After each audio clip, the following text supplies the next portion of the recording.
No? No. Heaven 17. Yeah, go on. We don't need this fascist groove thing. Oh, okay. So that's what I thought. I thought that'd be interesting. But, yeah, but current events are yeah.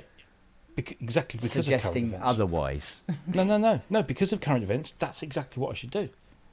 Oh, I see. Oh, okay. Loads of people are kind of saying, they're sharing it around, saying, "Oh God, isn't it horrible that this record is still relevant these days?" And, no, okay, right. I'm with you. I'm up to speed now. Sorry, I was being a bit of a shitty dick. No, it's fine. I actually found a patch on the 12 that is even better for that. Okay.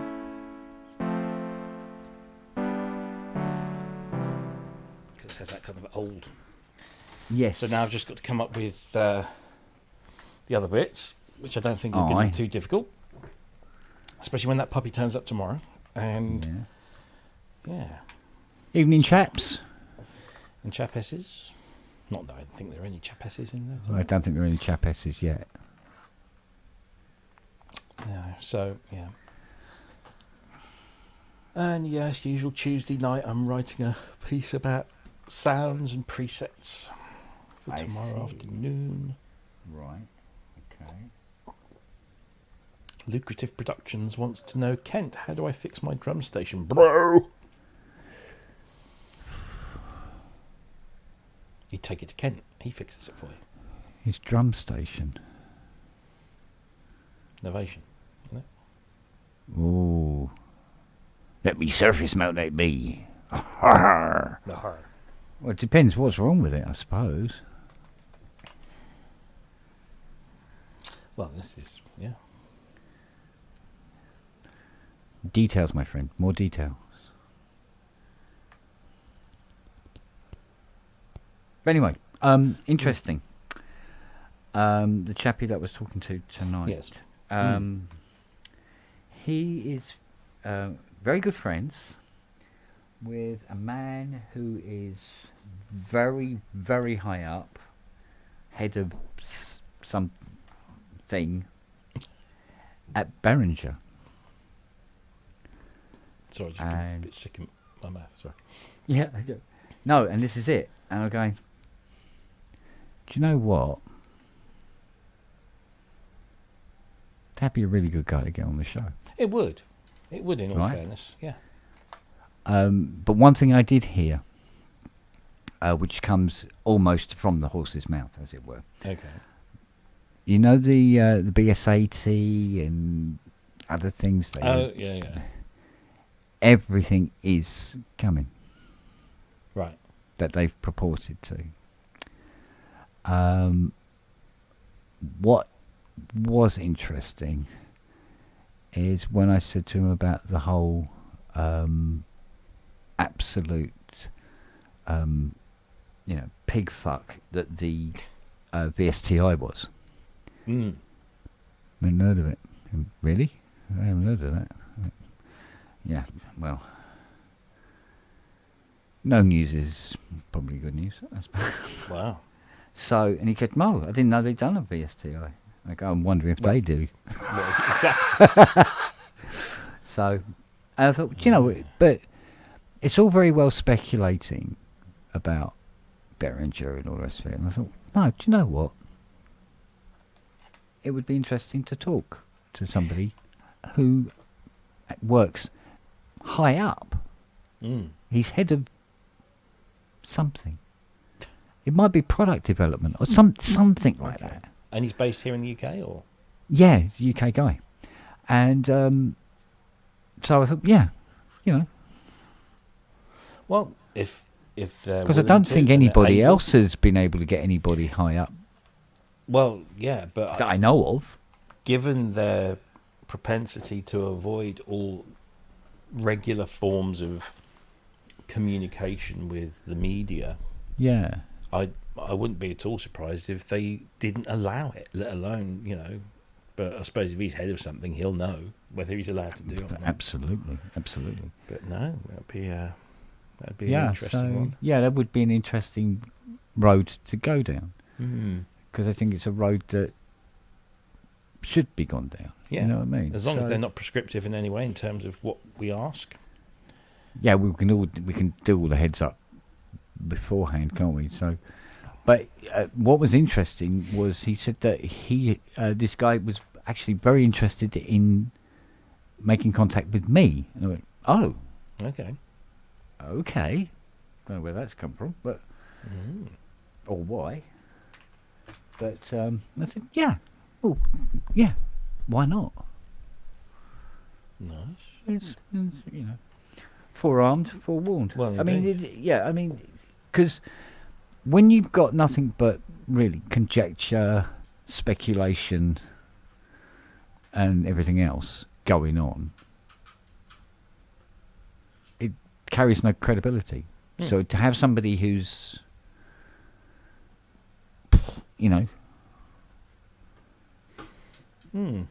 there, I thought, oh, it's an opportunity that's too good to. Well, yeah, miss, really. They're up for it. Yeah, absolutely. They're up for it. We are. So let's go for it.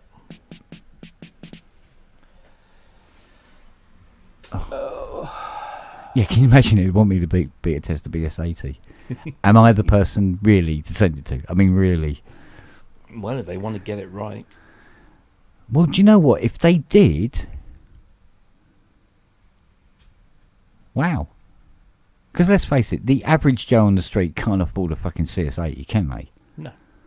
And you have to be able to have access to one to even begin to start. And they to understand why the 80 gives me immense orgasms. Well, such a babe. The thing is, if anybody knows what a CS80 should sound like, it's you. And they have a track record of... Both say so. They have a track record of asking for beta testers for their clones who own the original instruments. Like they did that with the UBXA. They did that while doing that with the Wave, apparently. Yeah. So, again, you're looking at a limited number of people that have got CS80s, and then probably an even more limited number of them who would want to help Behringer. Yeah. I'm sure there's some that will just tell them to fuck off. But, yeah. Who knows? Yeah, I mean, this is the thing about, as we've said before, PSN is growing. Is it growing as fast as we'd like it to? No. But still grateful that it's growing.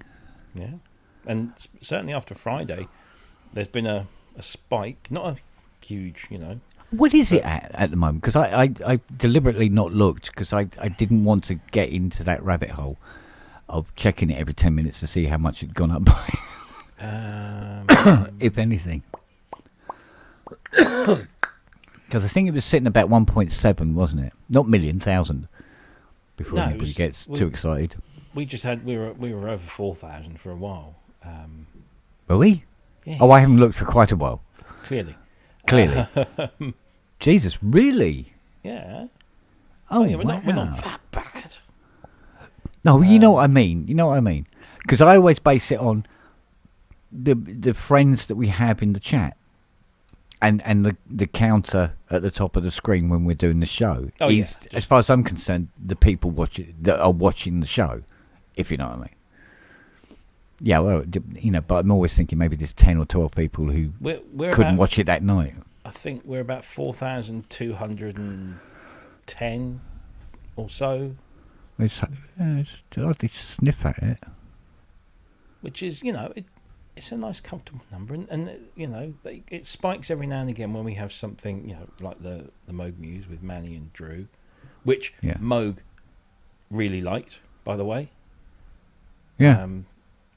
So that was nice to hear.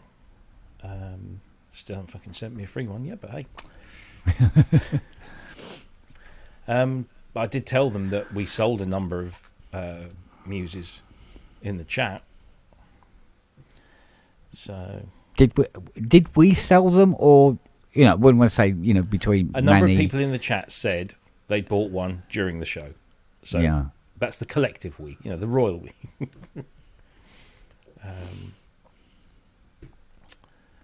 Yes. But anyway, no, it's nice that we noticed.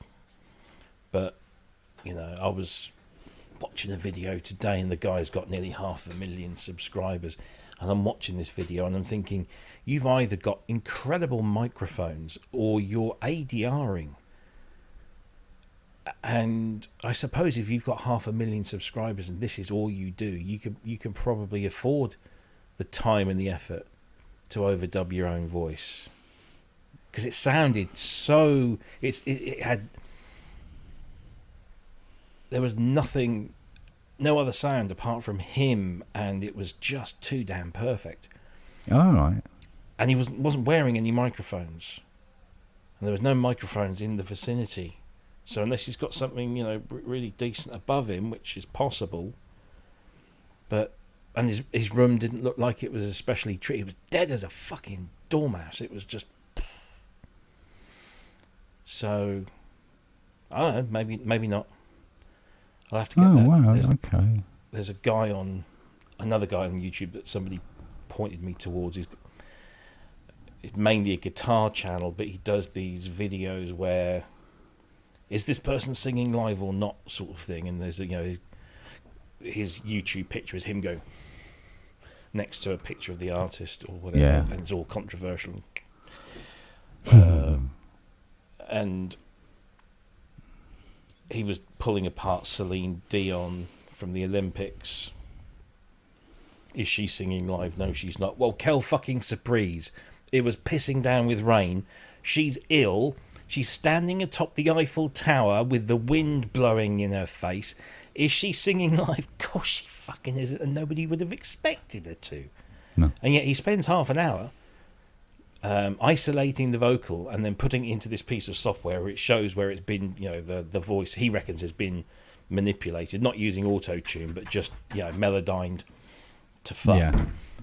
Because it's too damn perfect. So it was an impressive thing. I think we have a young lady. A young lady? Fiona? No? Come on then, babe. There you go, Sizzy. All right, darling. Yeah. Now I've got. Do you know where my sticky backed Velcro stuff is? I'm sure you do, because I'm going to need that in a minute. Oh, Bostic 247. How's the ambience? The ambience here is very good. I was playing around with it at the weekend, creating stuff. It is very interesting. Quite easy to kind of get stuff out of. Well, I learned how to configure and program the Creativity Mio XL. Oh yes. Fucking hell. Yeah, that was a bit of a pain in the ass. And where I couldn't get the drum log wouldn't sync. And then not only would it not sync, it wouldn't not unsync either. It was just locked solid. I kept trying it out. So, you turn it off, turn it on. No. I had to do a complete factory reset before it actually sprang into life again. Wow. And it's been like that for weeks and weeks and weeks and weeks. I thought it was just locked up, but no, apparently not. So yesterday I was doing clock and what have you, and ting, and it's like, fucking hell, soul destroying. It really is. It's a right old pain in the butt. You know what, puppy? So Steve Elbows. But what else floats? Yeah, Tritches. Whatever. Did Fruitback come with any more details on his drum station? I didn't see. Yes. Hang on. Oh, beg your pudding, I missed that, Buzz. Comes on but no sound. Is it a melted battery? Is what he said. Comes on no sound. What, display works, you push buttons and shit happens as in per normal, but just no sounds. It's a bit late in the day to be having backup batteries for the sounds, isn't it? Yeah, when was the drum station?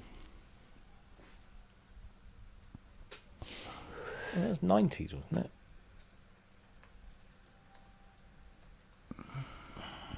Is it that? Oh, is it as old as that? 96. Really? Yeah, 90. possibly the internal battery has gone and you've lost your sounds. Yeah. Possible. Yeah. The one way of finding out without having to open up the machine, because like a lot of things, they can be a massive pain in the arse to open, is to load the sounds on. And without turning it off, load the sounds on and see if it plays. And if it does. Knowing that when you turn it off, the sounds are going to go. But now you know it definitely is the battery, and you do have to open it rather than open it and find it's not the battery. And it'll probably be a coin. So it'd be a CR 2032. Hopefully it'll just be in a little cradle and not soldered in. Yeah, it's either a 2032 or 3220. It's one of the 2032. It is 2032. Thank you. Yeah. Had it open, got new chips. New chips. Don't know then. Yeah. I just, to be honest with you, buddy, it's it's like saying my Mustang won't start. If you got my boomerang won't come back. Yeah, my boomerang's a fucker. No 2032. So no battery at all in it?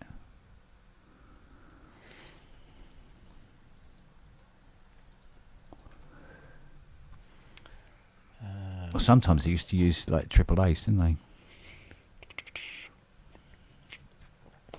Well, if you've got a webcam handy, come on and I'll have a butcher's for you. We'll try and do a remote spiritual repair.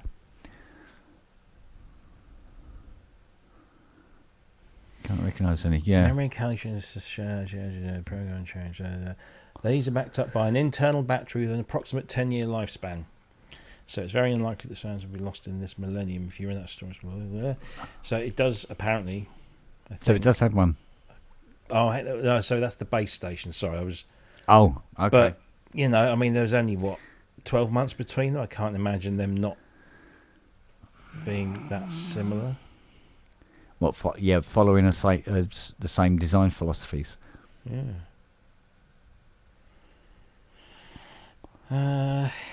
All right, bud. Whatever, mate.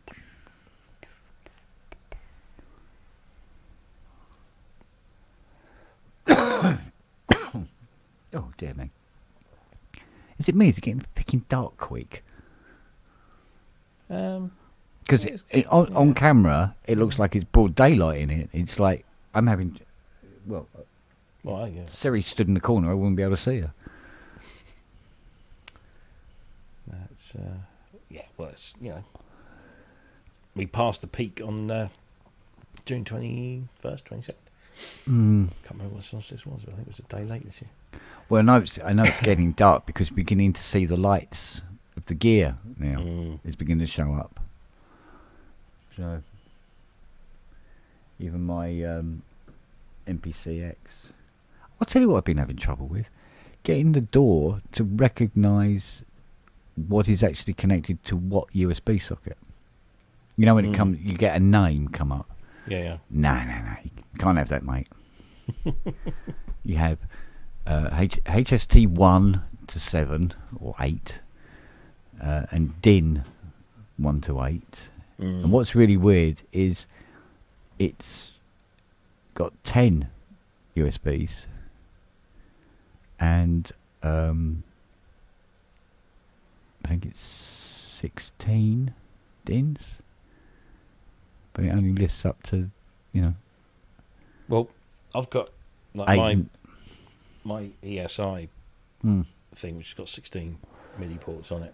They all just come up ESI 1 through 16, but you can give them a name within Mac OS. Just go into the MIDI studio and you can give every port a name. Yeah, but it still doesn't turn up in the door as what they were named. So does on Logic, does on Ableton, it should do. It's not Cubase, because Cubase does it with everything else, but it seems to be just with this connectivity thing at the moment, which has its own Oracle software that you have to call up and configure, and then you have to reserve things. So if you plug something in, say USB 1, or as they call it, HST1, you go into this software and then you name what will be in HST1, and then name it for the DAW, and then you go down to another set of settings where you reserve the port for that instrument. And yet when you fire up Cubase, it's still not showing up the names. It's like, because I can't remember, for instance, off the top of my head, what the System 55 is plugged into. Which USB is it plugged into? So I don't want to have to start going through different HST numbers until it fucking responds. Bloody thing. So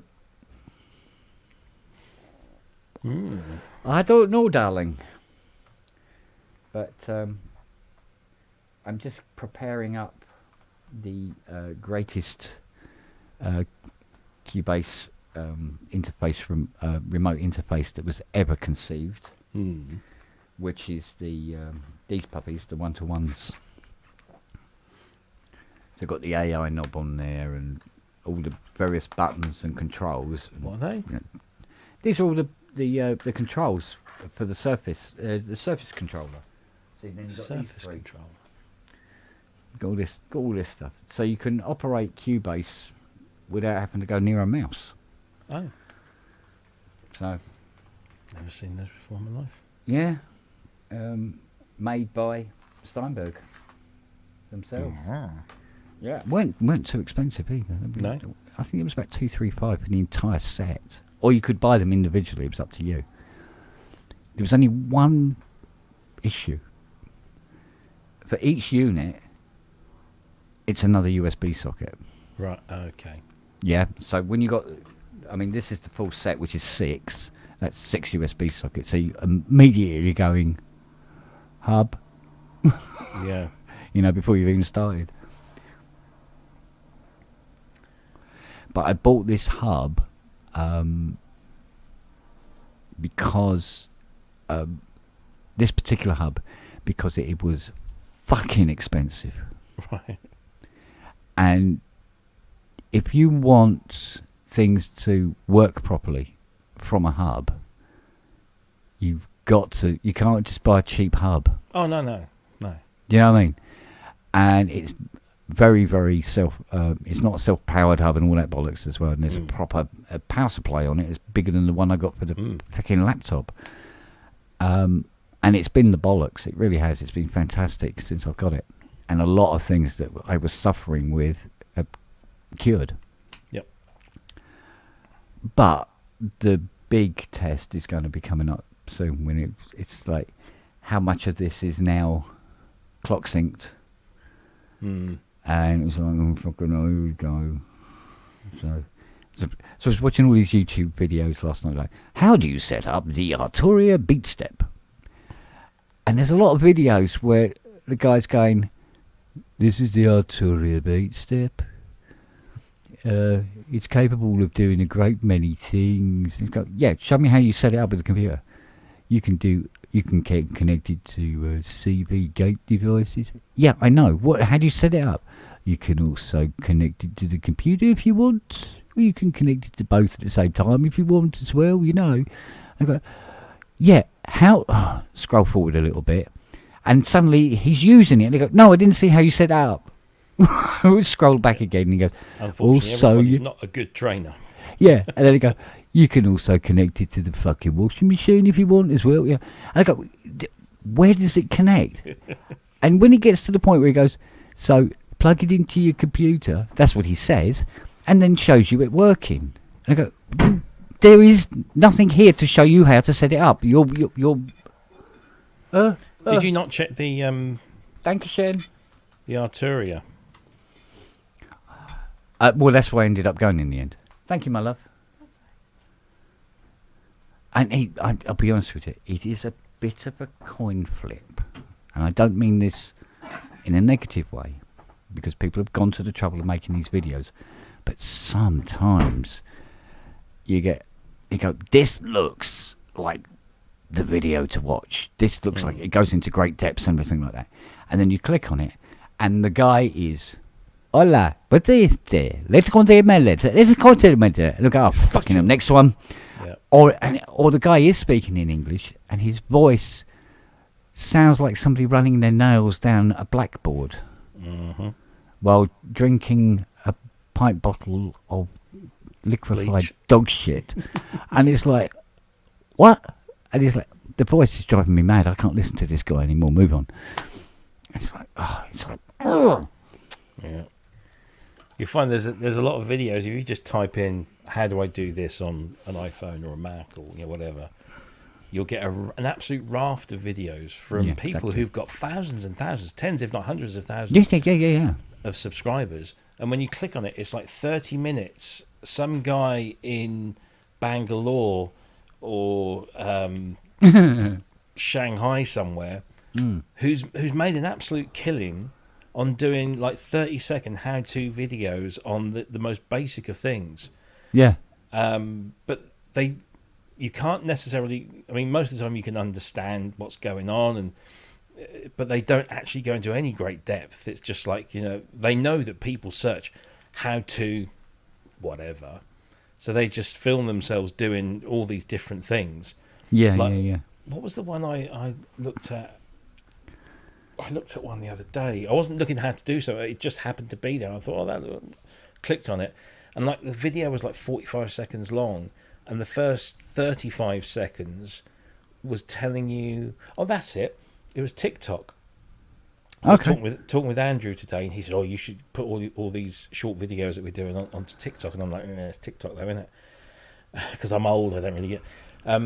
So I wanted to know how long a video I could put onto TikTok, because with other services you have to, there are limits. Apparently you can go to 10 minutes on TikTok. But this person told me they took 35 seconds to tell me how to download, install and update TikTok, and then the last 10 seconds was said, open TikTok, scroll to the left, hit 10 minutes, boom, that's it.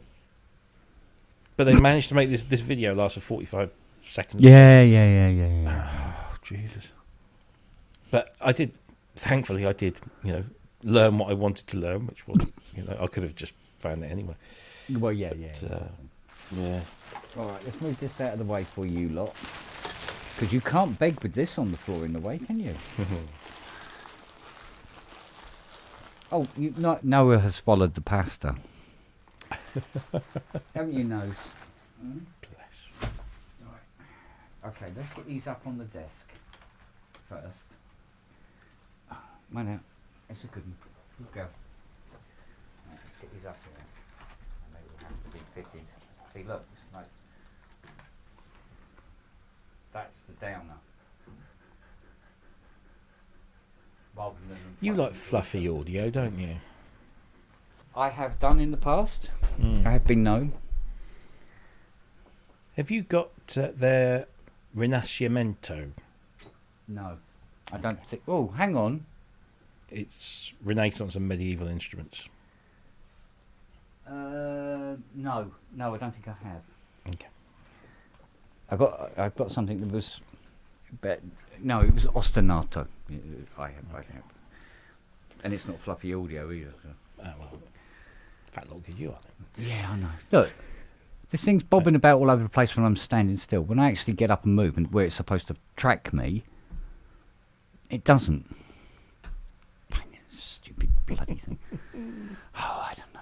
Anyway. Okay, so I got pasta and salmon. Ooh. Nice. So Siri says ooh as well. She goes, I can smell it from here, Dad. Yes, you can. So, what's occurring, my young man? Not a lot at the moment. What's going down in the world of Puricelli? Trying to get something finished on the day job so that I could deliver, or certainly deliver the beta version before I go on holiday. So that then they have 2 weeks to chew it through, and I'll come back to an inbox full of, we didn't want it that colour, we want it this colour. Can we change the font on this? And that's not the right image. That killer. Yeah, okay. So I need to get that done before I go. I've got the new toy turning up tomorrow. I've got to pick up a double bed tomorrow. Mother-in-law's old, well, it's not that old to be honest, but her bed in her house, obviously, which she's not using it anymore. Yeah. She said that my daughter can have it. So my daughter's single bed is being picked up by the British Heart Foundation tomorrow. And then after work, I've got to go down pick up this double bed, which splits in half, but strangely lengthways. What? Yeah. So my double bed, well, it's a king size, but it splits across the middle width, side to side, not top to bottom. But Sheila's one goes top to bottom. But thankfully it's just a normal double bed, not a king size, so I should be able to get each half of that into my car, along with the mattress. So I can do that tomorrow. Excelente. And then I've got to order all my shelving. I keep everything. I'm gonna do it. I'm gonna do it. I must do it. I must do it before I go away on holiday, so that it's here when I get back. Yeah, rather than it turn up after you've left. Well, yeah, then have to wait and everything. So, yeah. Siri, try that. To jump off day job and into non-day job this afternoon because Teenage Engineering decided to go early on their new brilliant product. I think I have to say is rather good. Have you seen it? No. So they did this thing called the EP133 KO, which was this. It looked like a giant pocket calculator. It was a sampling thing. You could. Yes. I like remember that. Calculator. Yeah. So they've done a new one. It's called the EP1320 Medieval. Okay. And it is full of medieval musical samples. Hurdy-gurdies, lutes, all that kind of stuff. 96 megs of stuff. And the best thing about it is they've gone full on. Okay, so it looks like an EP133. Same layout and everything, same workflows and what have you.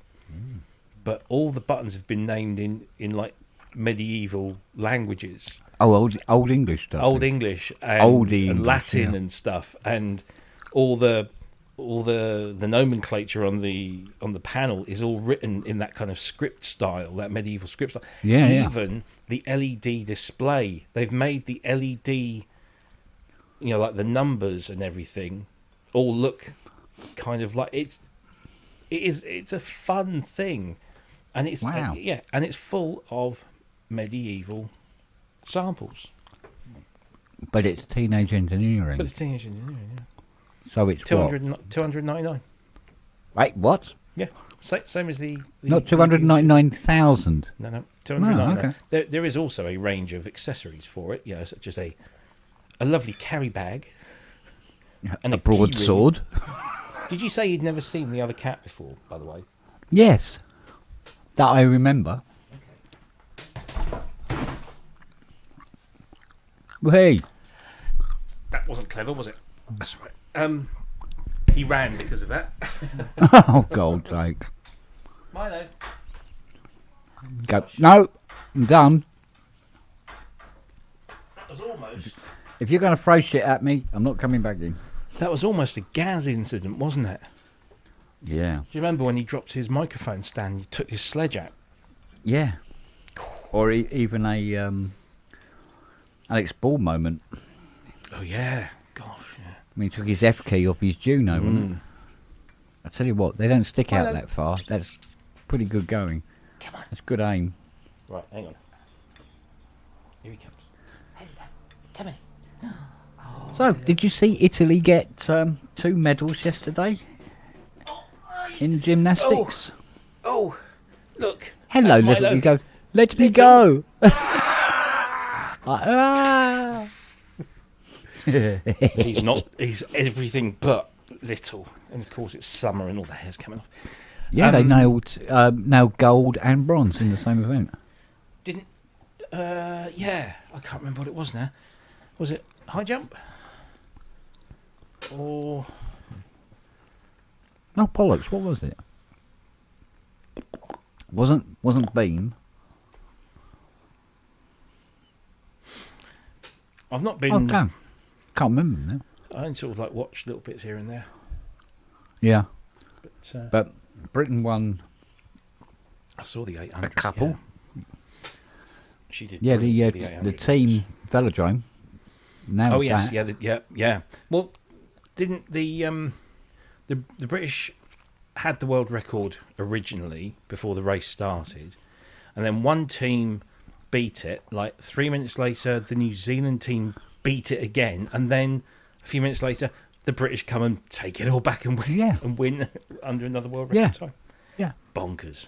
In the space of about a couple of hours, it was broken several times. Yeah. Mental. So we've now got 12 golds.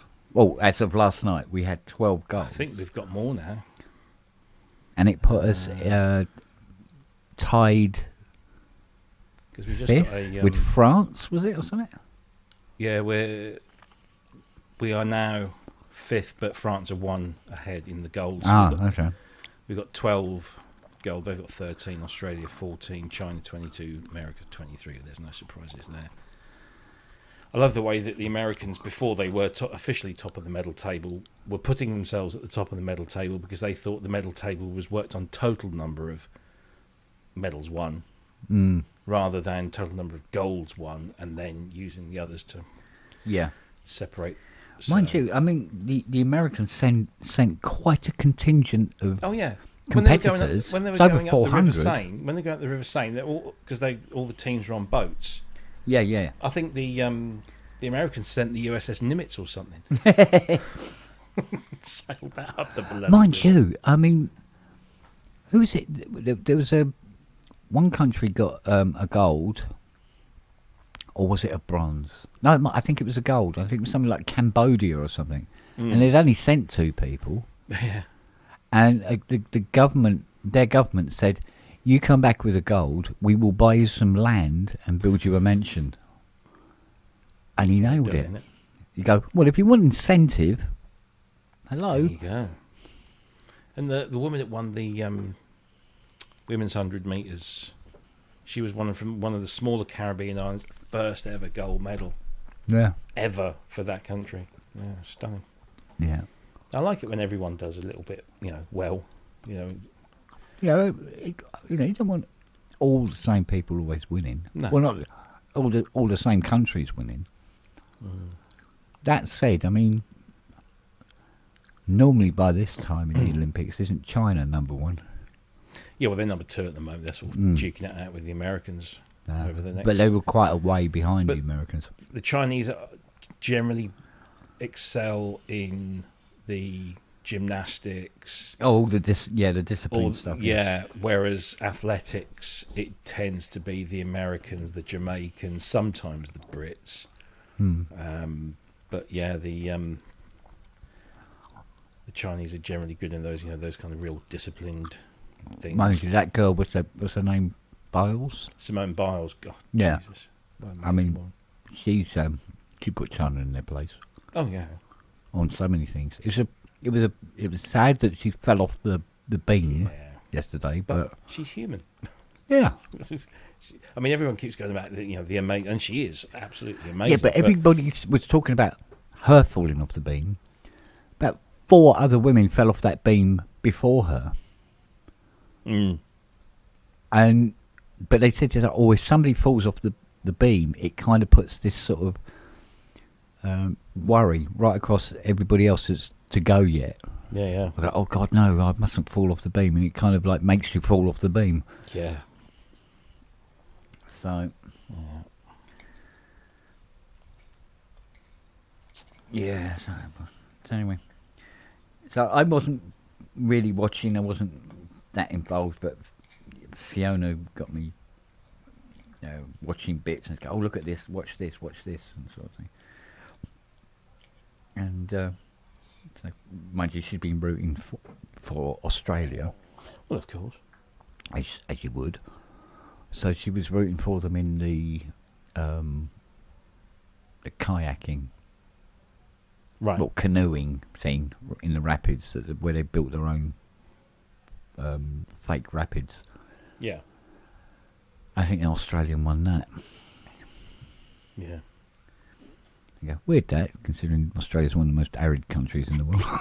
Yeah.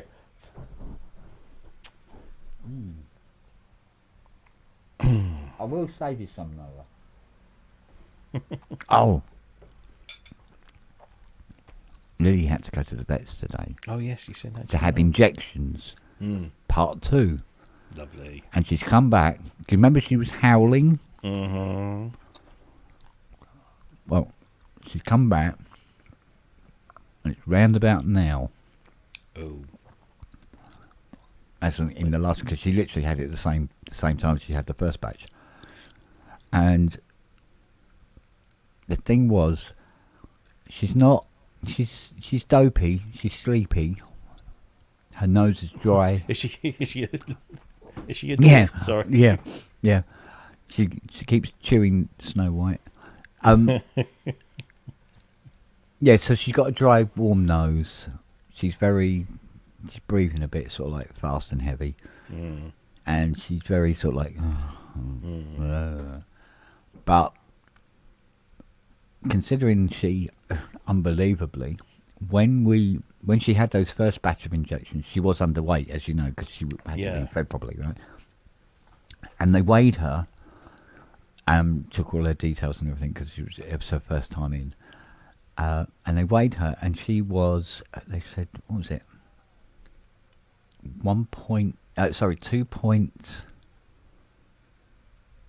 2.2 kilos or something. So 2 bags of sugar.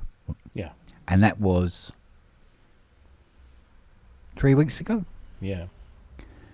7.9. Wow. Today. Wow. Right.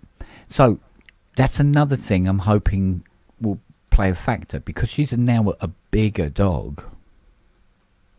Yeah, she should be able to. She'd be in a better place to. It won't make her as sick. Do you know what I mean? Yeah, absolutely. Theoretically, at a chemical level, it probably will, but it might not affect her as bad as it did. Plus, her body would be more used to the various whatnots that are floating through her blood from the first time round. So, fingers crossed, we're not going to have screaming, howly puppy tonight. Good. But so I've ordered 2 new pairs of glasses. Oh, nice. Yeah, because did you claim on your insurance for those? They weren't insured. Oh, well, not even in your household insurance. What household insurance? Okey-doke. Can you imagine trying to get household insurance in this house? Well, I mean, I'll go with this covered. Doesn't cost me that much. Yeah, but I've got to try and get household insurance for stuff that's not even mine. Well, yeah, this is. You're gonna have to be. It's a whole new ball game when it's not yours. And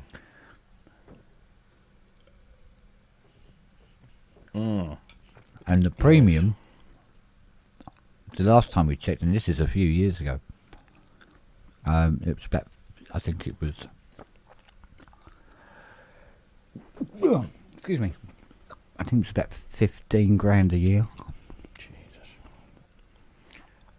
I suppose if somebody wants to nick a 15 grand synth, they're going to have to do it 4-man up. So, well, they've got to contend with. Oh, you've got the best alarm system in there. 2 high-level security cameras, front and back, and 7 5 dogs. Very, very hungry security cameras, and a 7-iron. Yes. So, all very interesting. So, well, so far so good anyway. Mm. Oh, you remember I said on the last pub, I said, what the hell was that? I heard some sort of weird, like somebody braking really hard out the front. Oh, outside, yeah. Yeah. Oh, apparently, some 17-year-old trying to do donuts around the garages here. Yeah, good luck with that. It's the width of a car. I know, it's crazy. So, was he doing donuts on his remote control car or something? Well, apparently what had happened was he curbed the back wheel, snapped it off. Excellent. Yep, that's what we like to hear. Indeed. And then today we had the police car come down and go back, patrolling. And I said, Fiona, I said, that's the first time in 25 years I've seen a fucking police car down here. Yeah. I've been keeping an eye on what's been going on in this shithole of a country at the moment, and looking at the maps. You look at the maps on the news where they show where all these flashpoints and riots have been happening. Yeah. And I look at East Anglia and I think that's nice to see. There's nothing going on. Yeah. In East Anglia, and then a friend of mine who works in Peterborough, the company got an email warning them that they were potentially going to, something was going to kick off in Peterborough either tonight or tomorrow night. I'm thinking, well, okay, that's quite a way, over to the west side of the region. So keep that over there. It's kind of more nearer the Midlands than it is me. But it's all a bit. I mean, just you look at some of the. Actually, I mean, Jackie and I this morning. We just got up and having a cup of coffee, and we're both looking at our phones, catching up with the news. And there's all these video clips of these absolute bellends doing all of this right. I mean, they're not rioting. I mean, you've got the idiots in masks throwing bricks at police, because why? And hopefully hitting other protesters. And there's all that, and then there's the ones of all the people doing the looting, because that's the way to protest against immigration in this country, or 3 little girls getting killed by someone with a knife. I'm going to go and rob my local O2 shop and Greg's, and and the thing is, all of these people. I mean, we've lived in an era of social media and mobile phone cameras for such a long bloody time, and these people are surprised when they get a knock on the door, because they've been clearly identified by all of the 4K cameras that are doing the rounds that absolutely pinpoint you at a place at a time with your hands full of looted merchandise. I mean, it's just well, I'm going to say, are these people stupid? Well, yes, they obviously are. Yeah, but really, yeah. Now you know how Brexit happened. Well, exactly. Sunlit uplands. Yeah. And then there's all these pictures of Tommy Robinson, Stephen Yaxley Lennon, to use his real name, sunning it on a beach in Alicante or somewhere. Yeah. Whilst all the people that follow him and his every word are out on the streets looting and burning things down and putting other people's lives and livelihoods at risk. And he's just lying there on the beach. And then he gets upset when a newspaper publishes exactly where he's at. Yeah. And the only reason he's abroad is he skipped bail. And he was supposed to be in court and he fucked off. And now there's an arrest warrant out for him. So as soon as he sets foot back in this country, he's going inside again. And then if he gets found guilty of the thing, which he's likely to, because he breached an order. He was taken to court for libel, or one of those, something. I'm sure it was libel. He basically said that somebody was a child eating something or other, which was patently untrue, and the bloke sued him, won in court, and the judgment said that he must never say anything like that in public again. What does he do? Because he's stupid. He goes and says it in public again, and even shows the film to some people in public that has him saying these things again. So they instantly summonsed him, and he fucked off. And now there's an arrest warrant out for him, and if he doesn't come back anytime soon, they've said that they will put an international warrant out and get him deported. So yeah, it's ridiculous. And these people, they're just cool. And you see some of the absolute numpties. There's this one guy who was going down a line of coppers. The coppers are stood there with the riot shields and the helmets, and they're just holding a line, stopping people. And this guy, reckons he's all that. He's walking down the line, going to each copper, going like this. And he gets to one, and he gets a little bit close. So the copper just pushes him like this with his riot shield. And he takes a step. He's pissed this way. He takes a step back, and then because he's been pushed, he goes up even closer to the copper. So what does the copper do? Pushes him a little bit harder. Not whack him or anything. He just nudges him. Yeah. And of course, he goes for a fucking Burton. And then some woman comes along and picks him up and is screaming at the police about assault and everything.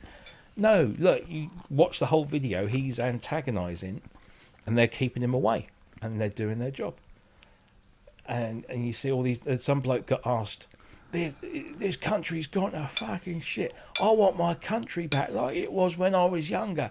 And how was it when you were younger? Well, you could walk down the streets and there'll be pubs and betting shops. Yeah, good old day. And what?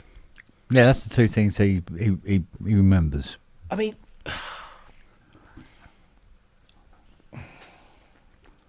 this is nothing to do with the tragedy of 3 young girls getting killed. No. It's just a bunch of yobs seizing on an opportunity to have a rumble and to do some looting. We are a proud English warrior race. Bollocks. Anyway. Yeah, I wish it was inhibited. I used to think, the worse things get in this country, the better the music gets. But unfortunately, we don't live in the 70s or 80s anymore when bands were making proper protest music and having proper protest gigs and all this. Nowadays, you might get a donation from Taylor Swift or something. But I'll tell you what, you tell an EDL guy that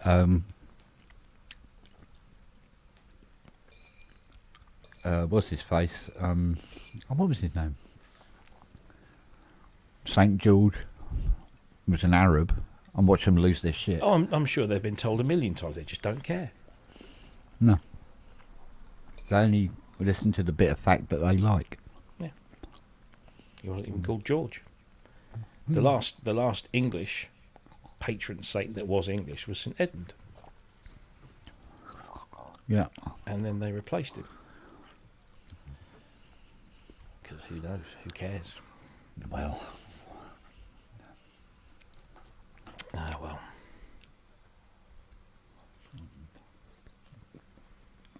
Sorry. I think you're pushing the envelope a little, darling. What do you think? Speak up. Okay then. I will leave you a bit. Okay. Because you will probably starve and die if I don't. What's that? Shaker's just saying that LBC have covered the whole thing quite well. Yeah. I wonder how GB News covered it. Well, I don't know because I don't watch it. That's why I was asking. No doubt. I don't think. I mean, there are some people who are, sort of saying, well, this has been brewing, and the government this and the government that. But a lot of what's gone on, if you're a all right, agency in the UK, there is some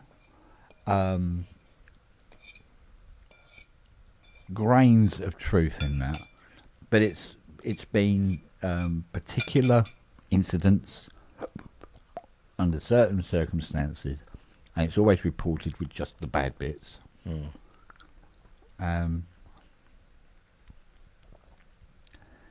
know, like that fucking great big fat bald cunt that they interviewed and what, and he was going on about he goes, yeah, he said, yeah, because like thing is, right, you know, you get these immigrants that come over, right, and we just give them houses and jobs and that, you know, but they don't worry about the British people who live here and pay their taxes and all the rest of it.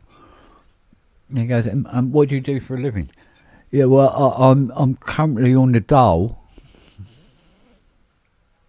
Right, so you're a useful member of society straight away, aren't you? You fucking fat cunt. You know, it's the you, and it's just oh, for fuck's sake, they are not giving immigrants coming into the country houses and jobs. Look outside the fucking shops in London. Yeah. They ain't empty sleeping bags, mate. Exactly. They're putting them up in hostels and Christ knows what else, while they drag their heels processing their application forms and Christ knows what else. It's like, fucking hell. Yeah. Oh, yeah. You know, it's running away from bombs and, you know, people who are genuinely trying to shoot them in the back of the fucking head. Yeah. And they get here for safety. And the other one is, yeah, well, why don't they stop off in Italy then? Because Italy moves them on. Yeah. Why don't they stop off in France? Because France moves them on. They've got loads already, and they move them on, and they move them on, and they keep moving on, and they end up on the coastline, and the last place they got to go is the UK. That or, you know, swim to the fucking North Pole.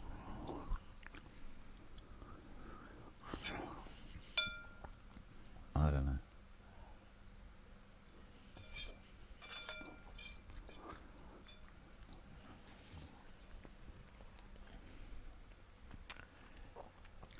It ain't going to get solved overnight, is it? Nope. It ain't going to get solved by rioting in the streets. No, it's too or tasty, Marky. Oh. Do you know when I said I was going to save you some? I think I meant I'll let you lick the bowl a bit. How about now? Here you go. Let me check, is it my bowl? Yes, it's my bowl. So it's alright for you to lick out of it. And you, Noah, you can have a little lick as well.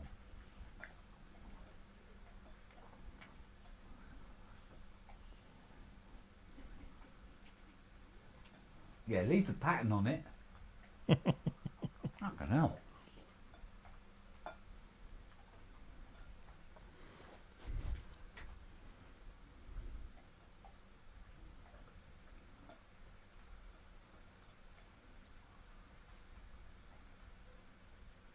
Okay. Well, that saves a lot of washing up. There you go. Yes, so yeah, to be honest with you, that's a subject I think we should just stay off now. True. So, this alien invasion then. What about that? Flying down here from there, leave their galaxy, come here. Yeah, probing all our bombs. Taking our planets. Building their own bleeding orbitable base station. I don't know. Fucking liberty, mate. Liberties. I don't know. Yeah. Have we got much more in the way of new products coming out in the next few weeks? Or do we have to start talking bollocks and filling out things? I'm trying to think what's on the horizon. Because we had quite a few weeks of no news, didn't we? There's something new coming in 3 weeks, which is just over there. Yeah. Which I can't. Of course you can't. But it's not. Of course you can't, Malcolm. It's not hugely exciting. It's nice, but it's not hugely exciting.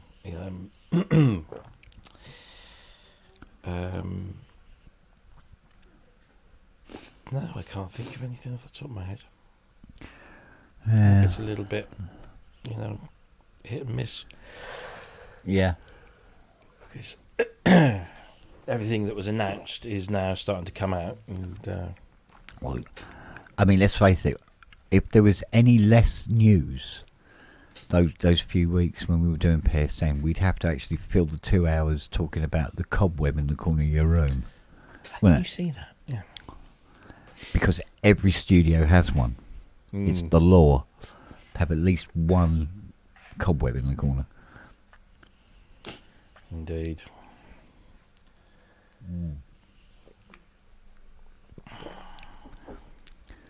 Oh, there was a hell of a clattering going on. I was downstairs in the front room, and there was this crank, bang, wallop like that, and I went, what the fuck was that? Fiona looked at me, she goes, well, all the dogs are here. I went, well, it was upstairs. She goes, you better go and have a look. I went, yeah, okay then. Yeah, I'll go and find out if there's an axe murderer upstairs. Anyway, I go upstairs, I look in the bedroom quick, and I go, nah, it's not going to be anything in the bedroom. And I went, was there anything precariously balanced in the studio? Not that no, I don't think so. I don't do precariously balanced in the studio. Well, I come in, and the TIE Fighter painting had fallen down. And it fell forward and bounced on a few things. It made such a racket. I thought, why's that come off the wall? And then I found that when I'd hung it, instead of getting it on the wood part of the frame, it was actually just resting on the little bit of where the canvas is stapled. It was just living on a little bit of that, and it just went, oh, do you know what, fuck it, away it went. So bugger, arse, and all that. Indeed. So I think everything's, are we all, let's have a look, so we've got sounds and things there. Where are we? Dead in the water.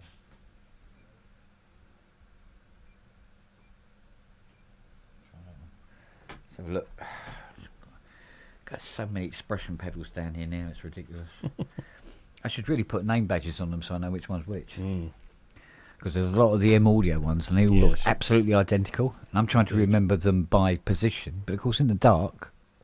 I thought my M Audio pedal had gone, as in broken, because on the left there's that little knob. Yeah. And if you turn it all the way in one direction, you get the full range. If you turn it all the way in the other direction, you get like zero range. Right. And I was getting like nothing was happening. I thought that knob was for maybe increasing or decreasing the tension, so it moved smoother or firmer, depending. Yeah. But it wasn't. No. But the thing is, it doesn't tell you that in the manual. The manual doesn't mention anything about that at all. No. So when I plugged it into, or when I flicked my MIDI monitor on, I was seeing, so I'm just getting 127. I'm just not getting anything else. Yeah. And I noticed after I turned that one way and went like this, oh look, I'm getting the full range now. Yeah. So. Yeah, that's pretty much how I found out about it as well.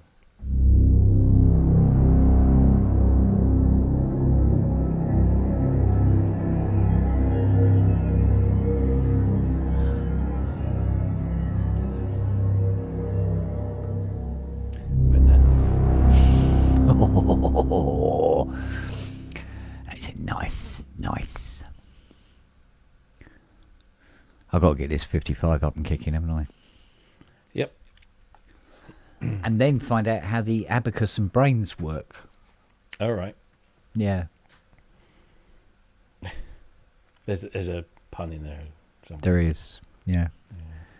Yeah. The brains is in the go case and not in my head. Essentially.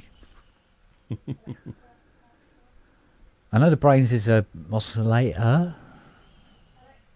It's and like the abacus, I don't know. Platts in it. Hmm? It's a copy of Platts. Is it? I think so. Be brilliant if I knew what the Platts was. Copy of something. Yeah. It's like the miniature version of the world's largest table. Hang on a sec. Miniature replica. I love it. Fucking hell. Yeah. I know what these Euro rat guys mean when they, when there's a gap. I've got to get something to fill that hole. Got to buy something to fill that hole. No, it doesn't happen here. No, it doesn't, does it? Well, it does actually. It's like, I can still see the wall over there. There's a bit of wall I can see. I just buy synths whether there's a gap or not. Yeah, but this is probably one of the things that I'm kind of glad that the finance company said, you want to buy a Moog Muse? No. And then after they said no, I go, yeah, you're right, I've got fucking nowhere to put it at all. I mean, I have keyboards in the garden because I have no room, so quid pro quo. I've got a cupboard full of keyboards because I have no room. I would love to get my Motiv ES out, but I can't. There's nowhere to put it. It's a 76er. It's a beautiful keyboard, but got nowhere to put it. No. So there you go. Indeed. I'm just hoping. I think I'm going to have to take the Juno down temporarily. Yeah.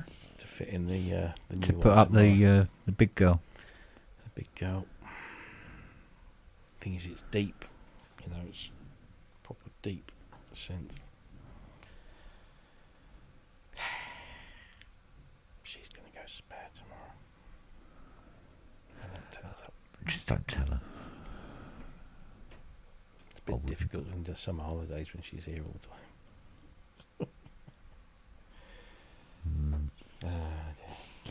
Oh dear.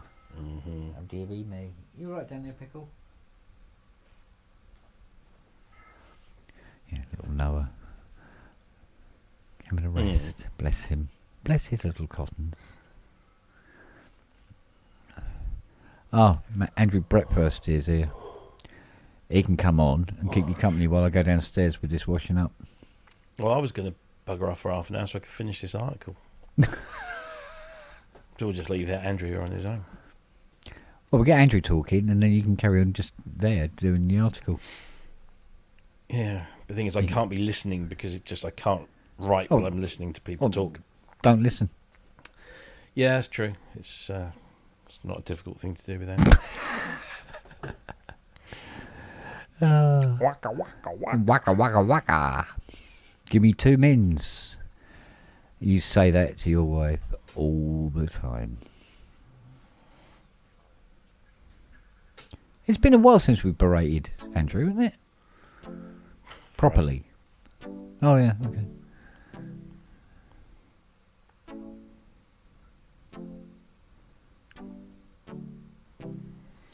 What do you want me to do about this E1 library? Can we get up to you? Yeah, I'm just thinking, am I going to be your way between now and October? Possible. It's possible, yeah. You could pick It'll up have to be in September sometime because... Yeah, well, you could pick up the mini brute then, couldn't you? Yeah, I'll deliver that as well. Along to where, unless you can find another reason for me coming down this neck of the woods.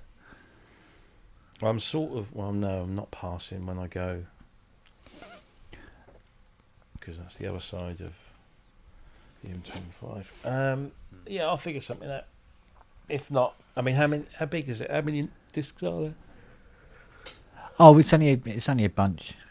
In a bunch. Yeah, in a bunch, mate. You see that hillock? I reckon I can hit that. Yeah, no, it's not many. I think it's about 14, 15 discs. That's all. Okay. But they're in the little paper sleeves. There's no big box or anything. I mean, well, if I can't make it up, maybe stick them in a small cardboard box or something and post them. Yeah, probably have to do it registered.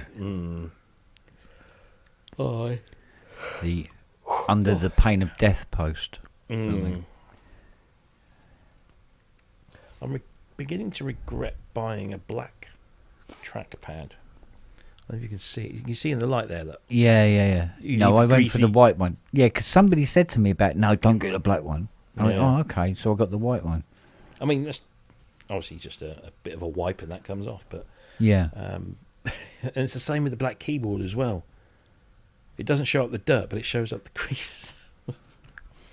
So... Bloody greasy eyes, I say. You should probably, wash your hands properly after you've had a wank. That's all you've got to do, really. Oh, is that what you got to do? Get all the lube off before you use the computer. Unless you're using the computer while you're lubing, of course. That, yeah. So. What did Super Tansky say the other day? Go on. They're bending us over a barrel. And, I'm not going to have to remember. It was brilliant. She was describing how they were people being basically fucked up the arse, but politically, and the term she used was just delightful. I can't remember what it was now. I do like her.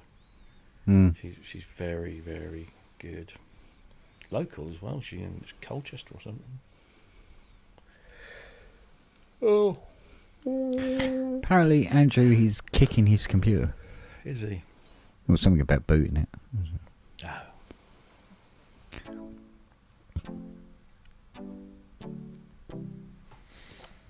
Do you know what? I don't think I've really heard that song properly. Really? I think I might have heard it once, maybe twice. 3 times, and it's a lady.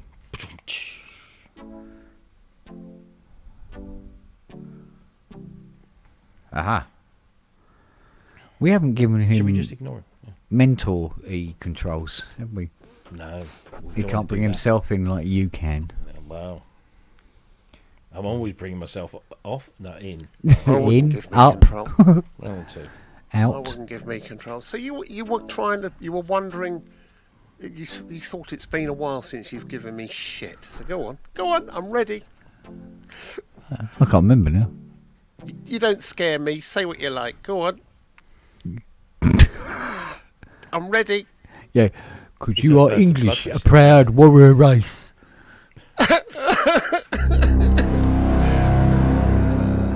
I'm half Welsh.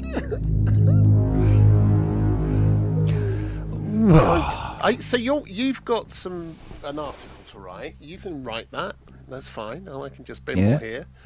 I've got some things to do. I'm still editing my video. It's almost there now. Yay.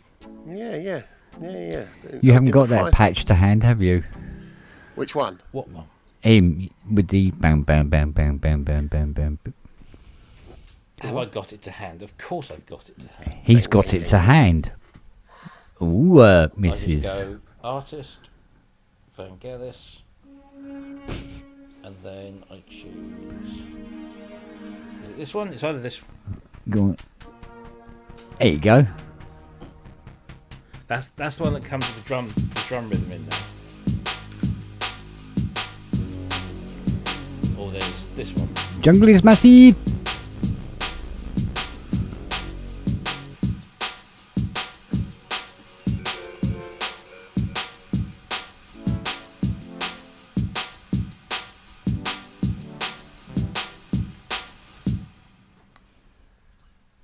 Cool.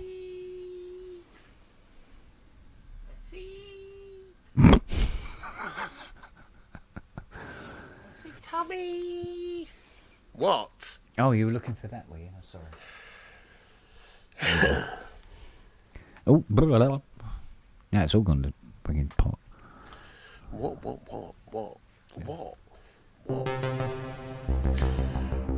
Robbie, would you like me to create a Dropbox folder somewhere, a shared Dropbox folder, where I can dump all of the Prem Pro resources and Photoshop resources that I've got now for if you want, Pro Synth networky things. So, however. Thumbs down.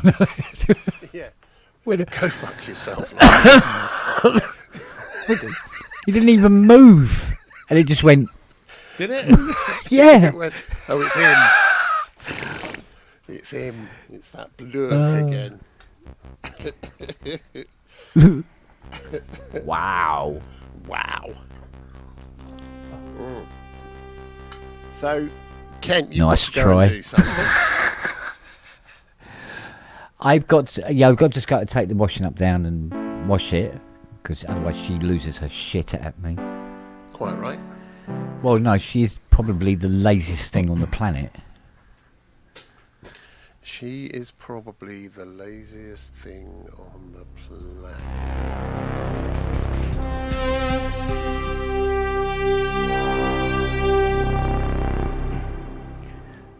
It's rubbish. Sounds nothing like a CS80. It's a pile of shite, mate. What did you do that on? That wasn't on a, that must have been, I don't know, a DX7 or something like that. I no, it was a crave. A crave. Crave. I know what I crave. Yes, Alcohol. we do. Oh, okay. No, not doing it, you see. Really? Yeah, just off it again for a bit. I think it's time to... Oh, Shaker. I'm using synths without presets. Gin. You are a fucking hero. Who's using synths without presets? Shaker. Man with beard. No, Shaker's using synths without presets. Well, yeah. And? Vangelis is turning in his grave, mate. Yeah. To go, you went to all that work for nothing. What? I've been using synths without presets all day. Go on, go and do your washing up. You lazy fucker. I'll help Robbie write his article. Dear readers, gentle reader folk, lovelies, here is a lovely synthesizer. Dear only fans. Yeah. Are you coming with me, Nosy? Come on then, baby. You called me nosy. You called me nosy. So how many presets are named after you, Robbie? I don't think there are any. I'm aware of anyway. Then we'll take care of that.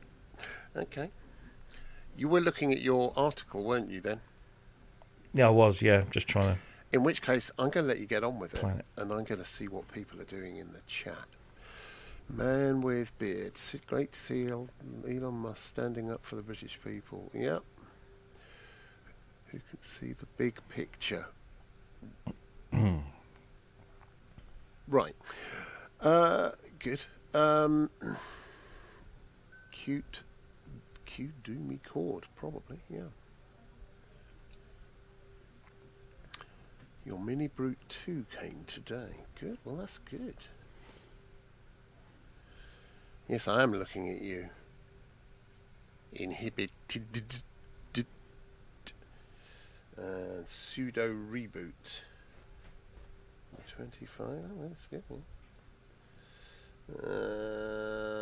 I got there's people got all sorts of versions of things. I like using synths without presets. So do I like building presets from scratch. At the moment, though, I seem to be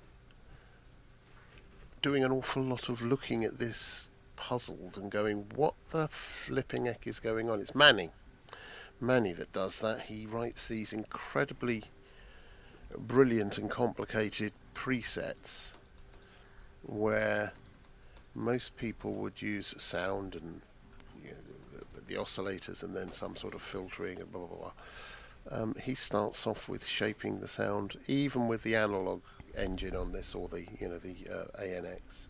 He starts off shaping with wave shaping. And I've been doing that a bit with the ELZ as well, by the way. This little beauty, and the videos for this will be up shortly. Yeah. So when you think you've pinned down a Manny patch that's kind of mad, and you think, I just want to change this about it, this one little thing, maybe it's some vibrato under aftertouch or something, and then it all goes horribly. You try and find what it is he's done, because he's a very clever and complicated man. So yeah.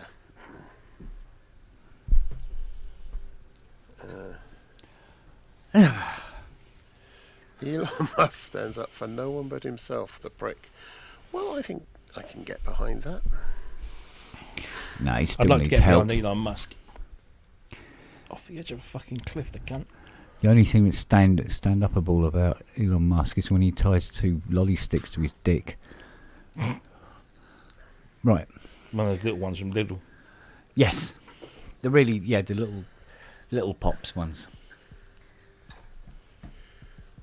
He's just a dangerous, dangerous man. He's a fantasist. Unfortunately, he's got enough money to make his fantasies come true, so he thinks he's king of the world now and can do no wrong. Twonk. That is deeply impressive looking, that. Ken, I'm going to really go and get is. some patch cables. Oh no! Fuck! Well, you've got a few. I have. Has he? I have. Have you got any? One or two? I have some. Yeah. I found out the other day. First, I mean, I'm sure lots of people said, well, of course, that a stereo 3.5 cable will work as a clock cable between my Mini Brute 2S and my Drum Brute. Yeah. I thought there's bound to be some sort of quirk that says you can only use mono. But Well, if it's the same at both ends and they're both mono, then it will do, because it will just short out both contacts. The first two. so yeah, but it Unless works. it's So I was Kent's. syncing those two up yesterday, and it worked very well, which is all good. So Yeah, anyway, now he's back. I'm gonna just disappear for half an hour and and write, because I don't get paid to sit here and talk to you lot. You get paid? I get paid. Kent and I are on 3 times this Friday. We're on 3 times salary. Show salary, that's what we're on. That's what we demand it. Kent? What? 3 times salary this Friday. What do you reckon? That's what I'm demanding. Yep. 3 times nothing is. Let me. Still 3 oh. It's 3 times nothing. Yeah. But it's not 2 times nothing. No, exactly. And so it's it's not more nothing. nothing than we actually deserve. So I'm 3 times as much nothing as I was before. That's brilliant. Well, it's a Go start. write things. Obmutescent is a good word. For what? Writing. Oh, is it? Okay. Yeah. I can't believe it. I need another extension. Really? Yeah. Hang on. I've got one here if you want one. I've got. Good.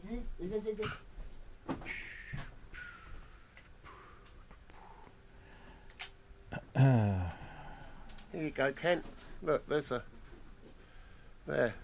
Where's he gone? Look, Here you go, man with beard. Check out the link that's now in the chat.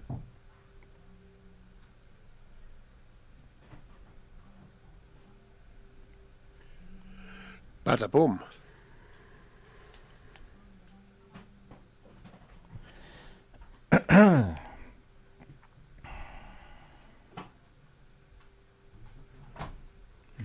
That's a question for Kent. He's answered that before, actually, but it's a really good question to ask. Really, really good. I seem to recall the filters aren't quite so zuzzly.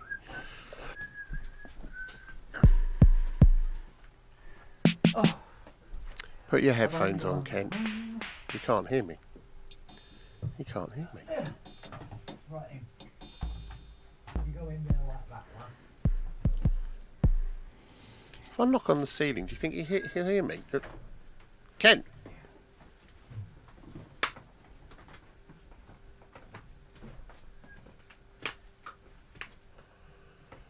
I don't know. It's not working.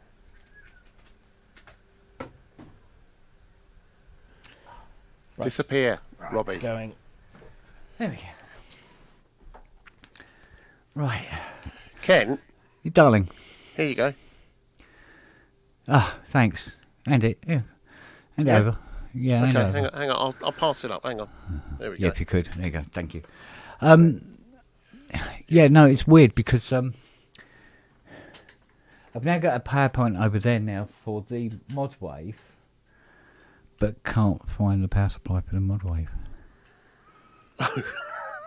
How many? I've got 3 big plastic boxes in the studio, big ones with lids on. Yeah. With nothing but power supplies. Oh, yeah, no. Ever find the right fucking one? This one, it's not the power supply isn't actually, but it's the connector that goes on the end. It's a very, very particular. That's what I had with this. This one is a very tiny, wee, small little one. Now this one seems to have like a centre, big shielding, and then the earth ring is set quite back. That sounds like the Yamaha, the early Yamaha sort of FX 500, all those kinds of things. They had that little connector on Yeah, exactly. Right. I beg your pardon, madam. Oh, God bless you, sir. Right, let's see if I can get this to... So, Ken. Hello. Whilst you're doing that, you can be doing that. S.R. Dane. I don't know how you pronounce that. S.R. Dane? Shaker. There we go. Shaker was asking whether or not the Behringer 55 sounds even remotely like a Moog. Let's find out, shall we? Let's do it. Let's do that. Let's fall in love. Because it's been so long since I've used it, even I can't remember. But no, it's your brain. Yeah, exactly. So it'd be dangerous if you had one. Hello, pitch out. Okay, pitch is out. Pitch odd. Okay. Frequency control. Right. Normally I use a different colour for gates, but do you know what? I can't be asked. You're going to get confused later. Yeah, I'll just make sure I've got the gate. Right. Do you know what this is like? What this lacks a lot of is multiples. Doesn't seem to have that many in the way of multiples. Yeah. That'd be a cheap way of filling that hole up. Haven't you got other thingies that have got multiples though that you could use? Probably. Yeah. Probably. Right. Moog. Right. Well, Moog. I've said Moog since I was since they came out. Moo, boo, sue, let's go. choo, moog, Moog. That's O-U-G, no, O-G-U-E or something, isn't it? Moog, rogue. Something like that, isn't it? So, but I will always call it Moog when Michelle is in the chat. But it's Moog. Well, it's Moog. It's what it's always been. Yeah. It's got to be, hasn't it? And the funny thing is, Ty agrees to say. Yeah, well. Moog. Is that in? Moog. Now. Okay, so we go into this and attenuator. There we go. Hi, Ace ahead.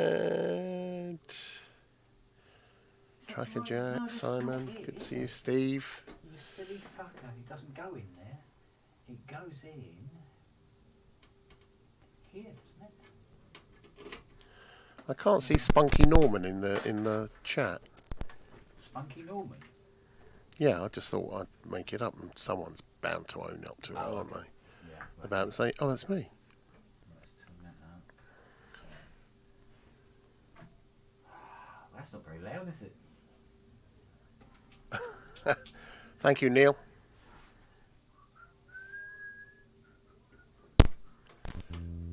Mrs. Bouquet. Alright, so if we put it in there, that one to there,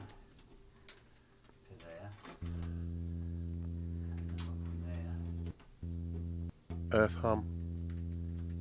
No, you think that might be the VCO. Oh. It just sounds like an earth hum at the moment.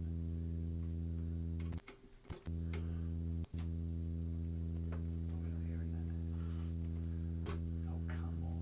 This is exciting. Is it? Is that what it is? Thank you, Neil. And for you, darling.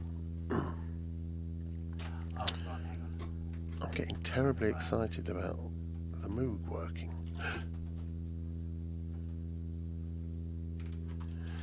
And do you know why that's such a brilliant look there, Ken? It looks like something from Space 1999 or... Yes, yeah. Possibly Contact. Possibly. Where she was contacting aliens with a harmonizer, an H3000. Right, let's see. It really doesn't have the power of... Doesn't have the 15 volts, does it? No, it doesn't have the power of 55. However, it is precisely £118,500 cheaper. Which is a good start when you think about it. That's a pretty good start. So you could do without those additional... You could always just plug it straight into the mains. Put it straight across the 12 volt board or the 5 volt rail, and there you go. Again, now what we want is we want this to open up. Tracker Jack is just taking a piss, apparently. That's very, very good of him to share that with us. Thank you. If you're going to do it, do it. Thank you. Don't forget to shake. Don't forget good shake. Where's the multiples? Here we go. Is someone come in?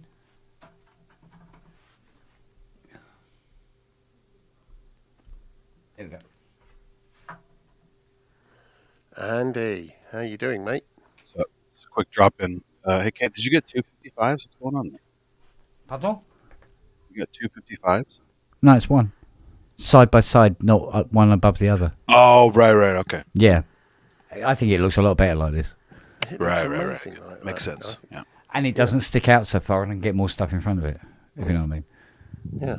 So. Sure. You don't have to reach up all the time. I have to do that with my belly. So and then we need one to there, from there to this one, and then one to the VCA.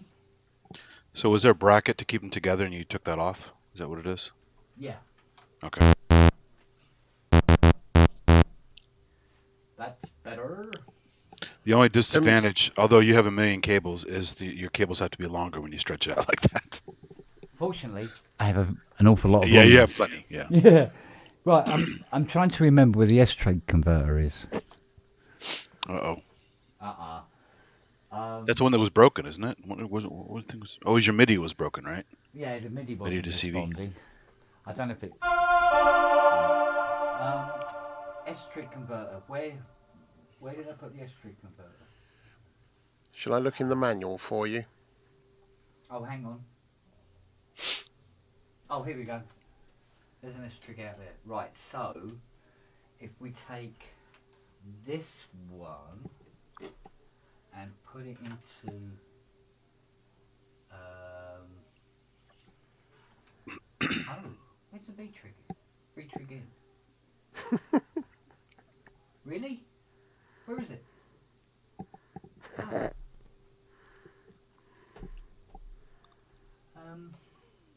Got the S-Trig out, yeah. Here. It wouldn't be in the panel to the left of you, which is, the right-hand side of the panel that would have been above or below or whatever, would it?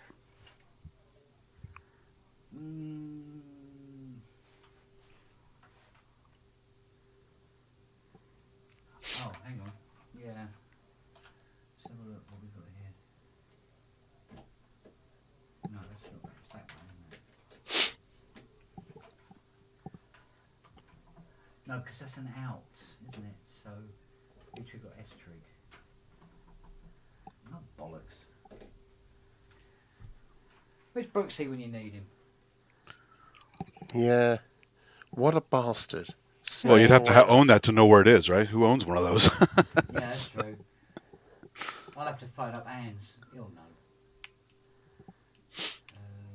know. You got the manual. Just look up the manual real quick. RTFM. Yeah. Oh, I did. What? from a System 55? Come on. Kent, apparently you should be trying the 961.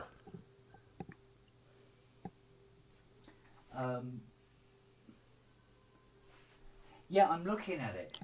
That's what I was looking at. But I have a V-trig from the Arturia, but I'm not seeing a V-trig in. Oh, I see. Anywhere. Now, if I... Oh, Human Error has one, huh? That's cool. I don't know anyone else who has one.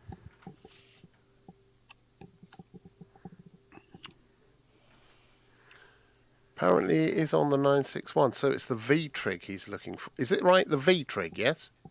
I want S-trig. S-trig. Yeah, but what's coming out? What's Well, coming out of the Arturia? Well, it'd be a V-trig, I would have thought. Right, so you need to convert V-trig to S-trig, or somewhere you need to have a V-trig in, which then internally converts it to S-trig, yes? Yes. Right, so that's what we're looking for, folks. V-trig in, somewhere on the 961. Hang on, I got V-trig in here. And then you have to work on your vector calculus. Yeah, and then, okay, no, okay. I think I know what I'm doing now. I think I know what I'm doing now. That'll be a first. Yeah, wouldn't it? Oh, boy, it works backwards. It works backwards. It's working backwards. Do you know what? Fuck this. Do you know what? I'm wondering. No, they couldn't have done. Could they? No. Leave this with me a moment.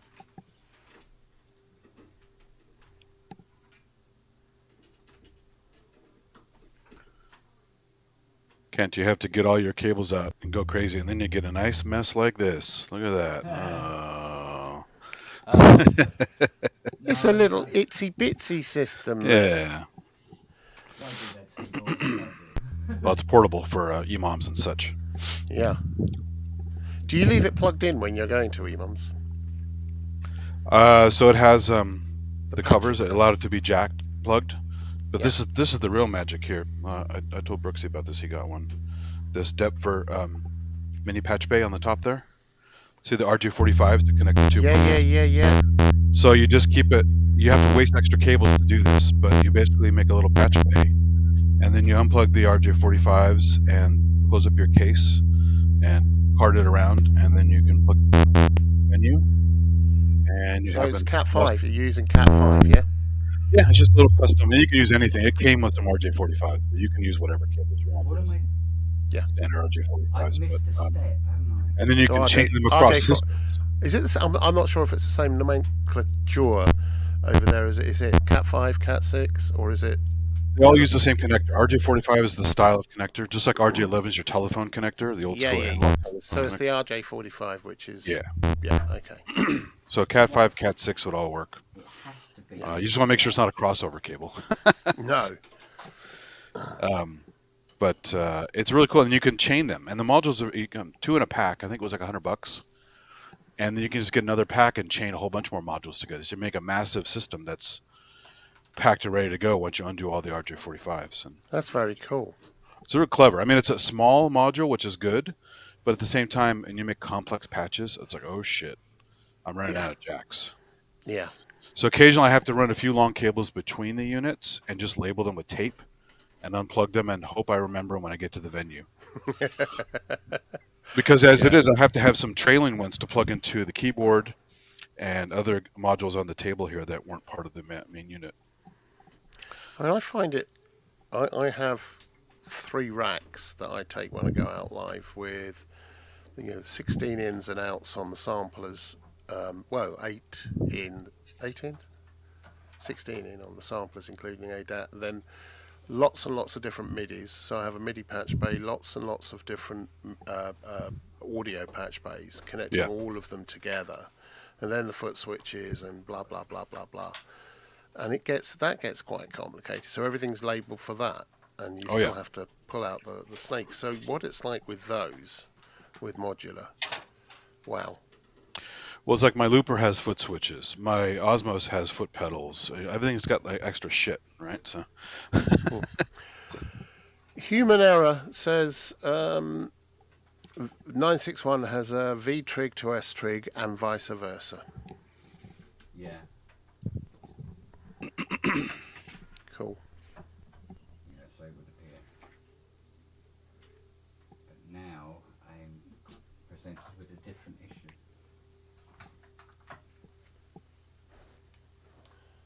I may have to turn on the sonic where ELZ one play. That's all well and good.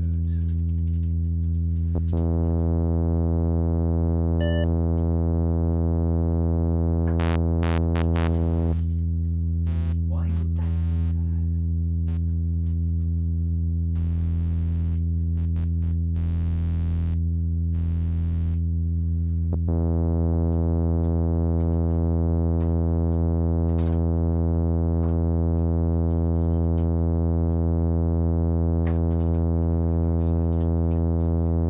You lose the will to live here already.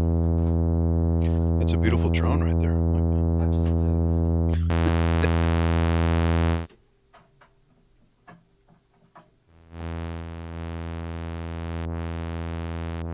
Yeah. Works backwards.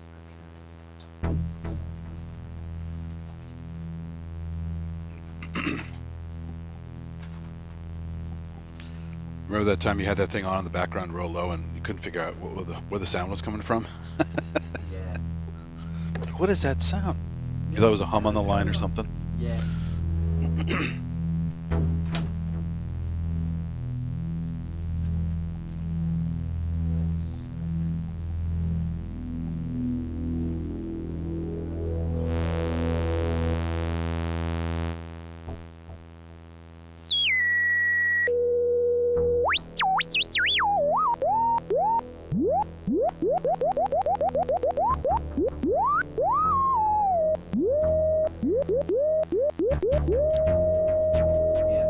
It's Bleep Theater. There you go. Where's Uncle Chrome? I need to think about this for a moment, because on the Real Girl, that 961, Yeah. it's all well and good, but I think what I was doing last time, I was using a machine that was able to send S-Trig anyway Is that from not able source. to? Can that not be? Is there not a menu item there which allows you to change it to S-Trig?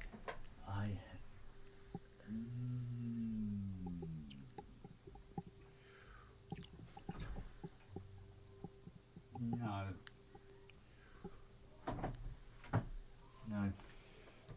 Which is where things start going all willy. Well, do you know anyone? Do you know anyone that does electronics that could build something for you? Oh no! There never is anybody to hand, is there? No. No, it's a bit like video editing. I edit the shit out of my clients' videos. When it comes to my own, You know, I'll tell you what will make you laugh. go on. You know when you got like a mobile phone and you use the keyboard on it or an iPad, and then you have those mobile phones that are actually, they open up and it's two screens, Yeah. and the keyboard is separate. You know, half the keyboard, half the keyboard. I have a hell of a job trying to type anything out because of the gap in the middle of the keyboard. Yeah. So I guess you've used an Ergo keyboard before, right? Yeah. So where I've always used 55s, you know, one cab on top of the other, and I had no trouble creating sounds on this when it was one cab on top of the other. Now put it side by side, and suddenly my brain is going, "What? Does not compute. Hey?" That's the thing, right? It's a different instrument now, kind of, sort of. Yeah. Also, you got the longer cables. Got to stop and think about it, and my brain's not ready yet. Ken, if you were to temporarily, at least, put some coloured tape around the first bit, and then a different coloured tape around the second half, the right hand. So one colour tape is the upper, the other colour tape is the lower. Would your brain be able to work it out quicker? Rather than No, just I think it's about the orientation, because I've always used 55s and 35s and 3Cs in that two-tier configuration. configuration. Positional memory, yeah. Yeah. Think of it like not a 25, like a 700 or a Big Wing 700 system. Yeah, that just gets even more confusing. Well, you see, the thing is, the 700, you got the main cab. Yeah. Which will have, it's literally an entire modular on its own. And then you have the wings. You tend to put the VCOs on the left-hand side, and the VCFs on the right. Yeah. Sequencer on top. Then I think it's the chorus and delay module over that side, and the mixer one over this side. It's like a typical .com config, yeah. Yeah, because it needs to be near the VCOs so you can mix them all together, blah, blah, blah, blah, etc., etc. And once you've got that configuration, I can fly across the 700, no problem. But if it was all different bits all over the place, I'd have to stop and think all the time. Yeah. Weird, isn't it? Yeah, the 700 is easier to use. Damn sight easier to use. You have an EarthGo keyboard at work. What's an EarthGo keyboard? Keith? It's Ergo, probably. Or would that be Tekka? You know what? Tex rather. So no. So it is an EarthGo keyboard. You know, I'm going to look that up now. That means Ergo. There's a typo. As I was saying, when you have the gaps in there and you can sprawl out the keys in that weird kind of pyramid shape, and then so it's supposed to be easier on your wrist, but not really. I always hated those. I've got those. I use these kinds of mice as well. Where are we here? So it's a shaped mouse. Oh yeah. It's brilliantly ergonomic for me. It works well because I was getting huge amounts of RSI. Well, when I was doing 3D stuff, I used to use that. You know that silvery Microsoft mouse with the huge red ball in it. Yeah. You know the one? Not the big wide one. It was like a ergonomically. It looked like I know the one. Yeah, that one. I've never really got on with trackball. Never. The worst was the Kensington mouse man, where you had the thumb ball. Oh, the thumb's your least precise joint on your hand, so it's it's this big wonky thing. Yeah. Welcome to Minecraft on an iPad. Ergo series by Logitech. Let's have a look. But a lot of those giant CAD mice they used to sell, they had all the extra buttons and stuff on them. You have this kind of a claw thing where you grip it, and you can just get RSI from that. Yeah. Just this claw formation. This little puppy here, which is good. Where are we? There we go. Okay. Looks like it's from a 1950s sci-fi film. That's the Shuttle Express. Shuttle, yeah. I have the Shuttle Pro. Then I've got the Shuttle Pro. I've got a tangent wave control surface for all the video editing, color correction primarily. Just lots and lots of roller balls on it for. Shuttle Pro's good, but I found enough keystrokes on the keyboard that I don't need that all the time now. I can just do some fine control with the keyboard. I fly around with the tangent. I can fly around stuff. It's really clever. So you've given up on the Moog, on the 55. I'm having a fag. You're having a fag. I've got to sit this back for a minute, and I'll come back to it when I'm sort of like the brains started working again. So at the moment, the peanut's falling out of the brass ring. I've got to try and get it back in again. Keith, you and me both. My hands are completely fogged from years of keyboard use. So which of the Ergo, are you using the Ergo K860 keyboard or the Wave keys, or what? What are you using? Because at the moment, I feel like, you know that guy in Life of Brian, where he goes, he says, how many have come through? Oh, I feel like him at the moment. You feel like Terry Gilliam. Terry Gilliam, right? Yeah. I feel like that character at the moment. He was good at the I think, what's it, ACA? Don't never had any issues. Listen to him, mate. He's bad, sir. I've never had any RSI or carpal tunnel issues, considering the decades I've used computers. I always took breaks and used the thumb massage technique on the carpal tunnel area and kinks and do wrist rotations and stuff, and I've never had any issues. I used to have a massive wank muscle right here. That's right. You can see this lump here on my hand. Crack walnuts with it. That's that lump there. That is arthritis from all the years of doing this. Hello, Arth. Yeah, and same on this side. Just completely fogged all the way down in here. Sometimes, oh man. Yikes. Sometimes. Yeah, sometimes. Ooh, sometimes. But you can lay on it and make it go numb, which takes the pain away. And then, the stranger. Oh no, right. Yeah. What you should do is alternate between balls. Wow. Yeah, you spread the work out. Yeah. Go shaft balls, you know. That way it won't wear out. Look after your hands and ears. Makes a slinkety sound. Here, let me demonstrate. Wow. Earbuds, I think, are creating a generation of people with massive hearing problems. My brother already had it from Walkman headphones, man. I could hear him across the fucking room in the 85. Blasting his goddamn Walkman. Yeah. He had damage back then. Yeah, it's not a good idea to pump audio into your No, but it sounds better loud. You got to turn it loud. The funny thing is, you know, when you used to go to a concert or whatever, if you went to a gig and it was really loud music, your ears would ring afterwards, right? That's a sign of damage. Yeah, totally.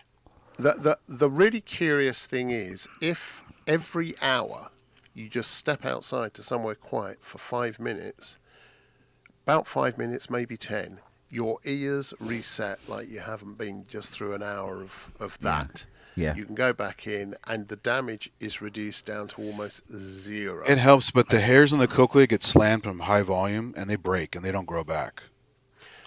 The hair cells get permanently damaged. They don't always break, to be fair. They don't. Well, break, if the slamming sounds, you know, they don't break. They become like a drummer. The drummers go deaf easily.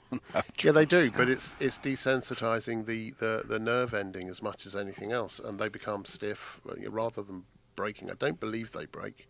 They do break. It's a documentary about it. I can show you the footage. Do you know what? Yeah. To date, Looks like a felled forest. The loudest thing I've ever sat through was the second night premiere of Star Wars at Leicester Square. I was there. Were you? Yes, on second night? I think it was the second night. My girlfriend got us tickets, and I remember going in and thinking, when it came overhead, I was just flipping heck. It was the most extraordinary thing I've seen. I fell in love with Star Destroyers from then on in. Yeah, so did I. Jesus But the Christ. noise, the rumble. Oh, yeah. Because they had, was it sensor around and all sorts of things? That was the first properly. Well, I'd since heard that on the premiere nights that they were doing, because the premiere nights ran for 2 weeks because they were so booked for this bloody film. So we were second night after they'd done the red carpet kind of bullshit. Yeah. Except I don't think there was anybody from the film there. They deliberately gave it more than normal. So where they got the little bit of tape on it saying, this is probably illegal now, they went right up past it and go, give it some. And that's Star Destroyer. Fuck me. And you could feel your organs dissolving. The chairs were doing this.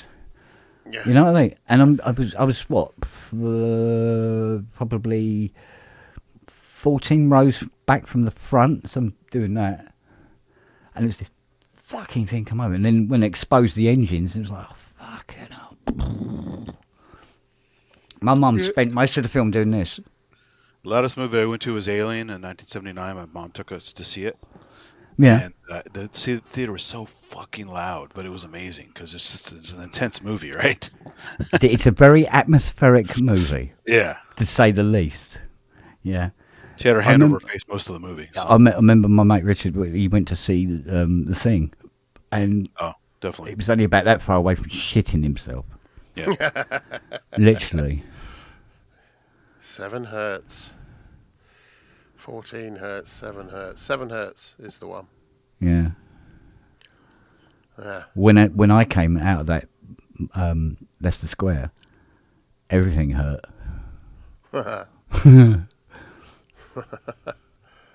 Yeah. I mean, my ice cream cone, I think, you had to lick it quick before it was rattled out of the cone. It was so loud.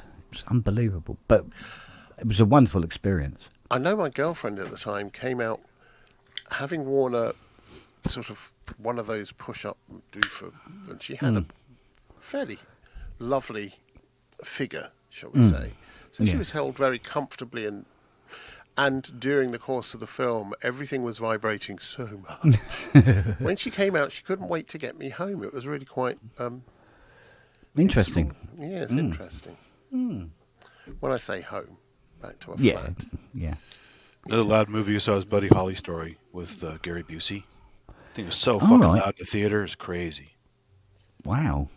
It's like a concert. I mean, the movie was like a concert. Jeez. Yeah, some theaters are crazy back then. They can't do it anymore. They have too many rules about that, I guess. But but even if there were rules, Leicester Square completely fucking ignored them that night. Sure. I think one of the loudest things I've ever heard was was it Messiaen or Saint-Saëns? Saint-Saëns with the score for... Oh, Saint-Saëns? Saint-Saëns. The score for orchestra and organ. Yeah. Nice. Which we heard at the Albert Hall. Organs are wild anyway. They get took loud. my mum to see it, and we got tickets. She particularly wanted to see the Firebird Suite. She'd never seen it. It was one of the few things she hadn't seen. And it was Leonid Stokowski conducting, who did all of the music for Fantasia. Yeah. And he did the Firebird Suite. Then he did one of his own compositions. And his composition was sonically moving to like sample and hold different instruments in the orchestra. Bing, bing, bing, bing, bing, bing, bing, bing, bing, bing. It was really, really bizarre. And then they just did the third movement, I think it is, of Saint-Saëns. I think it's Saint-Saëns, or is it Messiaen? I can't remember. I think it's Saint-Saëns. And there is a moment in that towards the end of this movement where the organ comes in, and in the Albert Hall, when the organ comes in, you know about it. But the only tickets we could get were where the choir normally sits, because the choir had been moved round for some reason. I can't remember why. And so we got some right above the orchestra, just off to the left, looking out to the audience. The orchestra were below us. We were slightly to the left. The choir was here, and there was the organ. And when that came in, my mother almost jumped over the balcony, and she wasn't that sprightly, and I was a bit... It was the loudest thing I think I've ever heard. Wow. Yeah, full on, all the pipes. I just noticed something else I've got to do. What? It's all very well having them side by side. Go on. But the sequencer switch module's over there. Yeah. And the 960 is here. Gotta move them around.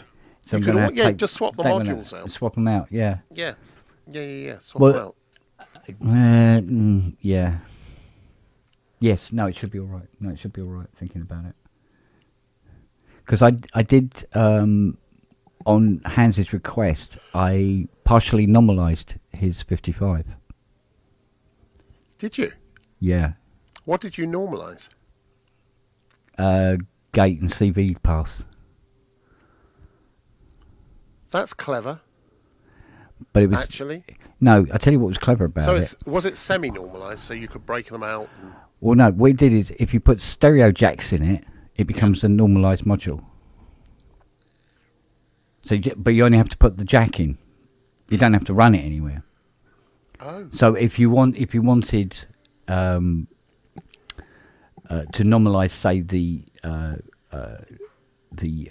VCA, for instance, you put, the adapters, headphone adapters. Yeah, with the 3.5. You just bang one of them in, and then if you wanted to then pass that on to anything, if you wanted to, it's a 3.5 in the end cable, and then pass it on to something else. But if you put a mono in, it was normal. Interesting. Yeah. How extraordinary. So it would earth out the normalization if you put a normal jack in. Yeah, no, I get it. I love when they make stuff like that. Like my favorite thing on the Emax 2 was where they added the send return in the jacks in the back. You plug they got that on all of these. a TRS cable, and you get a set return built in. It's amazing. Yeah. But do you know what was really, really naughty of me? I forgot to tell him. What? I forgot to tell him. So it was did about 18. It was about 18 months later. I went, oh, by the way, it's also partially normalised. Oh. He went, is it? Oh, I could have done with knowing that. Oh shit! Sorry, mate. Forgot. So you did it because you thought it was the right thing to do. It was a good thing to do, but he didn't. It makes using the 55 with other modulars an absolute walk in the park, mate. It's beautiful because you can also then take a CV or a gate or an S-trig, whatever. I think because I had gate S-trig converters on the jack sockets. I fitted converters on the jack sockets instead of messing around with cables. And what you could flick a switch to do it. Yeah, so he could take something like the sequencer on his 700 and take the gate from there and just bang it straight into the envelope, and the envelope would start going. If you put a stereo plug in, bang, off it went. Yeah. Very clever. Yeah. And you didn't tell him for 18 months. Yeah, I forgot to tell him. Bless. But I bet he found some good use for it after that. Yeah. But I always used to love I get these messages from him saying, he goes, that 55 you did for me? Yeah. All over Dark Knight, mate. Is it? Yeah. You know that 2500 you done? Yeah. All over Dunkirk, mate. And then he hit me one night and he said, we've just pulled that CS80 out of the cupboard. He said, I haven't used that since Batman Begins. He said, we used it on Batman. 6 notes. Right at the end of the score is 6 notes of the CS80. He said, no, we pulled it out of the cupboard again. He said, because we're going to do the new Blade Runner film. I went, what, with the 80 I done? He went, yeah. I went, oh, fucking hell, okay. And he gets sort of like, I leave it, and then he comes back. He goes, not quite as much CS80 on it as we would have liked, because we got what's his name? Is it Rudy at UHE? Yeah. He done some. He did the Dark Zebra. And he did a lot of CS80 patches for Zebra 2. He said, and of course it's just easier. It's there on the computer. I said, yeah, I get it. He said, but there's certain things that he can't do, like the ring mod and stuff. So we still use the 80 a lot. I went, yeah, brilliant. He said, and we used a little bit of Omnisphere 2 on it as well. I went, okay. And he comes back about a week later and he said, you seen any articles on the score? I said, yeah, I've seen some. He says, fucking hell. You think Eric wrote the fucking score? The amount he reckons he's like Spectrasonics. It's all over at 2049. He says it was a bit. It was some. He goes, but he's going on like the whole fucking score was done with it. I said, yeah, well there you go, mate. Don't worry about it. We know other people like that. Yeah, but I've had this before, right? I won't mention names, but there was a video on YouTube, and the guy's got this beautiful modular, right? And he's talking about how gorgeous and fantastic and fully working it is. And I remember breaking my ass getting this thing done, because when he brought it to me, literally, it was probably should have gone straight in a skip. It was absolutely fucked, right? And I've got this thing back and absolutely 100% working, right? And I watched the video because I was interested to see it again anyway. And he's going, oh yes, like, blah blah blah, this, and it can do this and it can do that. And look, you turn the knobs and it doesn't make any crackly noises, and you do this, that, and the other, and it's all wonderful. And then the guy interviewing him goes, so it must have been very difficult to maintain this and everything. He said, no, it's all totally restored by a tech. A tech. A tech. Fuck you. A tech. Yeah, that narrows it down, you wanker. But he's a really famous guy. I can't say his name. But I was going, I messaged him. I said, a tech? Really? He went, He said, I'm sorry. He said, I forgot your name at the time. I went, how can you forget my name? I got the weirdest, stupidest fucking name on the planet. How can you forget that? Spank Kong. Yeah. Darth Sponge. So, at Skent Kent Spong, is the System 700 inherently supposed to be quite noisy? No, it's not. I don't remember that from the. I'll tell you what. There's a track I did. It might even be on my SoundCloud, and it's just a 700. I don't think there was even any effects on it. Just pure 700, right?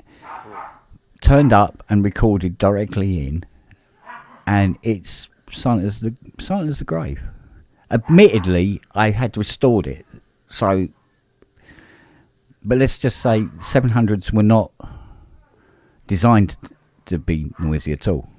Did you ever do any of the synths at EMIS up in Bristol Mangersfield? One or two. Yeah. But not really knowing whether I was working on EMIS synths or not. Yeah. If you know what I mean. I only found out sort of like afterwards. Oh, that's where it went. He had a huge collection. I used to What were you going to say for a minute? He had a huge penis. Oh. That's what you thought he was going to say, wasn't it? Well, he said I don't know. Yeah. You've just got a filthy mind, Robbie. Admit it. Oh. Yep. Every woman is a beautiful bambino to you, isn't it? Let's face it. Bellissimo bambino. A beautiful child? Yeah. No. Well, it depends on how you want to, which side of the fence you're on here. I'm definitely not on the child side of the fence. He's got a scrotum like seal skin, has Robbie. Fucking 200-year-old walnut. So what's Seal using for skin now? My bollocks. and that's so basically he's the next video to his next single, he's just going to have this ball sack on his head sort of thing. Yeah. Oh, okay. Because you've got his skin with clubs. People will be beating him with clubs. Did I tell you the Creative Lab story about their software called Lava? Their 3D reactive to music. So you could build a 3D environment with things in it, people in it, models, and you could set what each thing within it did and how it reacted. It would spin round, change colour, all that kind of stuff, move. And it was called Lava. Really, really good thing, around about 2000. I seem to remember it. Yeah. And just after, or around about the time, no, just before I left, they'd launched it, and they'd launched it in LA at a big nightclub with Bootsy Collins playing, and we were all there getting very, very arsed. Lots of stories from that. But a little while later, Creative Labs decided they didn't like the word, they didn't like the term, so they picked another name, and it was Uzik, which, if you look it up in the dictionary, is a walrus's penis. And no one had said anything. Why would they? Well, it's the bones, the baculum inside the penis, right? Yeah. Yeah. I mean, that takes all the effort out of it, I must admit. I could do with one. Yeah, I could do with a freaking bone in my dick. Well, I told you the hillbilly toothpick was the raccoon baculum. For no joke, I mean, it's those guys are maniacs. Wow. Yeah. No. Wow. It's that small and thin. No. Oh, wow. No. That in your pipe and smoke it. Oh, hey. By the way, the 3D positional audio, Electric Image in the late 80s had positional audio inside the 3D environment. It's really cool. Yeah. Let's try again, shall we? That's why John Knoll used it all the time for his early effects stuff, because Electric Image was killer for a while, the particle systems, and it's really good stuff. There wasn't an awful lot of powerful audio. Well, actually, there was. Whenabouts in the 80s? Because I was into 3D audio around about the end of the 80s, beginning of the 90s. I don't know. I had a cracked version back in the late 80s. I can't remember exactly when it was, but it wasn't the latest version, but it was probably around 88, something like that.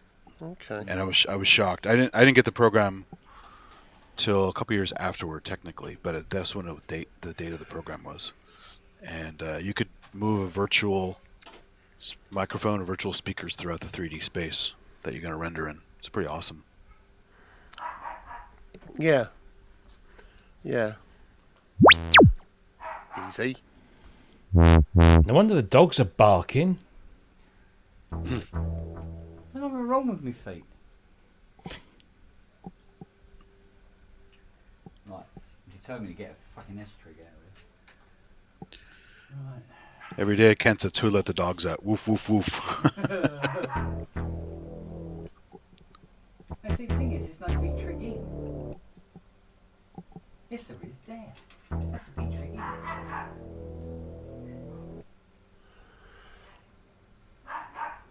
V-trig in. Yeah. So why aren't I editing? Did you get your article done? Yeah, I'm just doing some photoshopping now. I can do that while I'm talking and listening. So.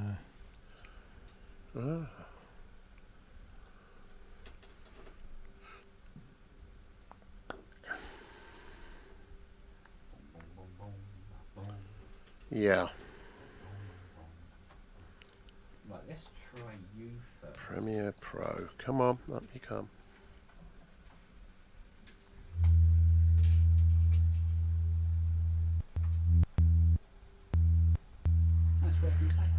And here we go. Mental. Think you're working backwards.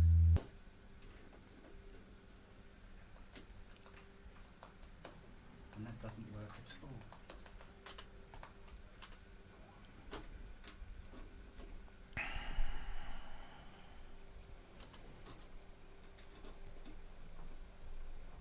Oh, for fuck's sake. What's the matter now, babe?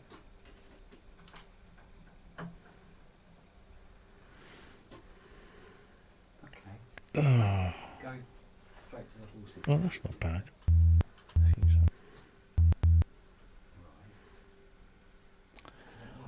Let's use that. Ooh.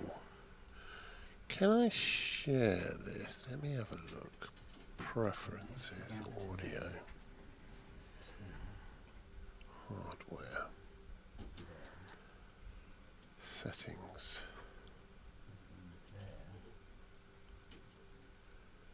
Outputs 3 and 4.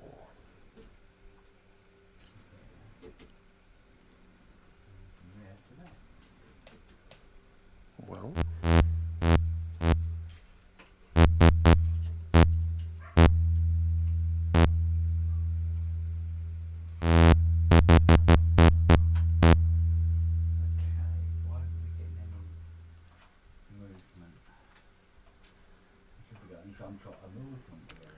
Output mapping.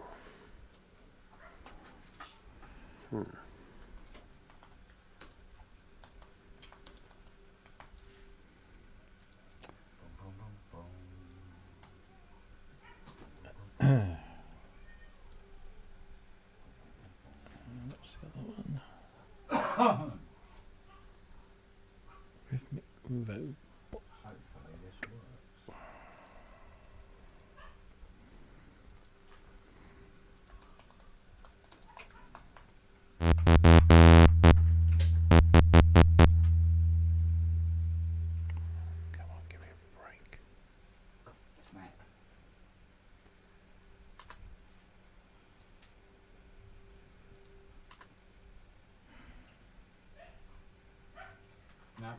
No good. We're going to sort this out. Let's this dog's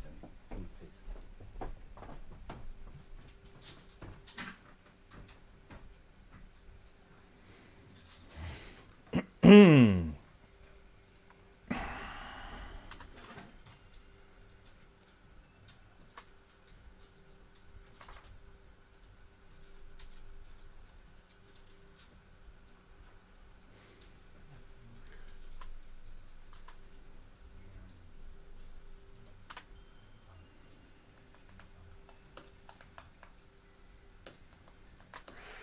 Are you hearing that?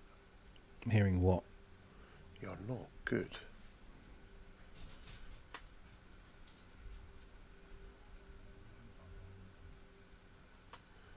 You're not hearing that good. Okay. I'm doing playback on my on Premiere, and I'm not getting it through here, which is probably a good thing. Where did he install it? Dick.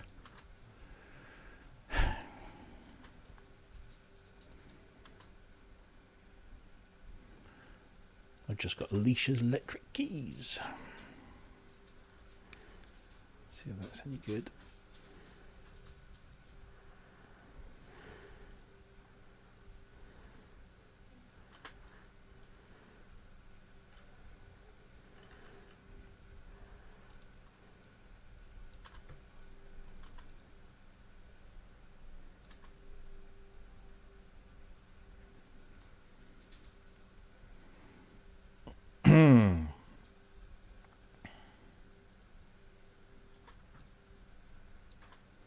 Let's all go around here tonight, isn't it?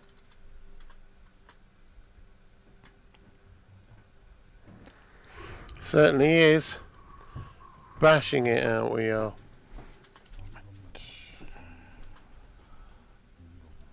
Current location. Alicia's electric keys.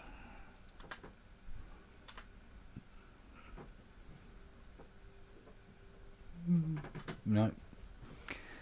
Useless fucking thing.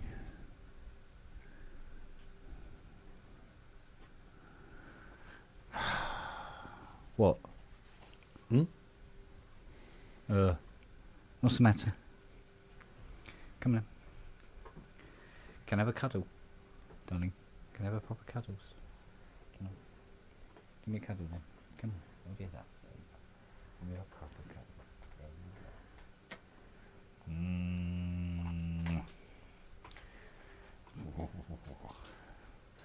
Alright. This is rather lovely. Good girl, aren't you? Yes, you are. You good girl? Go on in. Go and find something to do. Oh, someone to annoy. Someone to annoy? Yeah, I'm sure she can find somebody. Just someone to annoy.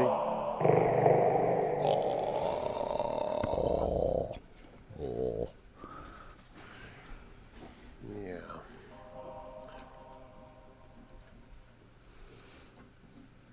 That's a hard drive loading, if ever there was one. Come on.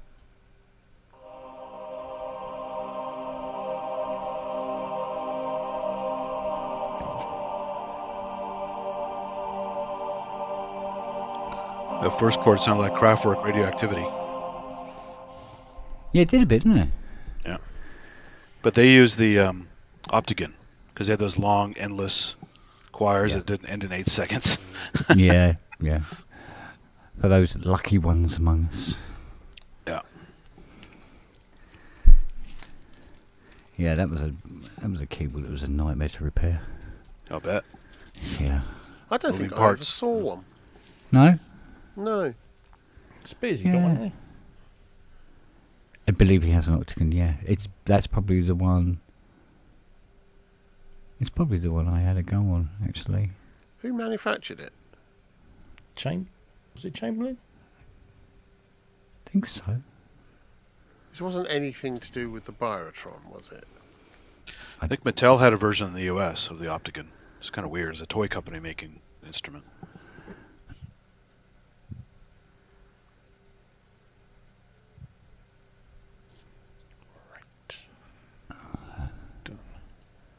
Done. Do you know what, Human Error? I did that. From what I'm gathering here, you're going to love this. The VCAs seem to be running off the V-trig, definitely. And the envelopes only run off the S-trig. Which is a bit of a fucking pain in the arse, really, when you think about it. Can you not Is there not a multiplexer where you can double up? You can feed once you've got the S-trig, put it to a mixer and take the S-trig to somewhere else as well. Well, there's multiples I can plug it into at least anyway, but... Yeah. Isn't that what you're after? Well, no, because what it is I get a V-trig from... Well, call it V-trig. Let's call it what it actually is, a gate. Yeah. And although there's a gate in, when you plug the... Say you use channel B on the interface, put a V-trig in, and you should be able to get an S-trig come out of the S-trig socket. Yeah. But you do that, you plug it in, and nothing happens. So is it going low rather than... Is it going negative? Yeah, well, S-trig is a minus voltage anyway. So is there not a polarity... something on there that changes polarity? No, I don't think so. Well, I mean, basically that's what that 961 does. It's supposed to be changing V-trigs to S-trigs and S-trigs to V-trigs and so forth. It's all been a bit... It's been a bit of a dick about it. That's the thing. But there again, the oscillator drivers are not passing on to the VCOs either at the moment. I'm going to have to take a much closer look at this. Because what you're supposed to have is the oscillator driver is supposed to run the first 3 VCOs, and then the second one runs the next 3 VCOs. Mm. And it's not. I thought you had that working before. Yeah, I thought I did too. In the unboxing, and I remember, in fact, distinctly in the unboxing, you had to. I ain't fucking doing it now. Odd. Yeah, I know. I forgot, does that have buffered malts or passive malts? 55. They're passives, basically. Passive, Yes, you feed whatever you feed in, and then it will distribute to the other 3 sockets. So you can lose signal if you use it too much. Yeah. But on a real 55, that's not really an issue. Yeah. Everything's because everything's like to start with. Is there not a? Is there I not did. I wound her amplifier? right up. It didn't make any difference, mate.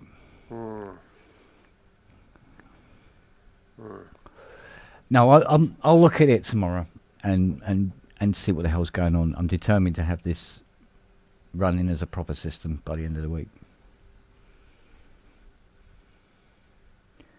Come hell or high water.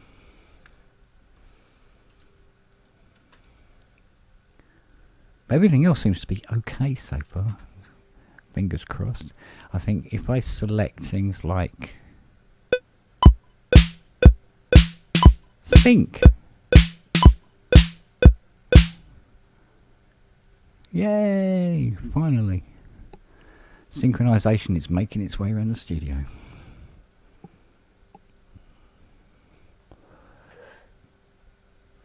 Oh, right, so the Optigan was using optical soundtracks. Mm-hmm. Hence the name. Gotcha. And the Byrotron used a little pen. Yeah.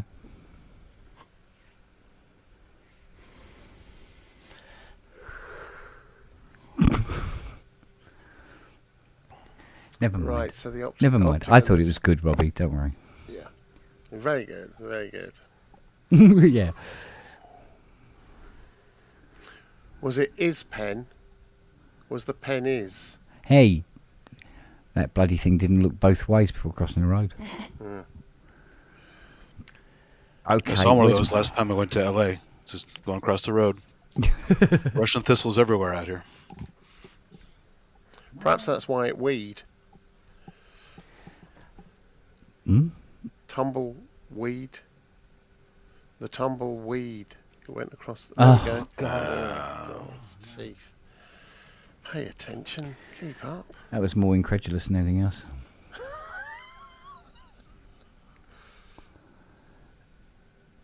That me. Right. Is that a key step or a key step pro? Which one? Because there's a key step there and there's a key step pro there next to it. So the answer is yes. All the above. Technically both. So there's a pro and there's a key step. Oh, no, sorry. Beatstep Pro and a keystep. I'll get that right one day. For fuck's sake. I'm so bad. You're bad, man. You're bad. Yep. Absolute massive pain in the arse. Have we got an osmosis?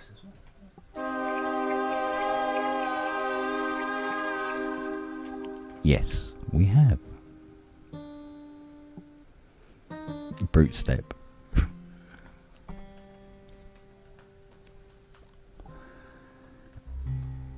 And now, the world's most weirdest looking guitar. Oh no, it's that plank of wood thing, isn't it? We had on the show the other week. Oh God, that was.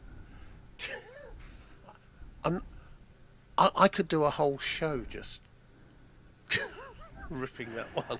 It should have come under the title, how do you make something almost impossible to use?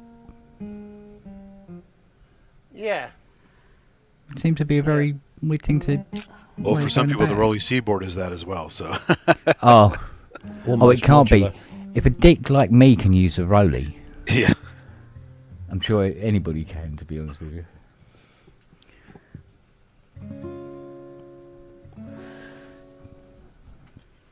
I tell you a tale of a man so bold.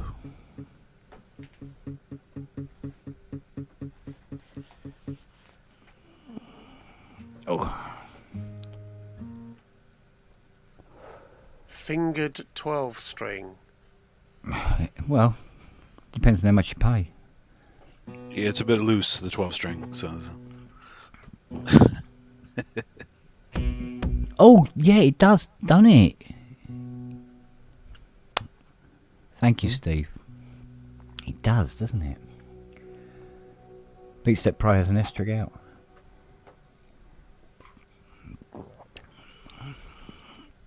Ah. So there's Keystep Pro, and they all meant to integrate with Modular, so... Yeah, beautifully. And in fact, I think, from what I've seen of the Beatstep Pro, it is an absolute triumph of Arturia. Really is. And in such a lovely, well-built, small, convenient package. It's at a nice. good I price. like Keystep Pro better because you get 4 tracks and you have more features on it. Yeah.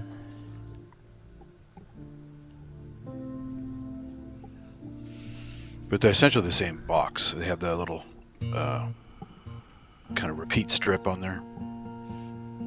Little ribbon thing. Have you played with that, Kent? That's pretty cool. No. You have to get the timing right, otherwise you end up muting what you're trying to do. But Yeah. so, What's this? Connect the 921 driver left bottom to the 921 top input frequency and right control output to width input on the other.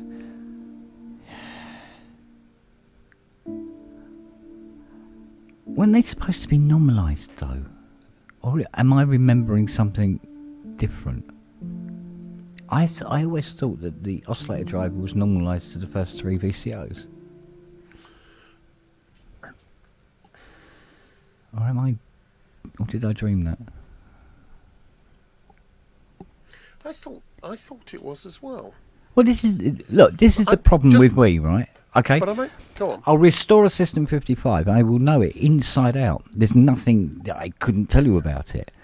And then I don't work on a 55 for a couple of years, and people ask me questions about the 55 and I go, it's wood, it's got a wood case. Power supply's over behind the 960, I know that. It's got rubber feet. There's a keyboard with it as well, if you're lucky. It's weird, isn't it? It's like stuff has to come out because more stuff has to come in. So when 55 comes in, I'm going, and then it all starts coming back. And you go, right, yeah, boom, boom, boom, boom. You know, 4 or 5 hours later, I'm using it like I was fucking tomato. Well, that's the same with all of these things. You know, if you go back, I'm going to be doing some demos of these, and I've just suddenly realised I've not turned them on or used them in anger for a long while now, and I'm just looking at them going, I know it works. What do I? How? Yeah. I used to be flying around. So it will take a half a day, and I'll be back in the groove. You have to connect this. Right. Okay.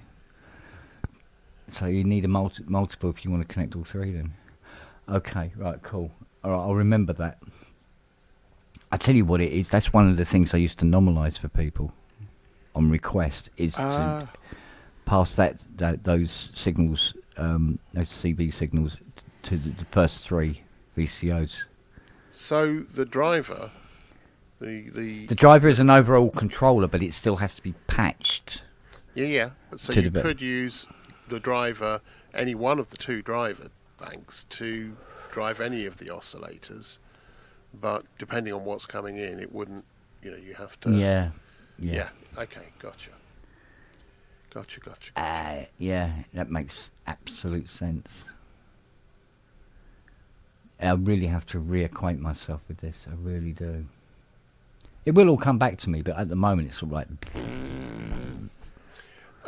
Ken, how far apart are your key step and your beat step? They're next to each other. Right, so there's a millimetre, 2 millimetres between them? Yeah, about that. Right, okay. I Sing the Body Electric said, because I'm stupid and lazy, I mean because I have a much bigger things to think about. Please could someone explain in dumbest terms the difference between key steps and beat steps? And Kent's just told you it's about 2 mil? Yeah, thereabouts. Yeah, about. Well, I mean the key step is all that for that. Yeah. Fuck.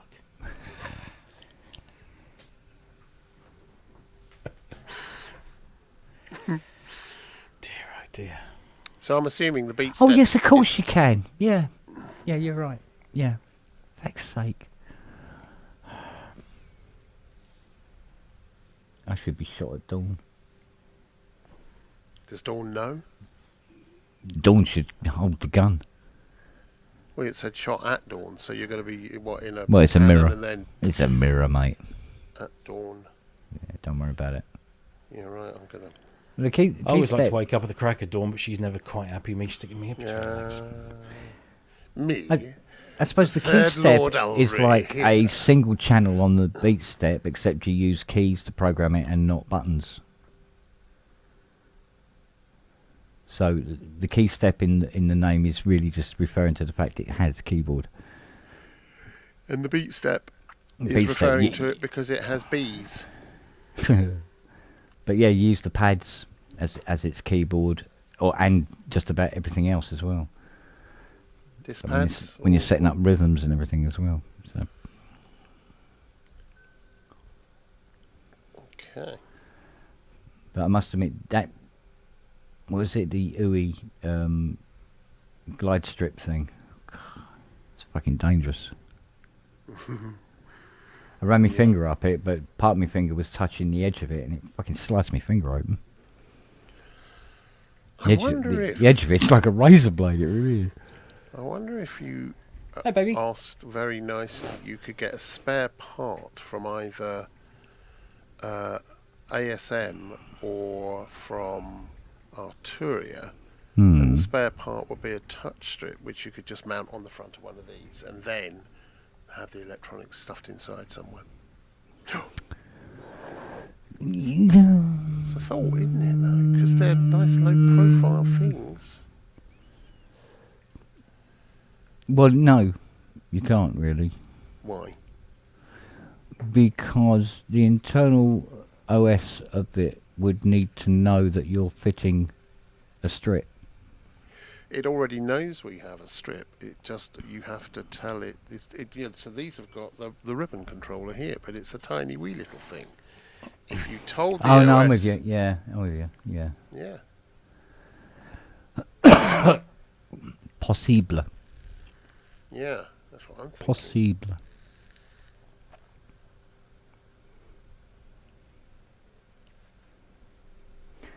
But theoretically, that UI should work as well. What, UE Green? Yeah. Opportunity knocks. That guy was so not American. Canadian, I thought. Yeah.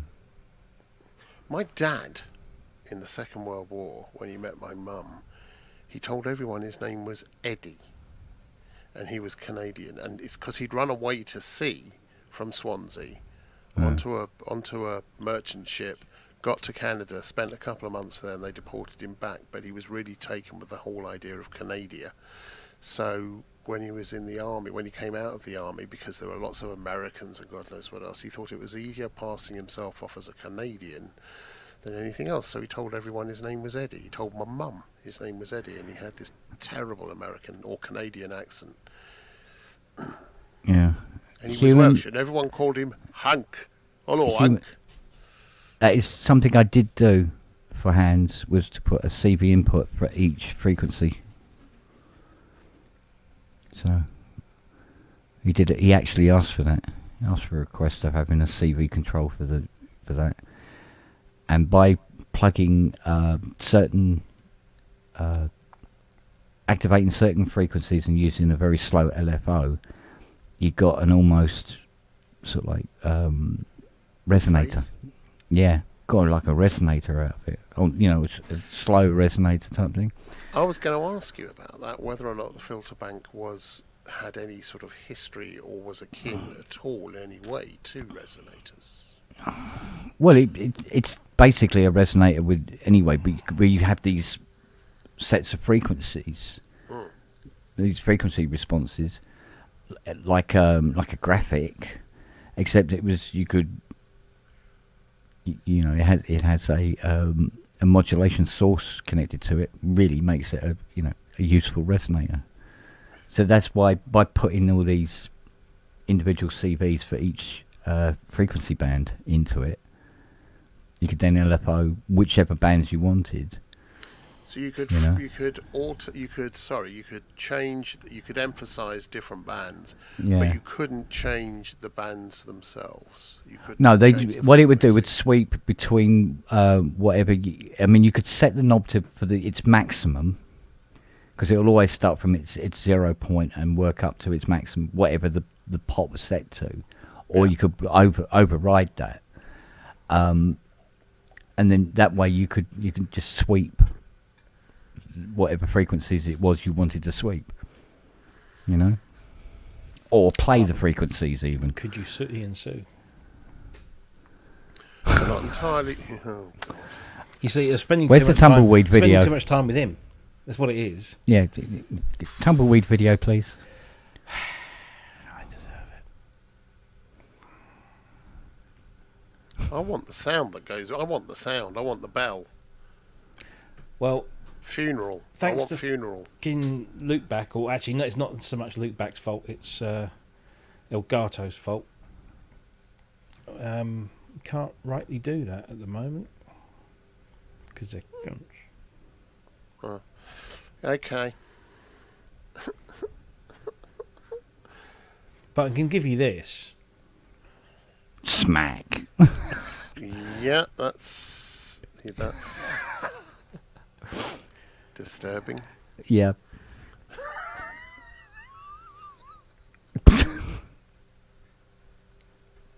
There's so many. There are so many.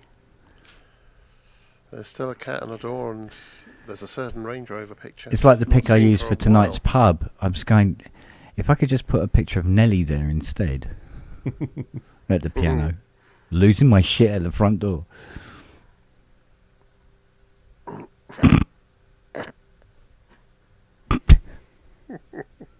It's weird, when I saw the photo I go, that's what come into my head.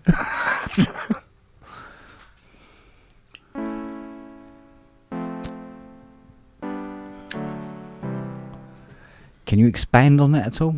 Well, that's pretty much the song. Well, there must be more to it than that. There's not a lot. There's really? There's like a really fast kind of everybody move to prove the groove. Everybody move. And then there's a bass line. There's a really funky slap bass line in the middle. Funky. Apparently. Funky. The KS Pro feature. Was that where it bursts into flames because I use it wrong?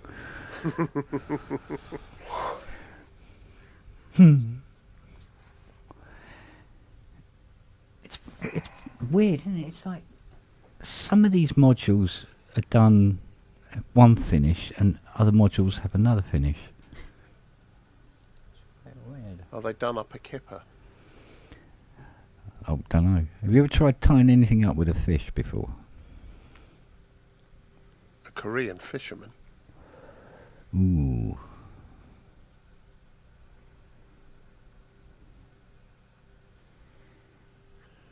No. It's a wonderful piece of gear, isn't it?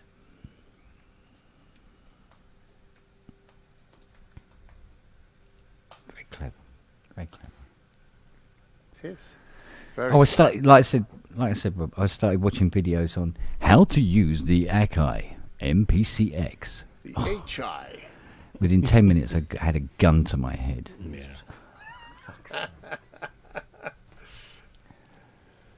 Yeah. All right. Some of them very good, very informative, and a lot of them are not. Without putting too fine a point on it. Well, sadly, not everyone's a natural educator. That's just the way it is. Yeah, yeah. Edumacator. But there again, there was, like I said to Rob, there was times when I was going, there would be a video, and it is informative, and the guy is delivering the information at a good pace, and he's being very clear about everything, and doing that thing that sometimes professionals do. They don't mean to do it, but where they miss small key bits of information. Because they know it's because they skip over it. Yeah, exactly. Because they're professionals, to them it's just so obvious to do that. But part of being a teacher is you have to assume no one knows shit. So yeah. I mean, I've done it myself. Talking on the phone to somebody through the process of whatever it was they're doing, and they go, "Yeah, but I can't get it in there because of the plastic cover." I go, "Yeah, well, remove the plastic cover." Yeah, obviously. I go, yeah, but you didn't say that. I went, okay, right, you're following me to the letter. Some people get mad, though. You're being insulting if you're too detailed. I'm like, it's for everyone who doesn't know. Yeah. But I've had it in some cases that some of the videos where the guy's voice was driving me fucking insane instead. It was like, oh, God, I wish... Stop talking! Yeah. I'm watching you. She's got a new name. Who? I told you about it, didn't I? Lily, her nickname. She actually answers to it. You call her and she actually comes to it. It's Shit Cannon. So when lunchtime rolls around, it's, have you loaded the cannon? She goes, oh yeah, but go in there and load the cannon, anyway. The dog does about 8 craps a day. It's a crap rocket. Yeah. Yeah. She's getting quite good now. She actually woke up, got up off the settee, jumped down, walked into the kitchen, out into the back garden to go and have a pee and a poo. And we praised her and gave her a treat. And they're going, yes, yes. 2 hours later, right on the stairs. It's like clockwork.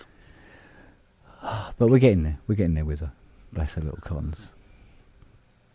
One thing about those training videos that gets annoying is people just don't realize their little ticks and their little... Like, I know people go after certain sayings a lot. Yeah. Clicks and tongue things and all kinds of stuff. Yeah. Like, after a while, you just want to shoot yourself, They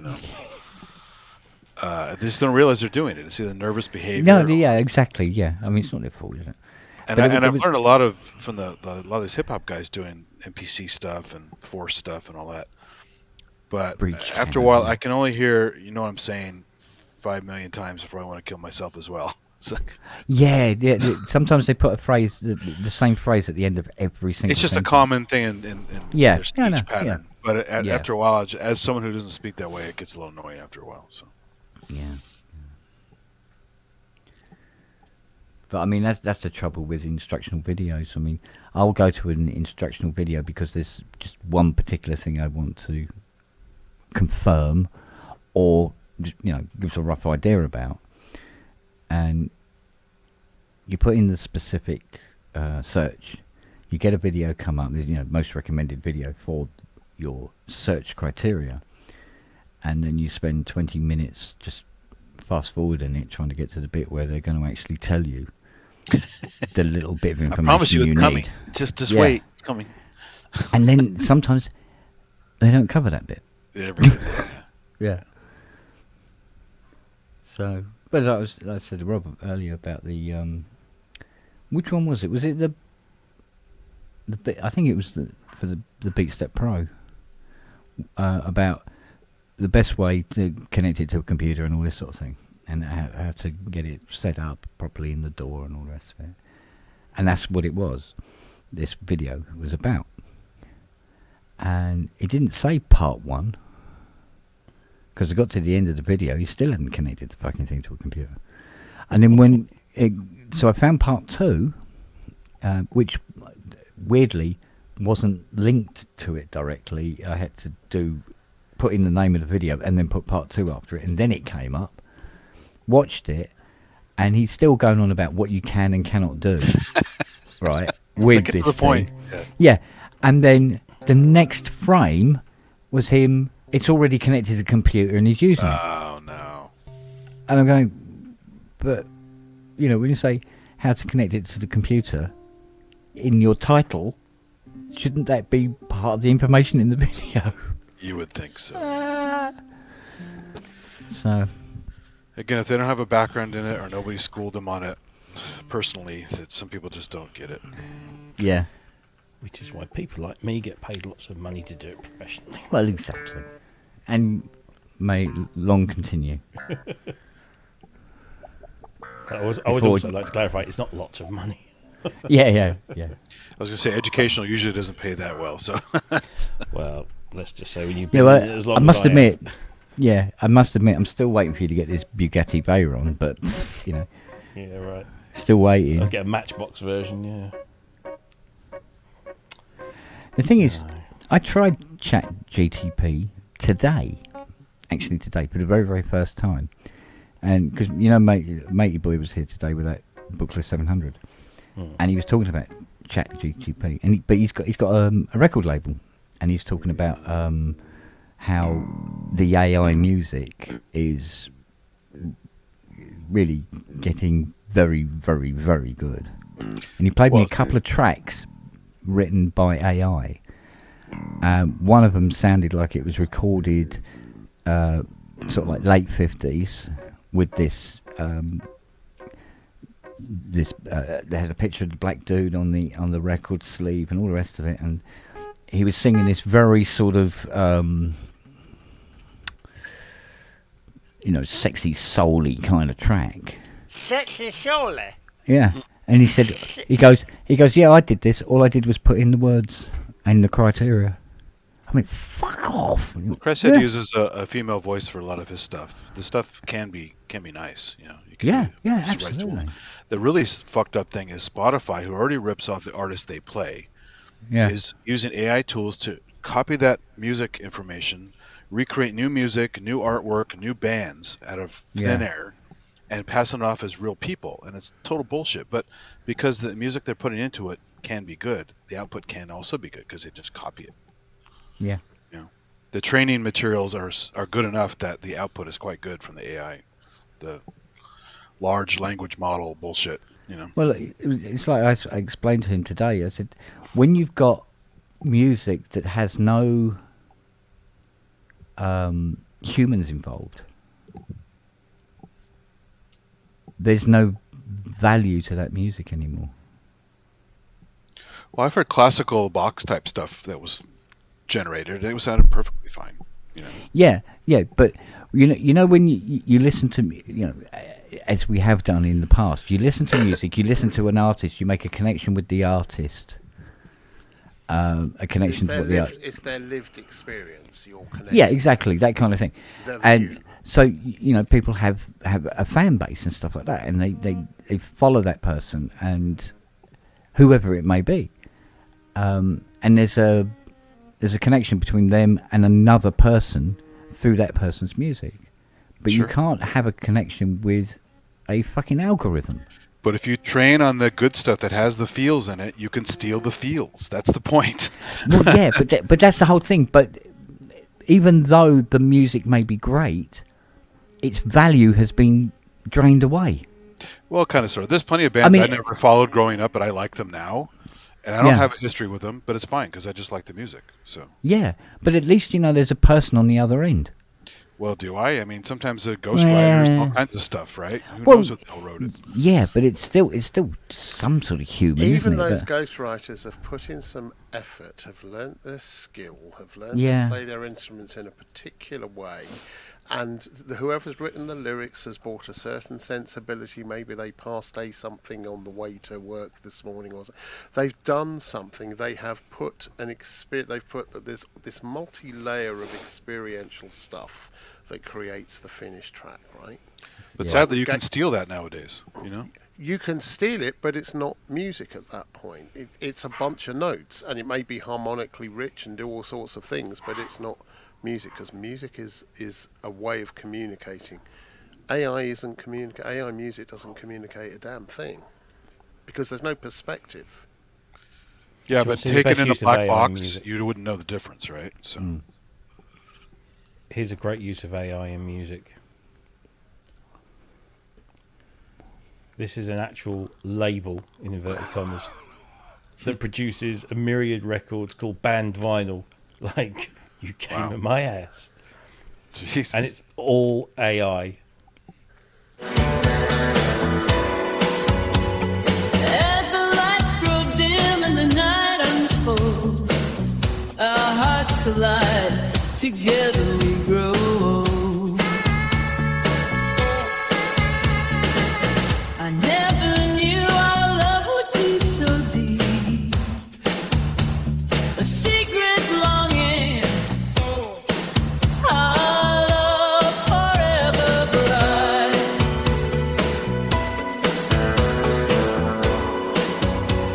You came in my ass, baby, and you made me oh so complete. And it just, that's great. There's more of it. I mean, it's just insane. I mean, it's like something they play in South Park or something like that. I'll spit on your meat. That's quite relevant, topical. Wow. Where was the one? Oh, there's shrooms and anal sex. Do you really want to fist me? Where's the one called Edda? There's one called Edda. It's there in the centre top. Go up. Go up. No, there's a few. There's not. Where is it? Oh, there we go. Yeah, Summer Night Sodomy. And this is all AI generated. All the images, the music, the lyrics. I mean, it's just fucking how much? But you guys remember last year I did that Google Music LM demo? It sounded like crap. Like the fidelity on was your bad, floor. the music was bad, and now the stuff has gotten so much better within a year or less than a year. It's going to get better still. It's going to be madly. I'm going to have to put my interviewer hat on and now go, Robbie. And how did you come across this site? He just or more to the point, did you come across this site? He's looking up scat porn. He saw shit on your floor. I have a friend. Honestly, this is the gospel truth. I have a friend who looks for the sick and the depraved. I think as part of his living. I don't know. Well, other than me. Yeah, and he just shared this. Oh wow! So, yeah. I've been thinking about you all night and day. Can't get you out of my mind, no matter what I say. I've been driving by your house again and again, feeling like a fool, but I just can't stand the pain.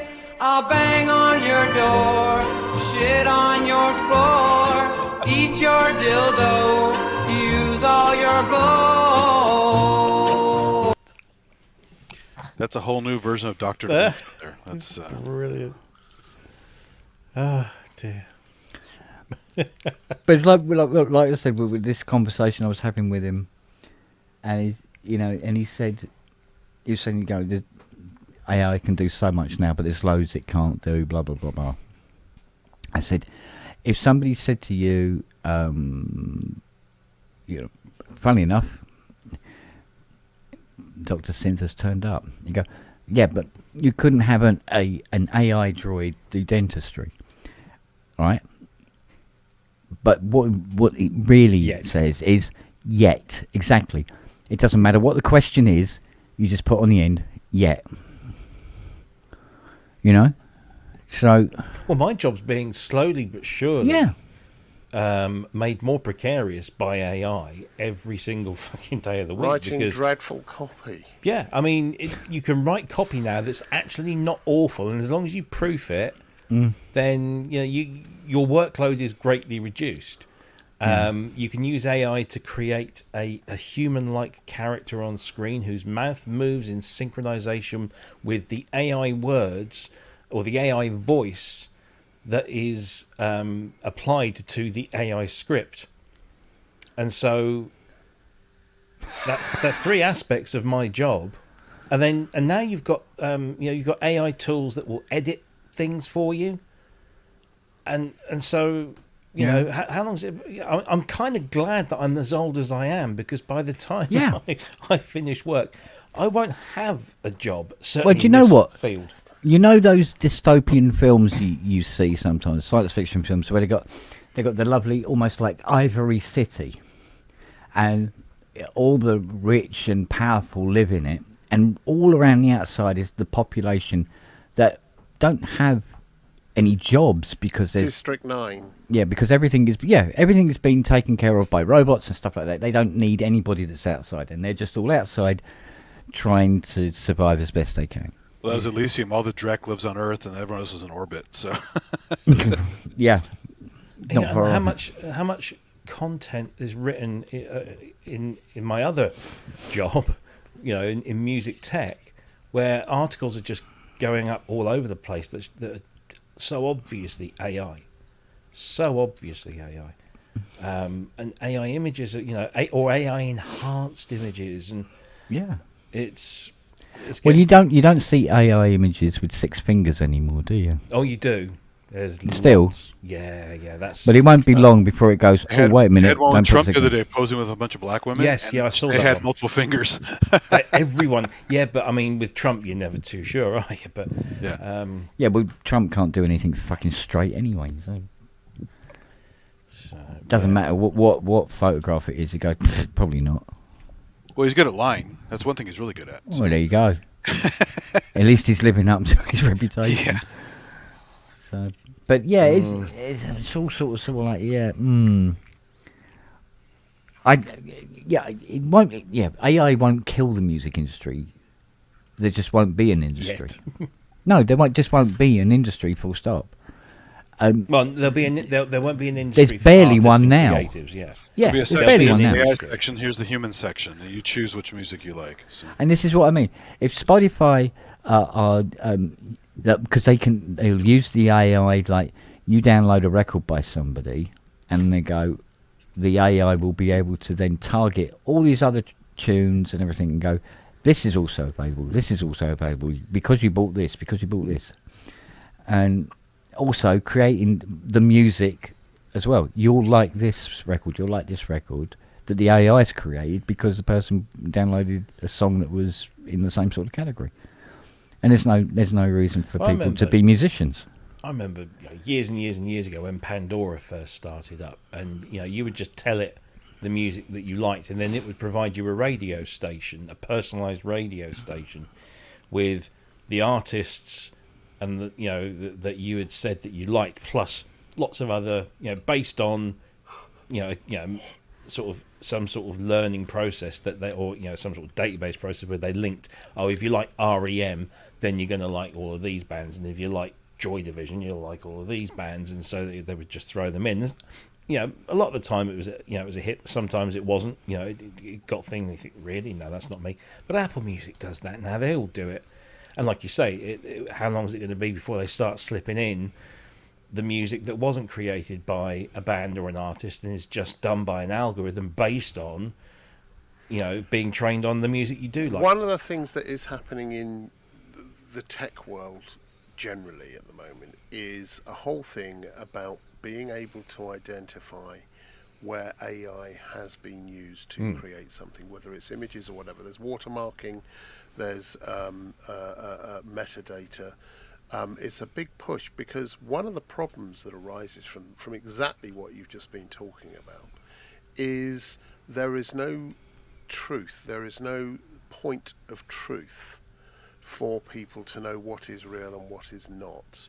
It's become a massive thing in the video industry, where or film and TV as well, or news, anything which uses video or imagery. It's become a massive thing because you now have to be able to assert absolutely that either there is no AI, or that if there is some component which has been generated by AI, even if it's just generative fill or removal of a bit of a background to remove someone, you have to declare that, because if you don't, they can't use it. Because so many, because they need a point of truth, and a single point of truth, to be able to say this is legitimate, because otherwise they're opening themselves up to be sued for lawsuits. All sorts of things can happen, and a lot of production companies, insurance companies, have started insisting that you declare which is AI and whatever. Now that's going to start happening with music as well. It's going to start happening with art, where you have to be able to declare. You have to declare if it has AI in it. Now some people are getting away with it at the moment. At some point, people will start wanting to know what is the truth. Some people won't. Some people just won't care, and that's fine. Some people will just, I don't care. But for anyone that's discerning and wants to know, they'll look and see whether or not AI is included. It's a bit like whether or not you want to have E numbers in your food, or too much sodium, or whatever. And that's going to become a big, one of the predicted big moves and big movements and areas for growth in the future is made by a human, made by, no AI. You remember Queen, no synthesizers, same kind of thing, no AI used. And that's going to be a thing. That's going to be a thing for all of these things, including, as I said, for news is a big thing. It's, all the news organisations, media organisations, magazines are going to have to start smartening up. I don't think it's going to be as easy as that, Andrew. It's not going to be quite that easy, but it's going to become a thing. I mean, I'm looking at the industry predictions. I've been sitting in on some pretty high-level meetings, and I can't say too much, but but there's been some record labels that have actually already taken AI companies to court over songs they believe their material was used to train an AI to do. Yeah, copyright isn't the issue here. No. What the point was so they take them to court, and the way the law works generally is that if you're going to sue a company, you've got to have proof. Now, how do you trace back from that track? How do you trace back to the source material that caused it? Is it theirs or not? What you're talking about there is a copyright thing. It's about, are they breaching our copyright as a band or as a writer or whatever to create something based on what we've done? And if they are, then we should get recompense. That's what you're talking about. Yeah. A much more significant thing, I mean, not for us as musicians, but a much more significant thing is declaring that AI was used at all. Because if and legislation will be coming through, and it will be one of the key areas of growth is going to be that, is in the creative field certainly, is being able to prove that through watermarking and digital imprints that there has been no AI used in creating whatever it is, whatever medium it is, if for no other reason than large corporates, big broadcasters, they have to have absolute certainty that what they get is, no matter what they do with it afterwards, the sources they have to be verifiable. Well, yeah, that's all well and good, mate, but the problem then is going to be, and it's going to happen because it's happened with so many other things, is China's going to go, no. Yeah. Sorry. But how do you then trace this AI material back. You don't have to. What you then say is, if China is not willing to sign up to this, if Microsoft isn't willing to sign up to this, if Apple isn't willing to sign up to it, and by the way, most of those have, then we can't use anything from that particular source, which is, let's just say it was China, and it's, we know they stretch the law. In fact, they just break it. They just do what they want a lot of the time. But they still have international commitments and agreements they have to abide by. Otherwise, people can't work with them. And the same thing applies to large companies, to all sorts of different areas. You can't insure something if you're not sure if it exists. So what happens if you create this huge catalogue of AI music, and you're making £1 million a year, £1 billion a year, Spotify, and suddenly someone sends a worm in and it destroys all of your archives. Someone finds a way to issue a virus, destroys it all, so you lose your income. Yeah. Will the insurer pick up on that? And the answer is, at the moment, no, because they will contend that you may own something, but you're not. You don't own. You're not the writer of it. It's been generated by something else, so therefore you don't own it. Possibly the code maker does. It becomes a big legal wrangle, but essentially the insurers will go, no, we're not insuring you. If you're not insured as a large corporate, if you can't get insurance covering you for a big major risk insurance essentially, then suddenly you're out of business.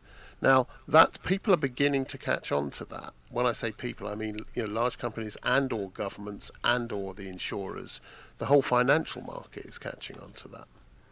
Yeah, it's a big thing. It's a big thing, and I know all of the doom, the sayers of doom that say AI is going to kill everything. AI is going to have a massive impact. You have to learn to work with it and understand where it's useful, where in the workflow it's useful. Yeah. But you also have to understand the genie's out the bottle. Now it's going to be about the effect that has on trade and commerce and sources of truth, which is an odd thing to say in a world where truth is so malleable. But it's something, any insurer will do anything they can to get out. A lot of there's one insurer in particular, and I can't mention the name. I can't. Who know that several companies that they insure, big companies, have pushed. They've stepped over the line with AI, with how they're using AI, and they know that if they had a claim, if something went wrong with the revenue of these companies, they wouldn't be insured because the insurer could say, sorry, no, but in the meantime, they're collecting the premiums. That then opens up the other side of that, which is the legal thing that you knew that they weren't going to be insured, and that if they made a claim, you weren't going to pay it. You knew that. So there's a whole bunch of stuff, and there comes a point where you're looking down at this is where actuaries and all those people come in. You look at the risk and you go, at what point is the risk versus the revenue unacceptable? And it's getting closer and closer at the moment. Yeah. Well, I suppose at least as far as music's concerned, anyway, live acts are going to come back properly. They are already. We're going to have to. We need to sit shite so that all the bands over here can start touring again. It's mad. Yeah, well, it's mad. But yeah, live music will be a thing, as it always was. The funny thing is, in a historic sort of sense. Well, that's me fucked, isn't it? yeah, you going out and gigging. Yeah. In a historic sense. Not going to happen. The pop music, rock music phenomena is something that grew way beyond what anyone expected. It's kind of a bubble. There would always come a point where it would burst, and then a lot of what we're seeing now is monetized stuff, and people that make music will do it off their own back, spend all this money and never recoup.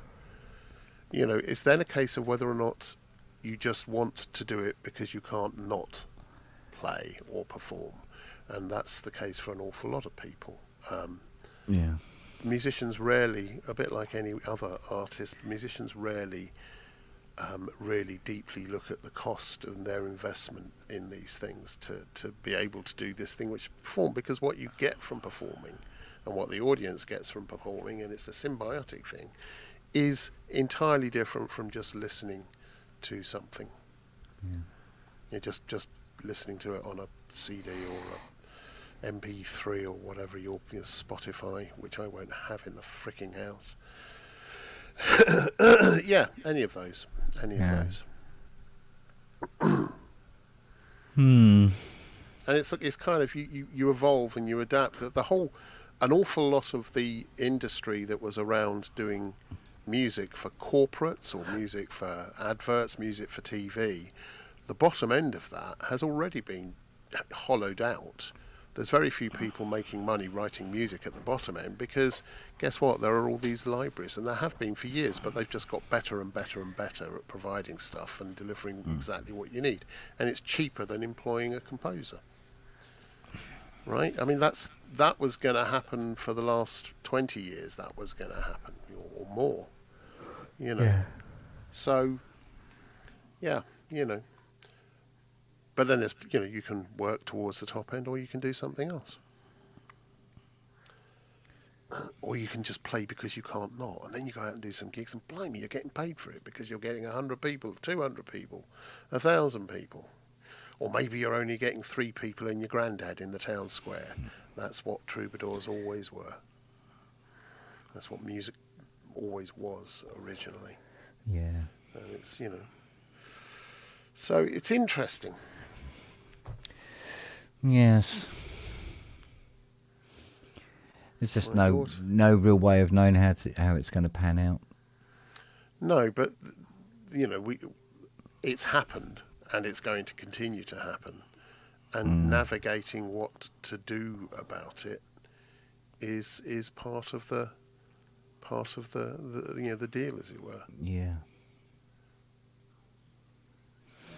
I mean, one last thought on this. I mentor people. I mentor people a fair bit, and a lot of people have been coming through, youngsters, some a lot older, who feel that their jobs are under threat in our industry, in the video industry, in the production industry, essentially.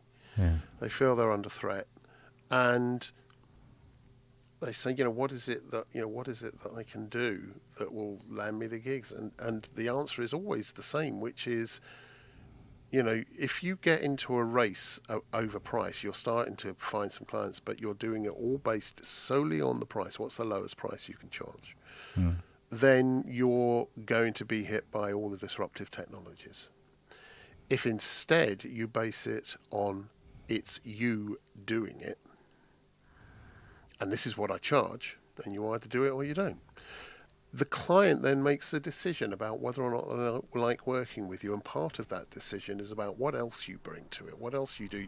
Do you think about them when you're representing them? Do you bring an understanding of what they're after and make sure you essentially cover their back? You get all the form side. You if they need something turned around in blah blah blah 12 hours, you can do it. It's something, that's the kind of service, and people pay you, people want a relationship with you and will pay you well, because what you're doing is solving their problems. They're no longer thinking of it as creative.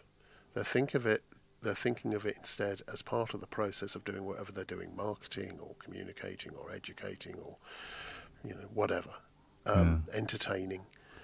And you're just providing solutions, and an awful lot of people have moved into the events industry, and a lot more people are moving back out into gigging, that kind of stuff again, because they can do that. They can offer something where they just turn up. They're no trouble at all to the promoter. They bring the stuff. They do a good set. They have a great sound. They often will bring lights or whatever else themselves. So the promoter just has to open the doors. Bang. Yeah. It's that. So that kind of sensibility is what's letting people continue to earn. And if you just do it based on price, we're talking about art here and relationships. So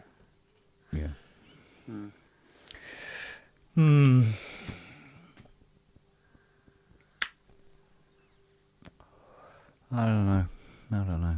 It's a very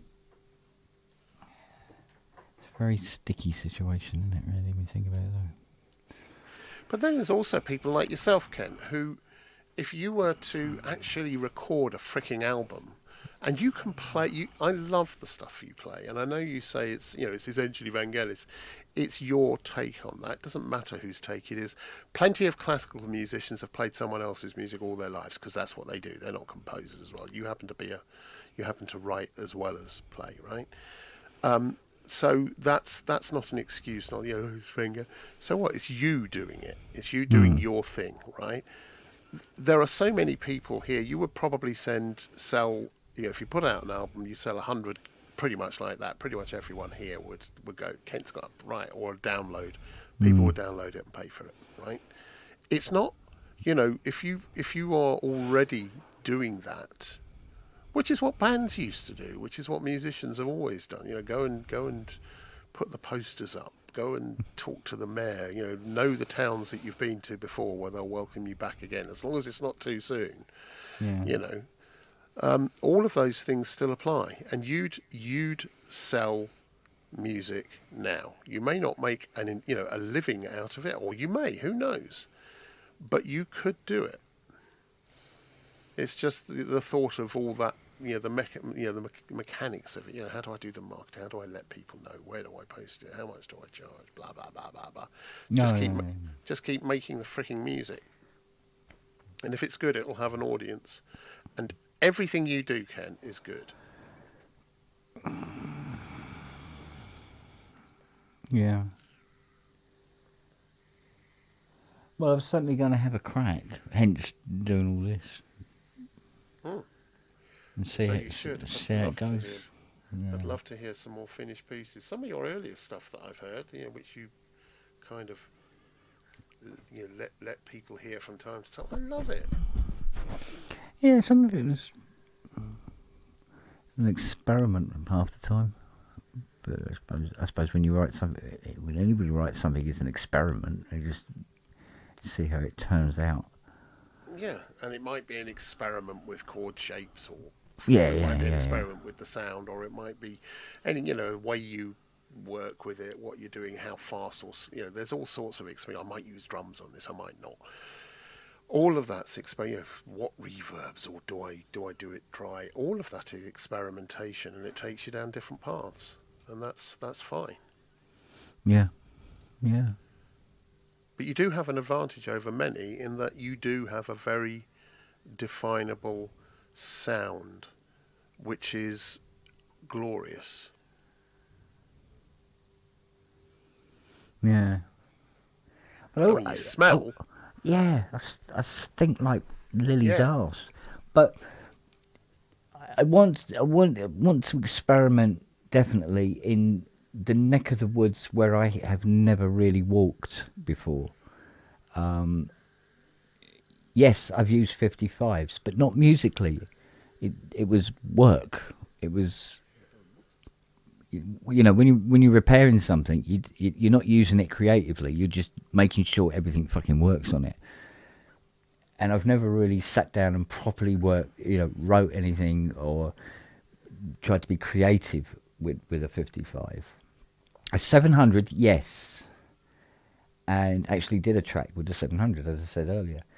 But in terms of using these kind of, the things that these modern units can do fascinates me. Like when I was watching Synchrotron using his Beatstep Pro when he's doing his Saturday morning podcast. It's like listening to what he was doing with that modular and how quickly he set it up and just off he goes and everything like that. But that's planning. It's wonderful. That's planning. But there's still a sort of easy flow to it. Do you know what I mean? Yeah, but the planning is what I mean by planning is that if I'm going to sit down and write some a complete piece, I will tend to spend an age beforehand finding the sort of instruments and textures. I may not use all of them, but I'll be finding textures and instruments and things that interest me, or a machine that I particularly, or a piece of something. I'll be finding the tools that I'll use on it, so I can get to know them and have them set up and ready. So everything has to be wired and ready to work in the way that I want to. And each time I write, it will be a different setup, a different set of tools, different, or maybe I'll do an entire album or an entire whatever, opus.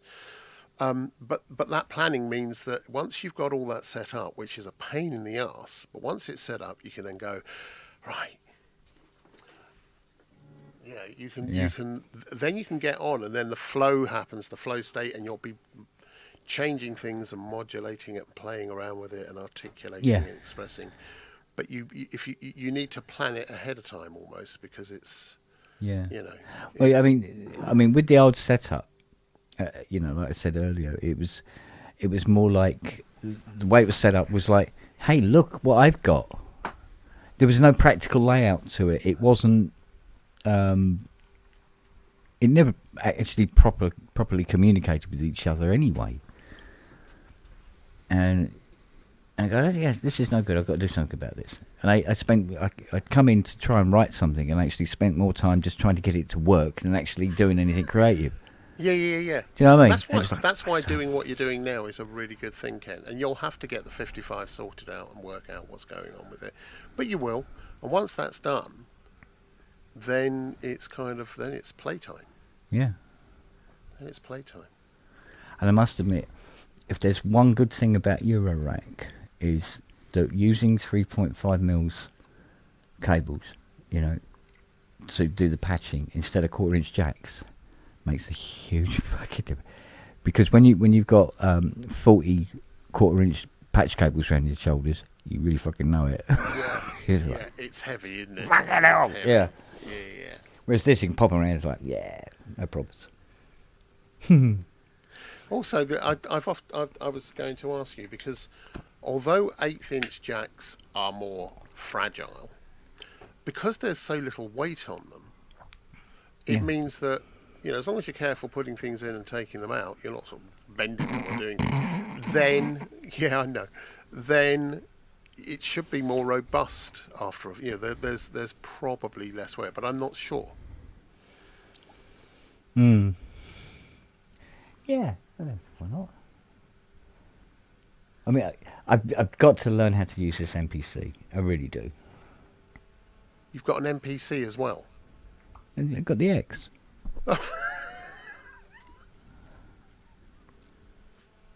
And you wanted to get a Muse.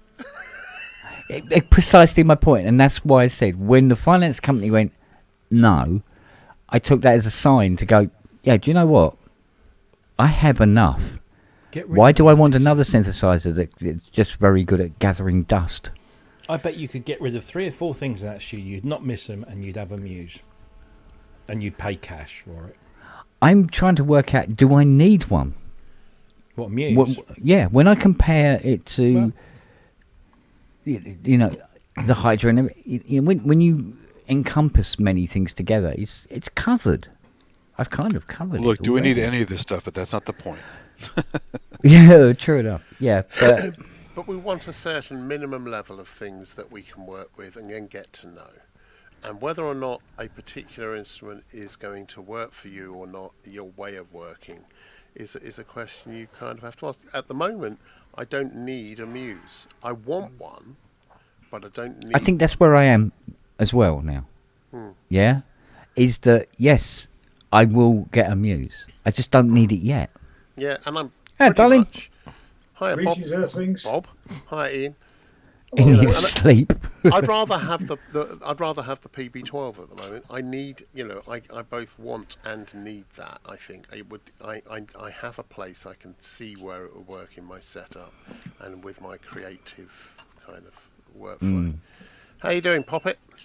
I'm all right. Thank you very much. Good man. Yeah, no, it's all right. Just tired. A little bit. Yeah, it's just it's about pacing yourself as much as anything. That's what it's really about. So we just finished filming our final. We've only done 3 shows today, All of them were 5 stars. Cool. So, brilliant. Who are you doing this for? For my YouTube channel. And just doing it and saying, this is, come and talk to us. Yeah. Wow. So, and we've done it for quite a long time. We've done it for, we think, 4 or 5 years, Jane, is it? Well, you've done it for longer. I've done it for longer, but with Janie, I think it's at least 4 years where we actually. And the way that we do it is we don't talk about the show until we talk about it on camera, and we don't always agree. But that's a good thing. Mm. That's a good thing. I mean, do you get to see the fight in the video though? Get to see the punch up? No, you don't get to see the punch. No verbal punching up. No. We didn't fall. Well, we did fall out over one, and then we didn't fall out on camera, but we sort of fell out afterwards, and then we ended up we did re-record it. We didn't change our opinions. The score, because everything's out of 5 stars here. Okay. We didn't change our scores, but we actually did a better review the second time round. I mean, yesterday was an interesting day. I saw probably one of the, well, we both felt the same. I mean, I literally was in tears at the end of this piece of theatre. It was probably one of the best things I've ever seen at the Fringe. Is this the NHS one? No, it isn't. That's the second best one. This is a true story of a girl. This sounds incredibly depressing. It's called Dear Annie, I Hate You, and it's about a girl who, at the age of 20, had a brain aneurysm. And I mean, it sounds incredibly depressing. It wasn't. I mean, it was multimedia. There was 5 or 6 TVs. It was the whole set. And you know, at the Fringe, they have to put the sets together really, really quickly. Yeah. And this was just the multimedia element alone was brilliant. The girl who was the actress was the girl with the aneurysm. So it was her story, and it's true. And on the TVs, we had bits of her growing up and all that. It was just an incredible piece of work, you know. But I say it was not done in a mawkish way at all. It was really, really entertaining and really, really funny, you know. What's your YouTube channel called, Ian? Ian J. Cole. Just okay, right, fine. Yeah. So yeah, it was, and then we went to see a show last night. Hey up, Jesus! We went to see a show last night. Praise me, bitch. We weren't going as reviewers. That's me. We were we're one of the companies that run. We've got a VIP pass, so we can if it's not full, we can just go and see a show and not have to review it. I went to this show and we thought, well, we'll review it if it's really good. And it wasn't. It was absolutely terrible. Oh. So we haven't reviewed it. I mean, Jane nearly walked out. Yeah. So she's watching the Olympics. Yeah. So it was comedy songs, and it was. I mean, I felt dirty when I came out. It was just horrible. Any particular elements that really stuck? Yeah, it was horrible. Yeah, Jane's just saying it was horrible. Well, I mean, the thing. Have you said that they were, they are classically? No, I was about to. I'll say that. Yeah, Jane's just saying that they were classically trained musicians, and the musical elements was really, really and they're well very done. They're eminent. Yeah, all right, yeah. They can't hear you, Jane. We can. Oh, you can hear it. Oh, you can hear it. Yeah. Tell her, you better not fart. So, Don't say fuck or bugger. Rob just says, don't say the F word or bugger. What, to me? No, he's not saying that. He said, don't you say that. Don't get me in trouble with We can hear you, darling. Yeah, they can hear you. Yeah. So, I mean, and actually, it was the content more than anything else, of the comic songs. Right. And it was the lowest common denominator. So it was the sort of things that you would expect. I mean, Okay, Robbie, cue those comedy songs from earlier. Yeah. You know, the opening song was about shit, and it went downhill from there onwards. Oh, okay. That's where it started, really. But we just, you know, I suppose it's how you go about it. The Edinburgh Minge, it sounds like. Okay, sorry. You talk to him. Come and talk to him, Jay. She's going to come and talk to you. Hey. Good. Hey, that time. If you can imagine Go on, then. a mezzo soprano, you know, who's but singing about, well, if you can imagine it, Scatological and sexual matters. Oh no, sexual. A lot of sexual content. With bells on. Yeah. I mean, you're talking explicit. But she's singing as a mezzo soprano. She is, you know, They're she's going to be able to find what the showings of this space. You know that. yeah, I know that. But and we're trying not. But I mean, we're trying not to tell people. It's as though somebody said what, or they had said to each other, "What should we do? We can't go and sing opera songs, so what should we do that will get us noticed?" Yeah. And that's what they came up with. So it was kind of like cheapest denominator, and there was because there's no structural background to it. It's just straight in the face. Yeah, songs. I get you. I mean, you know, They were actually quite. I mean, you know, if they it were wasn't for the well content, they were well written. They were quite fun. You know, they could have been really funny, but they missed They just missed the mark by a mile. By contrast, we've just literally come out of the show just now. I called him Hugh. He's not Huge Davis. Right, sorry, Huge. Called Hugh, all the way through by and it's a man walking around with this, and he had a Casio CS1000 keyboard, you know, the home keyboard strapped to him. Yeah. And honestly, and some of his songs were a bit near the knuckle, but he was absolutely brilliant. Yeah. I mean, his command of an audience and the song, the wittiness of the songs was, I mean, that got 5 stars, 4 from you and 5 from me. Just brilliant, absolutely brilliant. Yeah, you know. So that's the two contrasts, you know. Yeah. No, I know the contrast you're talking about. Yeah. You can say the same thing, but there's two very different ways of delivering it. Yeah, exactly. Yeah. And if you've got the right context and the right premise from the off, you can make it work. But if it's just blat for the sake of, so it's shock for the sake of shock. Yeah, so it clearly was. I tell you who does do that whole thing, scatological swearing, the whole thing, but they do it with great aplomb. Is Fascinating Aida. Actually, I was going to say, were they like a pound shop? Fascinating Aida. They are worse. They're not even a pound shop. They're a penny shop. Oh wow. Yeah, Fascinating Aida. And I like penny shop. Yeah, I like Fascinating Aida. The other ones that came to mind were they've probably stopped now, but a group called Kit and the Widow. Oh yeah, great. Yeah. Died. Oh, did he? Yeah. Oh, Jenny just tell me that one of them died. I didn't know that. Well, that's why she's the widow. 2 years ago. Yeah. No, I don't think that's. But, I mean, that's not. Andy, that's not funny. Kit died. Why are you laughing then? I'm Ian? sorry. Yeah. Kit Escaharvi died from. James just told me. So, no. But yeah, I mean that. So it was in that sort of vein, but just not very good. Yeah. Come on. Oh dear. But it's all good fun. All good fun. All good fun. All good fun. Well, I'm going to be looking at all of that in a short while. Good. I tell you, I could do with the views because I'm getting if I get 100 views, I'm happy on YouTube. But I get 250,000 views on TikTok. Well, wow.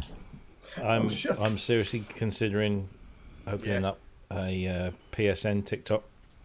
Honest Rob, I do not understand it. I mean, literally, all I've been doing is posting little bits, and actually most of it is like me walking down the high street and doing a bit of filming while we're going somewhere. Yeah, stick it up there, and I mean the one I did tonight. Let me just tell you what views it's had. So I've had over 2 million views in the last 2 weeks. Wow. Right, and I don't understand it.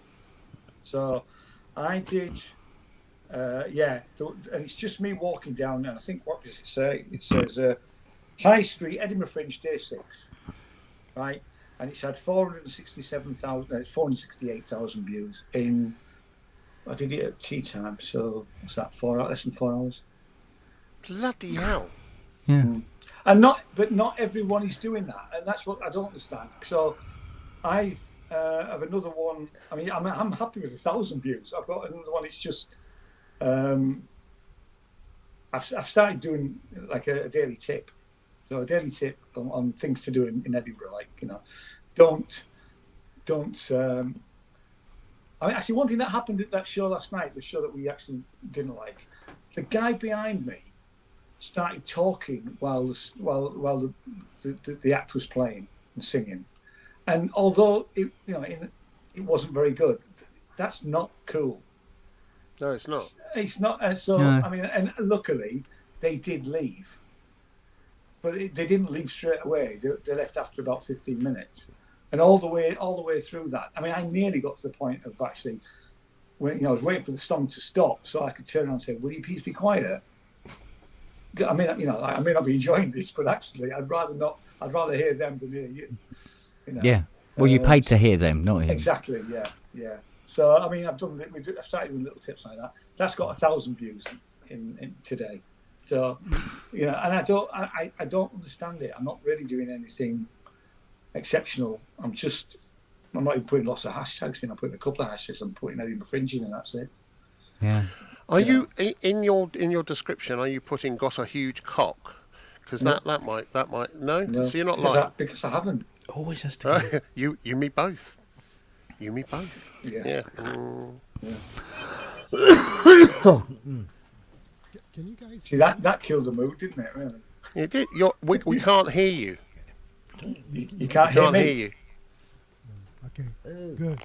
No, you're very muffled and quiet. Really? Is that better? Yeah.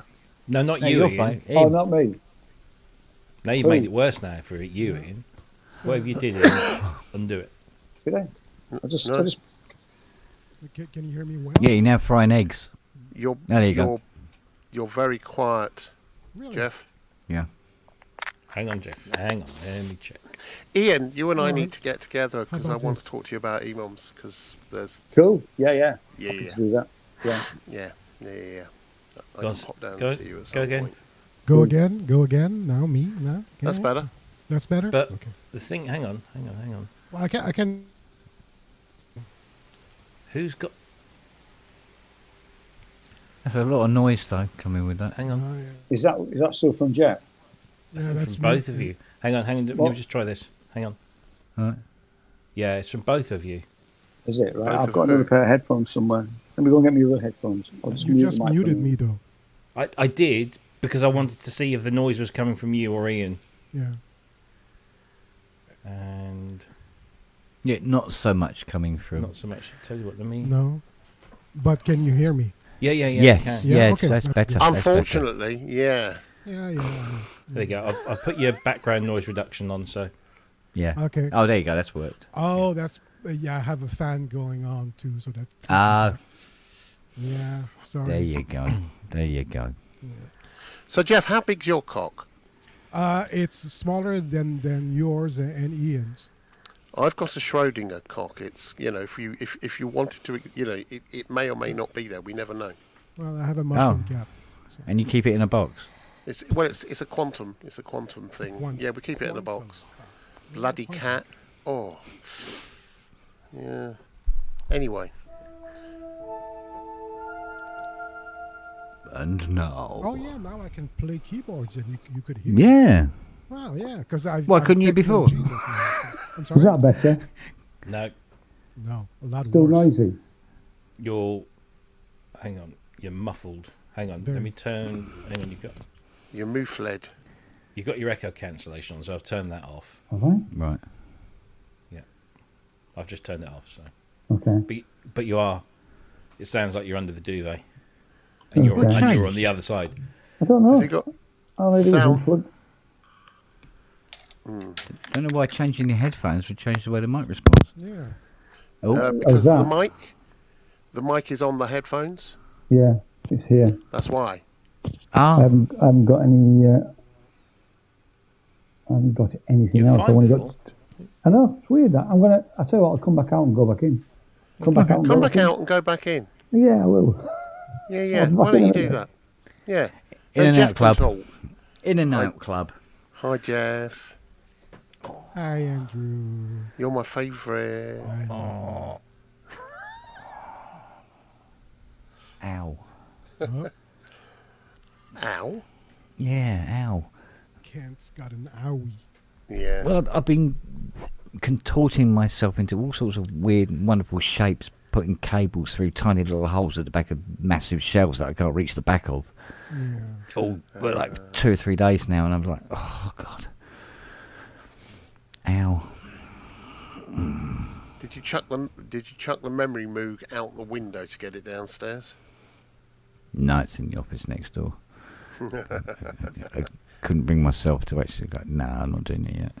Yeah, good for you. There's no feckin' rush anyway. No. That's left. I think I'm going to go off and do some editing of this video. Oh, yeah. Yeah. I want to get it done. I'm kind of on a roll now. On the main one, so I'm 10 minutes Steady. in. And it's a 40, well at the moment it's a 50-minute video. I'm going to cut it down to 40 or 35 or 30 if I can. Boop. Yeah. He be back. Let's see what we got this time. Voila. I'm back. Yeah, you're still in a duvet. Oh, bloody hell. It's your mic. It's my mic, isn't it? Yeah. It's your mic. I said it's your mic. Oh, audio. Let's see. Headset mic. What's that like? There you Better. go. Oh, there you That go. better? Yeah. That's much better. Perfect. Weirdly, I think that's the iPad mic. Let me just, because if I scratch that, you can't hear anything, can you? Oh, right, okay. So it's coming from. So right, okay. That's. I can hear you. I don't have to worry about Jen. But Right. We all have to worry about Jim. Jane. Oh, Jane. Jane, right. Sorry, Yeah, you Jim. ruined that one. No, I'm saying I don't have to worry about you. Jane's Make going me to look walk. like a complete knob. Well, I am a complete knob, so that's You can't be because you've got a tiny one and you keep it in a box. but it's complete. Well, at least. Yeah. At this juncture. Well, it's complete if it exists, quantum level and all that. There is that. Yeah. Right, I'm going to go and do some editing. It's something I said. Okay. All right there, lad. Where's my time cleaner, Siri? Yeah. So just question for you, Ian. How come you're editing so late? Because you've been doing this lots of late nights. Is it because you're not getting up that early because the shows don't start till later? Well, I like to try and. I mean, I like to try and do at least one or two before I go to bed. So because we film, we had a film here. This is student accommodation that we're in. We had a film here, or we try and film somewhere quietish straight after the show. Right. So throughout the day we will film. My laptop's living here, so I don't get to film until we actually come back at the end of the night. So I'll try and get 2 of those 3 videos done tonight, and get at least one of them uploaded to YouTube, if not 2 of them. Finish them off in the morning, and then do the 3rd one tomorrow before I go out. Yeah. That's why. So I mean, it's normally one night it's been 2 o'clock. Most nights it's 1 o'clock ish. By the time I get to bed. And it's 12 o'clock now. Yeah. So you edit fast. I do. Yeah. I mean, I have a template which has got the beginning and the end. I just change, different elements. What slows me down is if I have to put if the actors put some content in, like they've done a little promo, I might show bits of that. Yeah. So then I'd re-edit that into it as well, which Yeah. Yeah. I always like to have at least a photograph of them in. Yeah. Yeah. Which usually goes on the thumbnail. Okay. Well, listen, I'm gonna bugger off and leave you all. Good to see you, Andy. Good to see you too, mate. All right, see you take it later, easy. Robbie. Bye-bye. Bye-bye. Bye, Jeff. Bye, Andy. Bye, Ken. See ya. I'm just Bye, Jim Bob. Bye, Grandma. And, Bye, ex-murderer that lives under the stairs. I'm saying hello to anybody in the chat room because yeah, I haven't got chat room on here. But I'll have it in a minute. Where are we? Bloody hell. Bit on the grotty side, isn't it? Jesus Christ.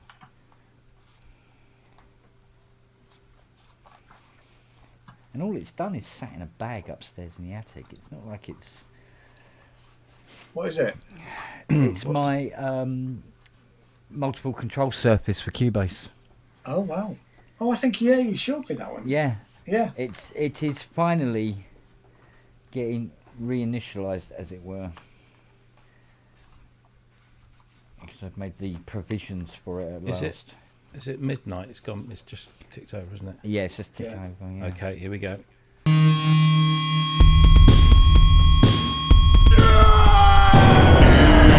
It's your birthday today.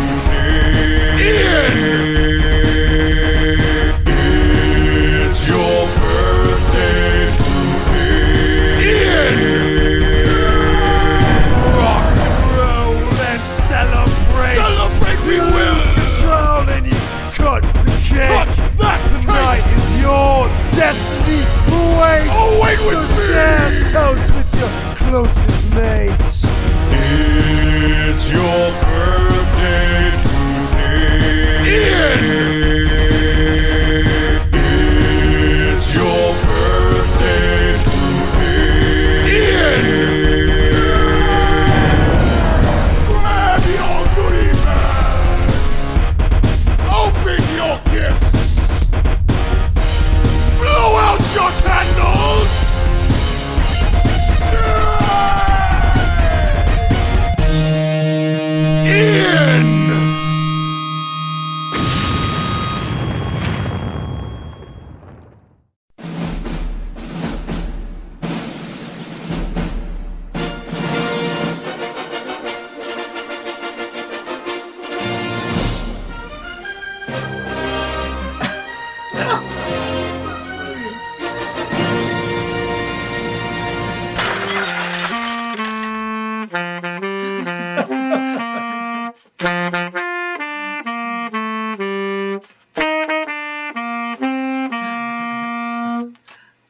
Excellent. Need more. Excellent. Happy birthday, Ian! Excellent day. Brilliant. Thank you. That's made my Brilliant And the stuff. day is only a minute old. Yeah, look at that. It can only go up from here. It can only go. It's going to go downhill from now. What? And hello, Steve. I've got presents apparently. Whoa. Actually, I thought the presents back in Yorkshire. Back in Yorkshire. You don't live in Yorkshire. You don't live in No. Yorkshire. Look at, that's inconvenient. Presents for in Yorkshire. God damn it.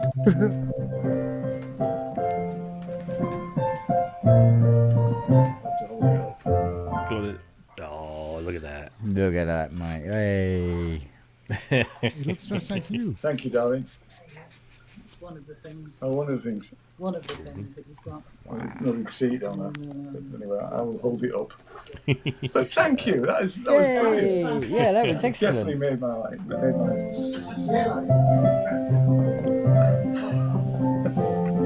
For some reason, I can't get the chat up.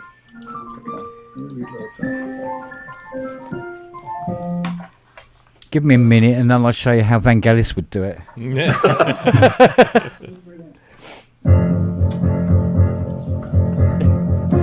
More kettle drum! More kettle drum! Yeah.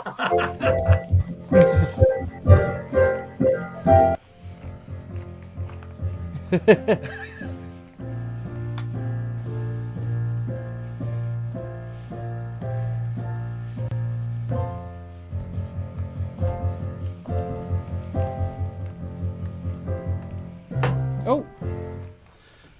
Thank you, Steve. Excellent stuff. You're welcome. Thank There you. we go. Having a bit of fun improvising. Thank you very much, sir. Oh. Extemporising on a theme by Ludwig von Mozart. Brilliant, absolutely brilliant. And I can't see what's happening in the chat, but I'm sure. Thank you for tweeting in the chat. They're all saying, how old? Yeah, well, over 21. Yeah.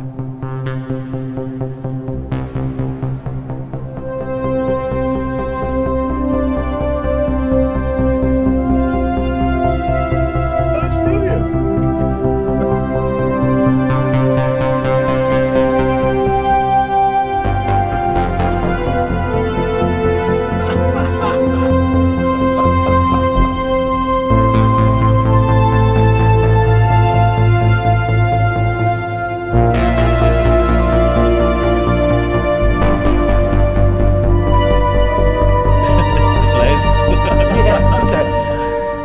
My wife's so fat.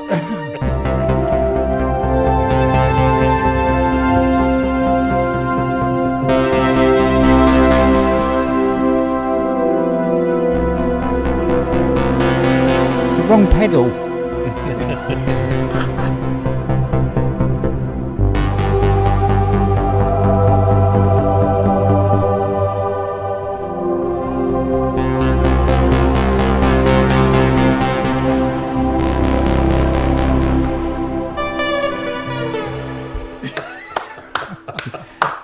Or rather, that's how Vangelis would fuck it up. That is brilliant. That's very good. Absolutely brilliant. Yeah. No, how drunk Vangelis sounds. Yeah. Oh, I like that John Vangelis. That John Vangelis is excellent, really, isn't he? Yeah, that was more like John that was definitely Frank Ellis. Yeah. Frank Ellis, yeah. Yeah. Club entertainer extraordinaire. All right, lads. He's got a ukulele. Frank Ellis, he's got a ukulele. Yeah. When he plays, people stop.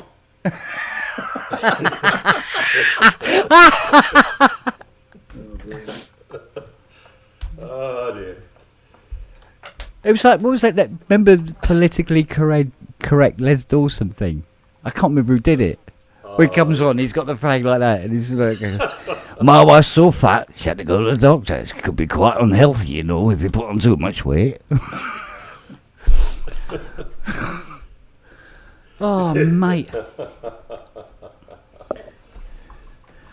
Look at that. I can't understand why I can't see what's in the chat. Have you got your glasses on the right way round?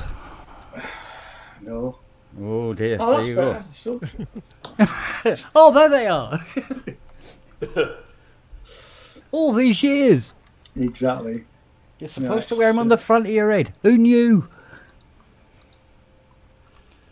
Yeah, did you hear about my glasses, Ian? No, what did you do to them? My lovely brand new glasses. You want the ones you've been waiting months and months to see the optician about and get. Yeah, and they were only a mere, what was it, 800 quid or something, wasn't it, stupid, or whatever it was. Yeah. From Specsavers. Specsavers, clues in the name. Anyway, I go to bed, take them off and put them on the bedside cabinet. When I wake up in the morning, can't find my glasses anywhere. A puppy got onto the bed, took them off the bedside table, took them out into the garden. They're chipped and they've got 1,000 tooth marks and scratches all over them. Oh, man. Get rid of the puppy. She's got to go. And what was it you said there, Robbie, when I told you? Wasn't it about are they insured? Oh, yeah. Yeah. And the answer is yeah. No, Guess what? They're not, are they? No, not really. No. Oh man, I'm sorry to hear that. Oh mate, it's all right. It's just. So I'm getting them from another place because I've got this prescription. Technically, you pay for this prescription. Yeah. Paper. So you know that bit of paper with all the tests on it. Yeah. So. And I got 2 pairs coming for 400 quid, exactly the same as these, but from a different place. I mean that's. Because at our age, you should get your prescription for free. No, there was 19 quid taken off because I was over 60. Is that all? Yeah. Ken paid £800 for a new pair of glasses. That seems really high, doesn't it? Well, that included the home visit, which has gone through the roof now. Oh, right, included the home visit. As well, yeah. So, right. And it's kind of the most expensive way you could buy a set of glasses, basically. I'm sure, yeah. I mean, I think I haven't had a pair for a couple of years. I think. What was your last pair of glasses, Jeff? £300? Probably, I think less than that. Less than £300, Jenny paid a couple of years ago. Because we're both probably due. We're both probably due eye tests. We see my last set of glasses from Specsavers was about £375.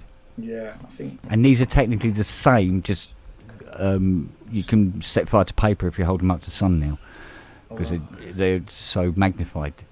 But yeah, it's gone up. Everything to do with it's gone up, you know.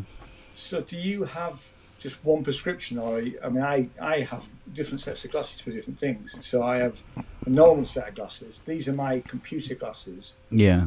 Which are actually also varifocals, although I have to say I don't use the varifocal bit. I'm supposed to look down to read books, but forever I've just done that. Yeah. Because I can read a book quite happily like that. Oh, okay. No, I can't see. So Jenny can't either. She has. So what I did in the end, I used to have one set of glasses because what it was I needed my seeing glasses and my working glasses, and the constant changes between them was such a pain in the ass that in the end what I did was I went for the varifocals and just made it one pair of glasses. Yeah. And of course they're going, but you can have reading glasses free. I go, yeah, but I've got varifocals.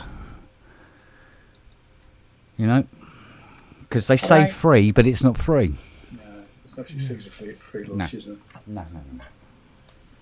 Let's get my finally I can see the chat, so I'll say hello to everybody. Oh, hello. Oh, here we go. Let's get this out here. Right, I have quite a few USBs to plug in here.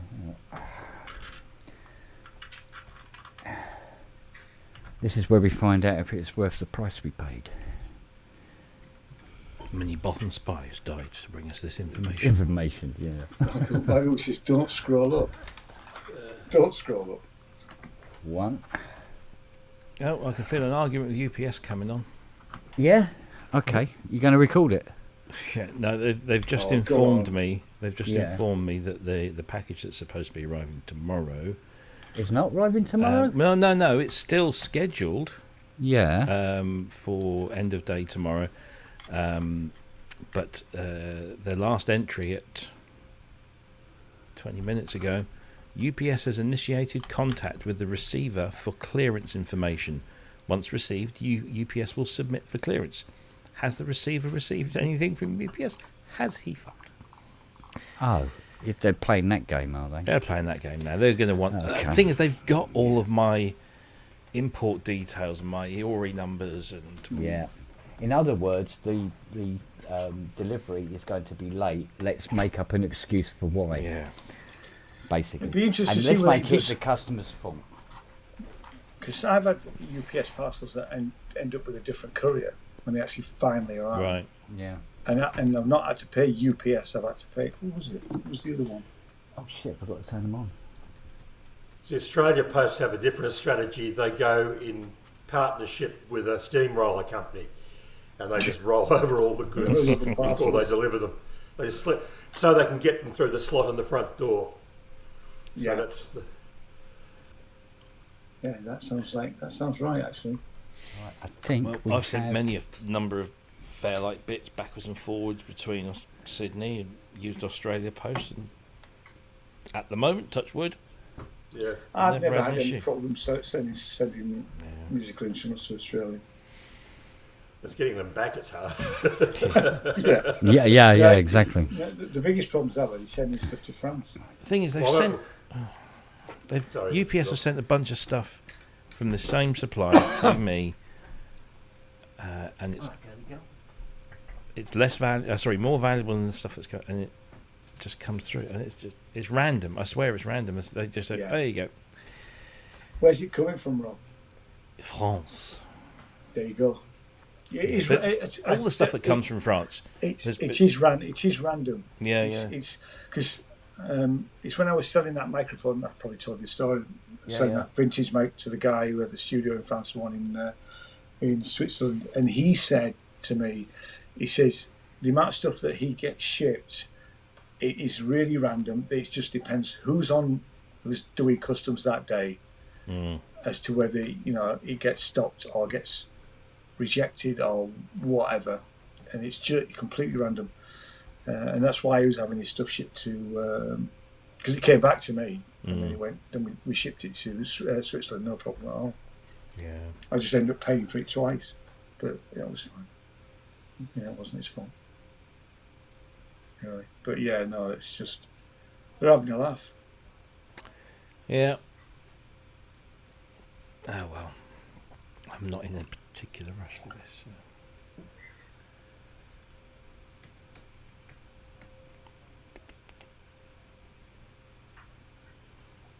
You get all excited though, don't you? You do, it's a little parcel. And then it doesn't.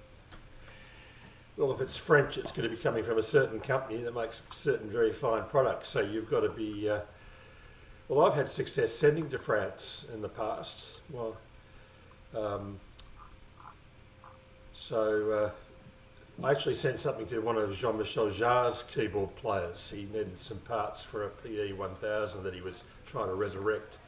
And I happened to have the keys that he had broken. And I sent the keys over DHL at great expense to get it there in a hurry. And he said, oh, by the way, you wouldn't happen to have any springs to go into the keyboard? Oh, no. Oh. So I've just gone to Synth's website and ordered it. But this guy lives in a commune so you can't even see from the air where it's being delivered or whether the address is right or that sort of thing. It's all very, very... once it passes to the village, then it passes to the person in the bakery who passes it to the person who's a plumber who gives it to the people in the commune, sort of thing. So it's an interesting chain of delivery. But he got the parts in the end. He got from two sources, and he's resurrected his PE 1000 as a happy boy. So that's good. But he's one of the keyboard players who appears on Jean-Michel Jarre Live in the Living Room. He's the wiry guy up the back on the right. Right. Yeah, he's a long time collaborator. Yeah, exactly. Yeah. But he certainly tested my schoolboy French when we were communicating about, because keys in French is touche. It isn't actually keys as in key turning a lock. It's the touche are the keyboard parts. So because you touch them. So. There's a different... I didn't know all of the terminology that was particular to synthesizers that was in French itself, because they don't teach that in 1976 in third form French in Melbourne. It doesn't happen. But anyway, we got it there, which was good. Anyway.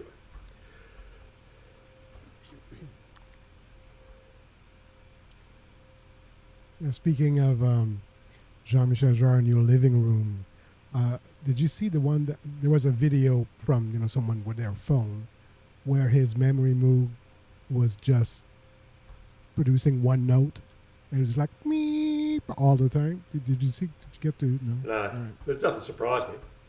No, yeah, and it was like a really, really embarrassing moment, I'm sure. Oh, I mean. We all have moments like that where things have just died at the critical moment, but it doesn't make it any easier, but it's certainly not unpredictable. Especially with an old memory movement. Oh, yeah. Well, I bought a 2022 Mini Moog at great expense and the reissue, and they'd managed to bounce the 15-volt power supply out of the back of the socket, or from the power supply area. So it basically came on and the overload light went on and nothing else happened, and you could get an A440 tone out of it, but there was nothing else, and there was no diagnostic to suggest what you should do next. And I was going to open it up myself to look at it, but I thought, no, I'll avoid the warranty. So I took it back, and they They fit in an aftertouch mod, which is just a resistor that they fit in at great expense. And then the device is now working fine. But it's just one of those things that you will have the odd machine that decides to be cantankerous, or the postal service decides to drop kick the unit particularly far on a good day, and you're dealing with that. In fact, things are so bad. I used to carry a spare keyboard rig with me at all the gigs, so I'd be working 7 days a week, and I would have a spare electric piano and a spare piano module and a spare amplifier in the car, so if anything went amiss, I could go out to the car in a break and pick up the new gear and restart it. And you get used to working with stuff. Like if you go to a festival here, they'll give you backline to work with. Now, of course, backline is normally a Nord piano and not much else. And if you don't know the gear, and you've got your own sounds and own keyboards, you wind up schlepping your own gear 3,000 kilometres to a 50-minute set, and then packing it all back in the car and driving back again. But anyway, been there, yeah. But the festivals are fun. I mean, you do it, and you don't know whether you've still got the legs to do it, or the ability. But it's amazing how much adrenaline kicks in with 5,000 people in front of you. Definitely. Anyway, the show went well. It was amazing. We had a few laughs.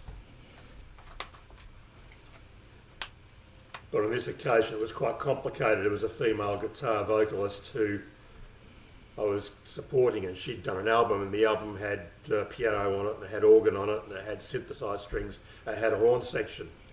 And so all those tasks fell to me. So I had to sort of improvise a solution that was going to work. And I was a busy boy for most of the show. So you wind up covering a lot of bases.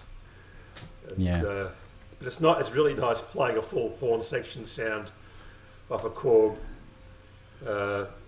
synth, like a Korg Triton, through a megawatt PA sort of thing. It sounds fantastic just live. You get that real buzz of hearing how close the samples are to the real McCoy. Yeah. With a good sound engineer too, it makes a big difference. Those were the days. Anyway. Yeah. Everyone's gone to sleep in chat, so that's fantastic. Shut up, Stephen. No, we haven't. Oh, come on. Up you come. Come on. Oh, this is such a pain in the arse to do.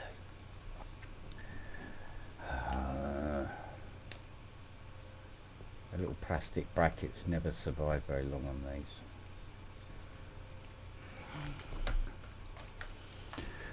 There we go. Nice, that's better.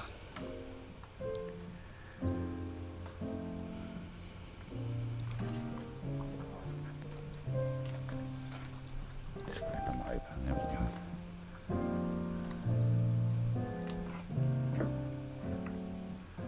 Right, so this goes from here.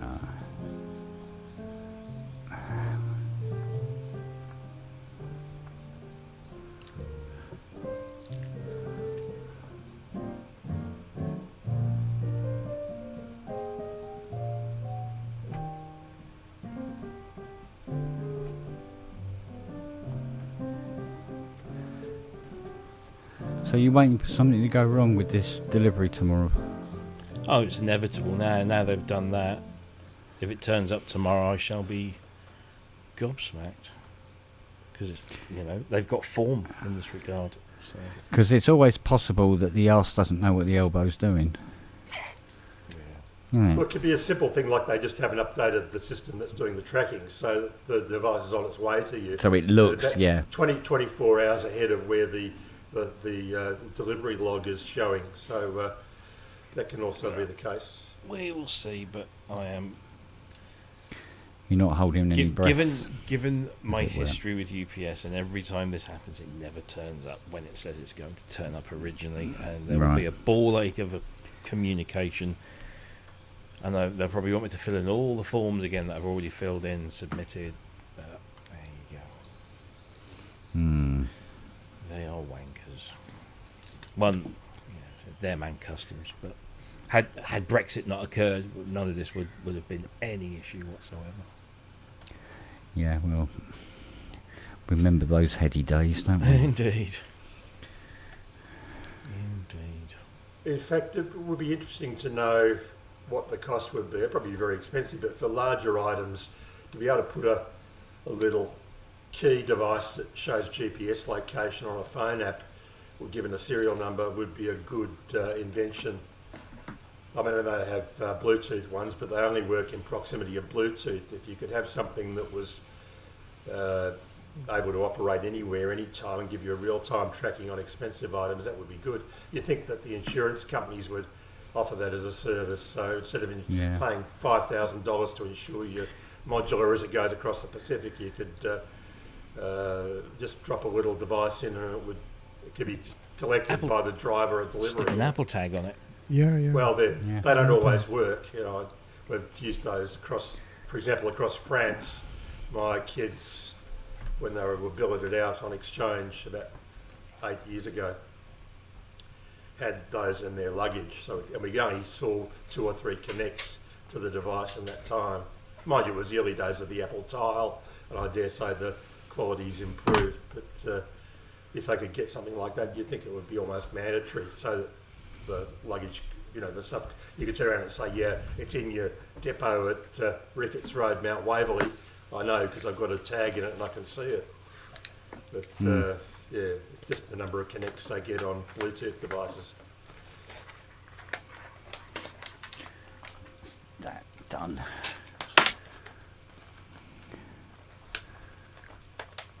Oh yeah, Robbie, I wanted to say the you know, the little short clips that you put oh yeah, on YouTube. The one that's soft and what is it?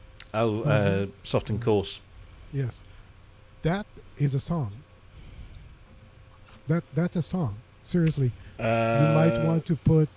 I mean, sincerely, I listen to that. I go, well, okay, so maybe some. Oh, you're saying that it has the potential to be a song, not that it is. Well, it's already a song. It is. What I listen to that, I think, okay, a little bit of light drumming, percussion in the back, and that's it. Sincerely, I'm just trying just to that. Remember which one that was. If you want to do it, if you want to do that, I can mix it and master it for you, and okay. you'll see. And that's Let me just remind myself which one that is.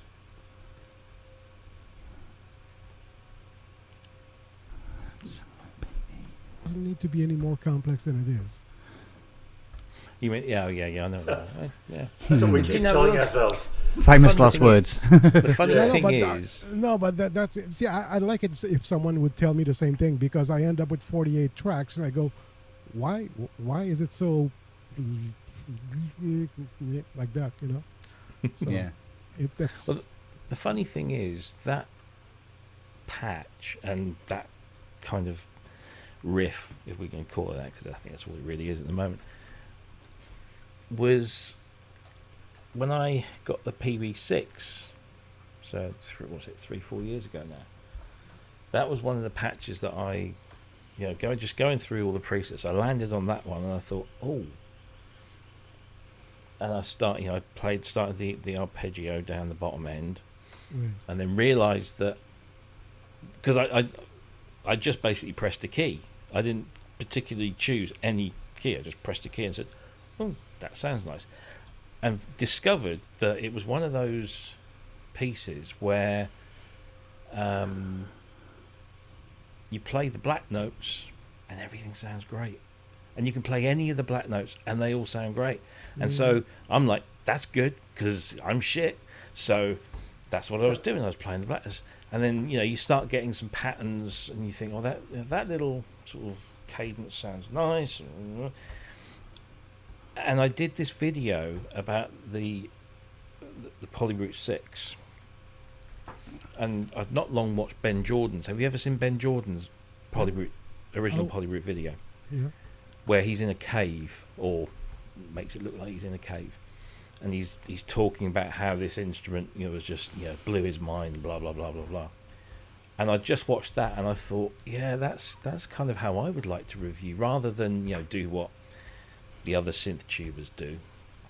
I would just like to meander and what have you. So I did that, and it was horrible, and I didn't publish it until earlier this year when I stuck it up for our poor Patreons and said, here you go, you can have this piece of shit for nothing.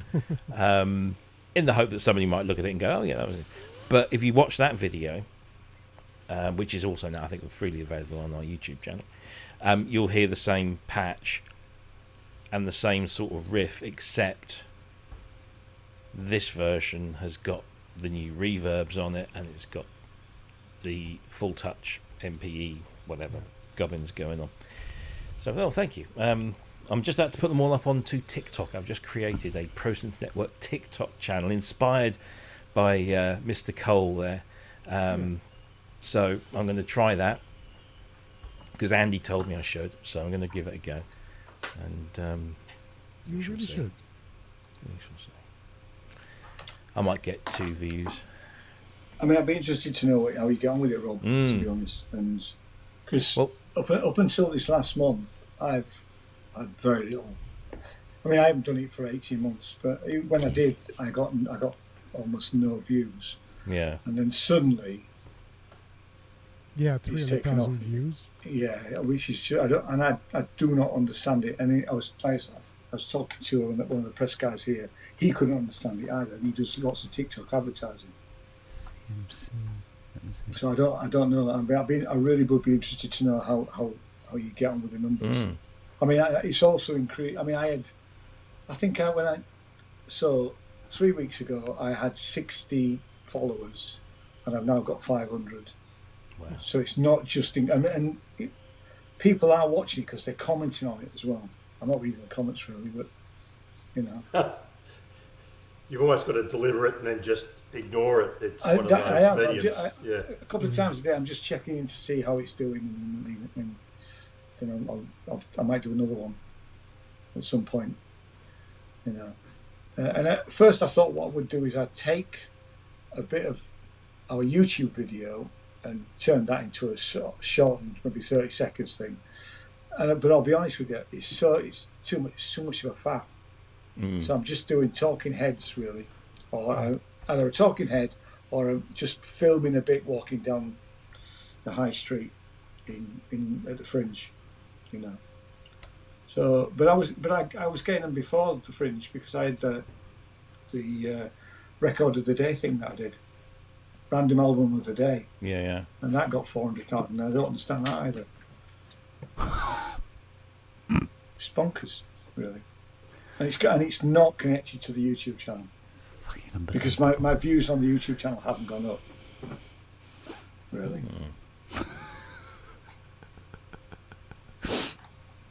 That's the first. What is? Oh, I've just gone to Steinberg's site to get the CMC software for these controllers, right? And it says, oh, there's also a new firmware update for it. So I download it for Mac and everything like that. And so the CMC firmware updater. Cool. Open it up and you go, right, there's the CMC firmware updater. I click on it and it comes up with, you need to update the CMC updater. Of course it does. This is an older version. You need to update it. And it's the one at the top of the page saying it's the newest. It's called a quantum circularity. Yeah, do you know what? I think I won't bother updating it, and I'll just go straight to the other one, and just do the other one instead, which is the UM150. Here we go. Ooh, is that going to work, or is it going to fall apart? Let's see, shall we? Continue. Agree. Install all users. Yeah, all of us. All of me. All of me. And 3. Off she goes.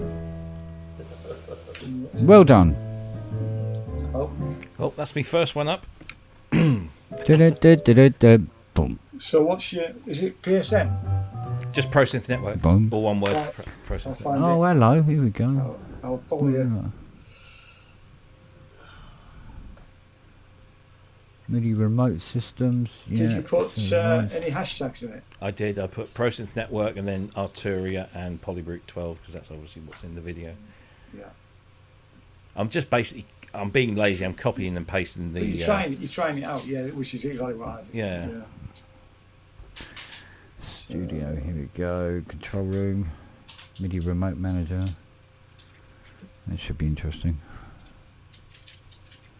Should it be? Cool. That doesn't work.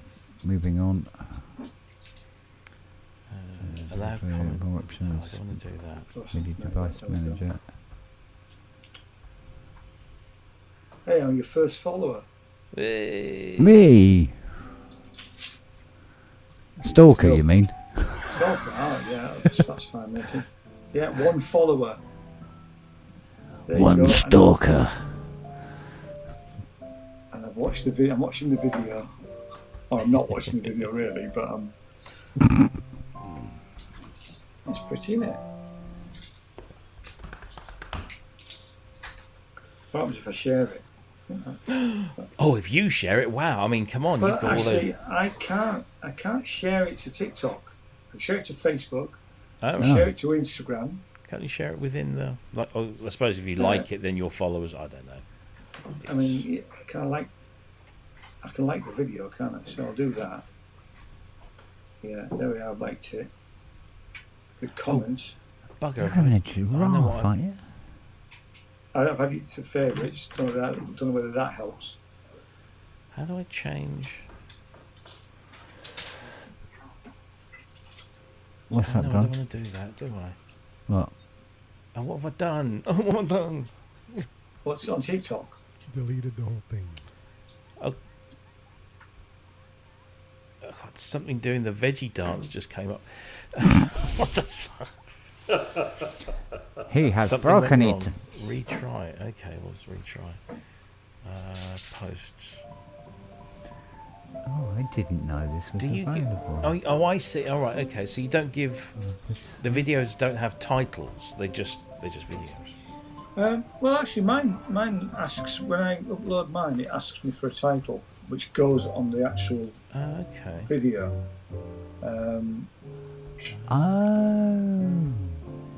And then you can add stickers. I have messed around a couple of times with the stickers thing, but I don't really do that.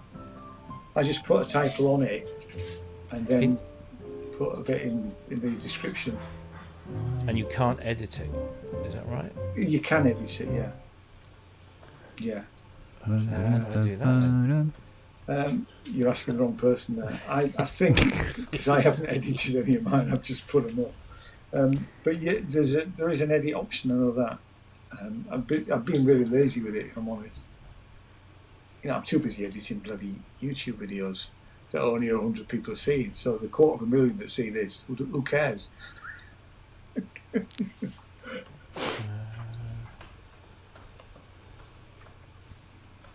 we go.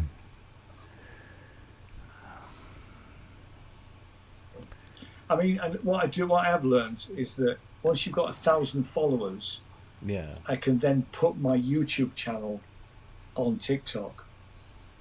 Oh, so okay. they could link straight through to it, which that's all I'm aiming for, really. But I need you have to turn it into a business account, I think. But once you've got 1,000 followers, you can do that. So it's about getting followers at this stage, I think. Yeah. I'm glad I was first. Luckily, I'm completely safe. I'm completely safe from any such danger of having 1,000 followers. That would be disastrous, really. It's still digital whoring, though, really, isn't it? It is. You're just buying popularity. Oh, yeah. Yeah. And some of us have a handicap. Is that where I'm going wrong? I should be buying it. Yeah. You should be walking the streets late at night, Ian. Yeah, buying followers. Yeah, buying followers. Go. Yeah. Do you want to see some videos, big boy? Yeah. You want some puppy's little girl? Yeah. Oh, God. Whoa. He went the other way there. Didn't I see you and Ealing Common at about 12:30 one night with a paper bag and a gabardine raincoat? Definitely. That was my patch. Stay off it, all right? Yeah. I was doing my Eric and Ernie impression with a paper bag. Oh, that one's not coming on at all. Oh, hang on. Who is that one?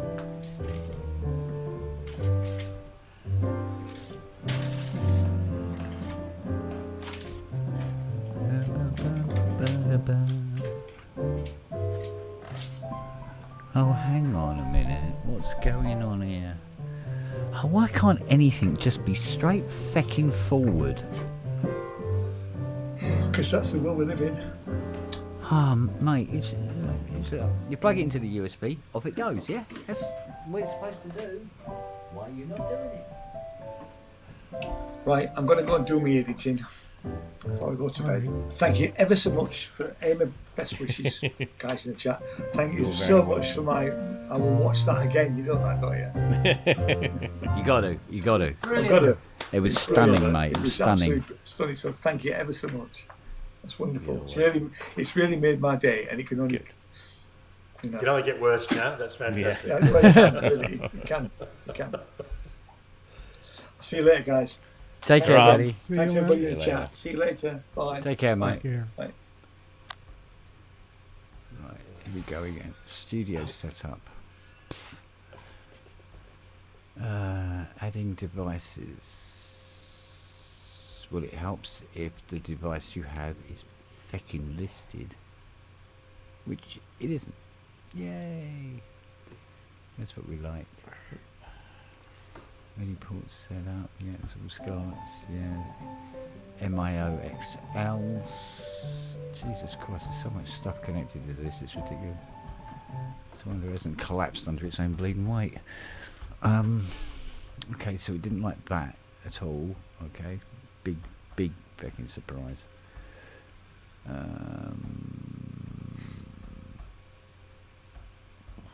Now see, again, right, Robbie.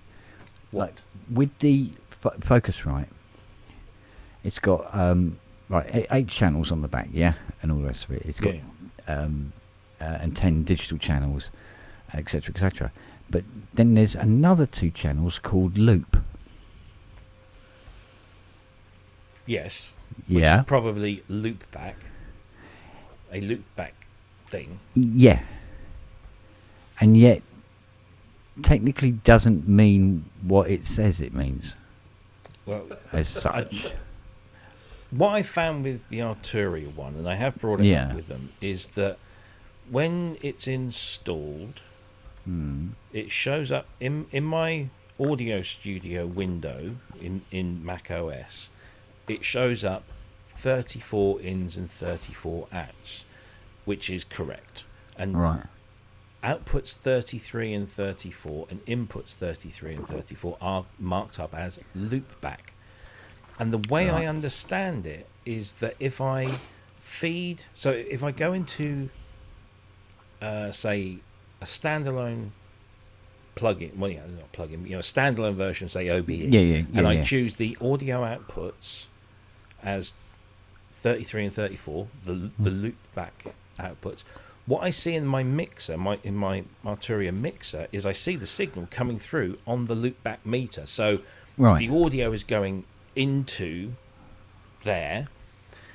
But what I can't do is, in the matrix, I can't route channels 33 and 34 into an output because they don't exist in the matrix.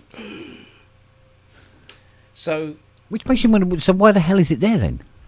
Exactly. But I've heard from a couple of people closely associated with the project that is a kind of a known thing.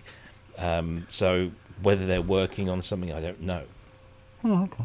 But because if you go to the manual, it just if you look for loopback, it says yes, this has loopback.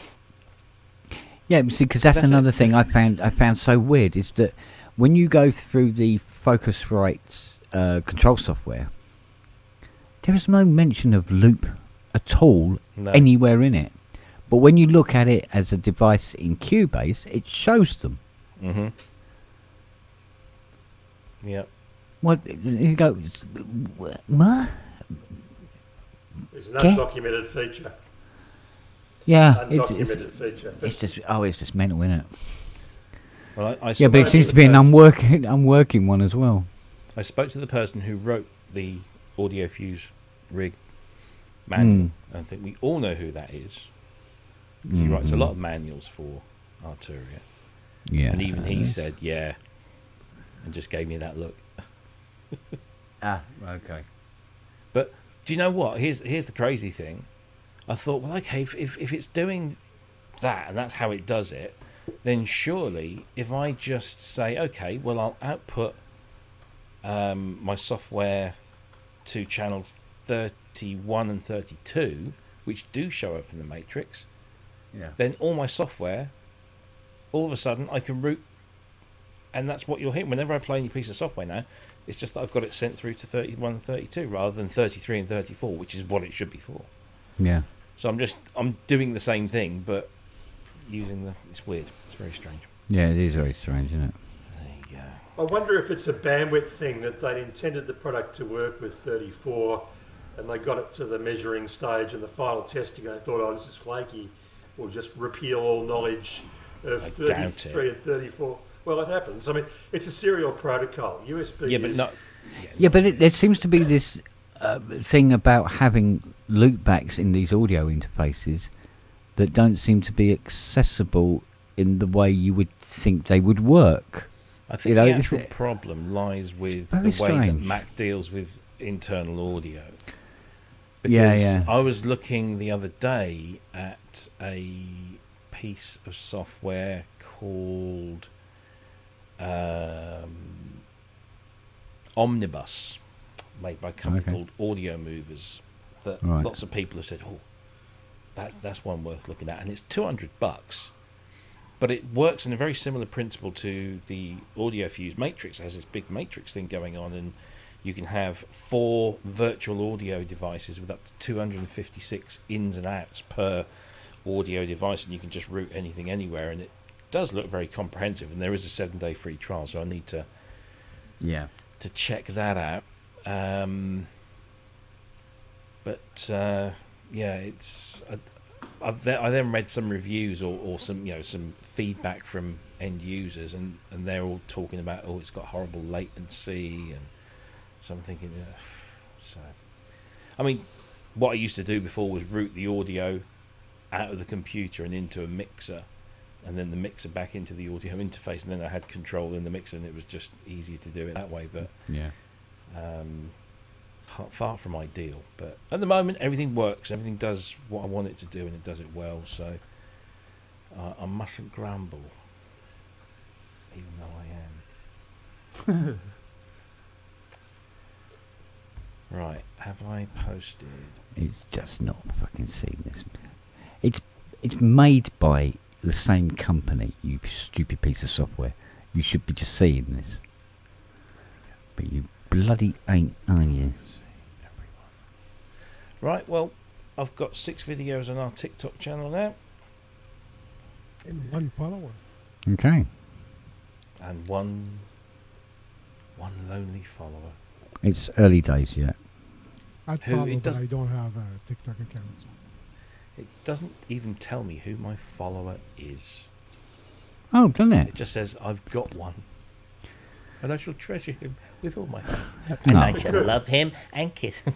Yeah. It could be a girl, Robbie. It could be the girl with the biggest tits on TikTok is following you now. So no, it's Ian. Ian. A lucky man. It is. It's Ian.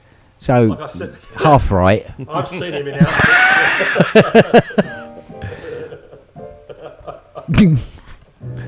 I wonder if they deliberately don't give you many options on the... Because I'm using on the browser version of it. I'm not using it on my phone.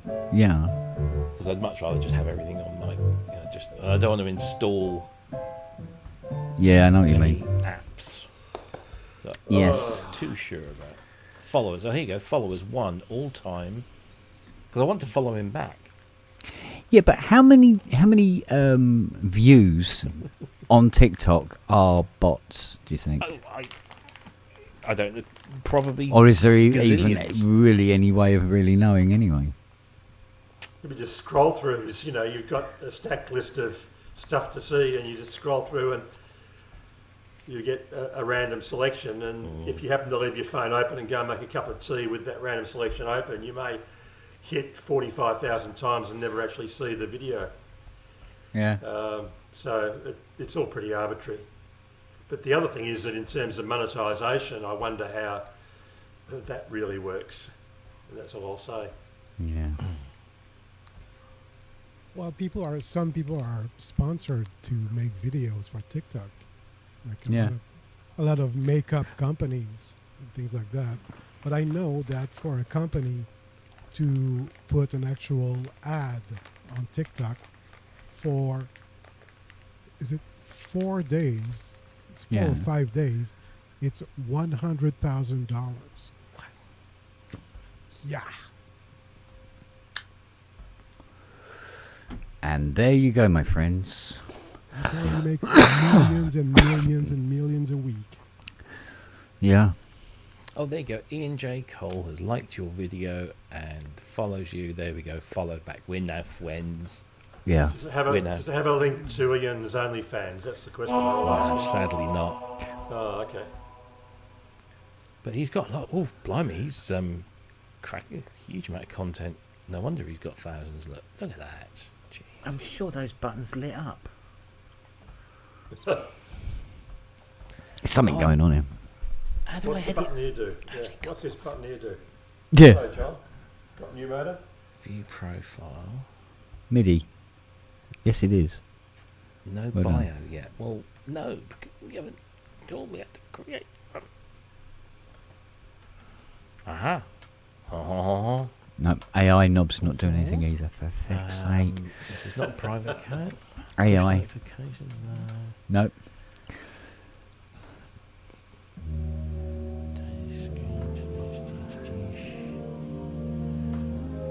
I've got a funny feeling AI doesn't stand for artificial intelligence on this.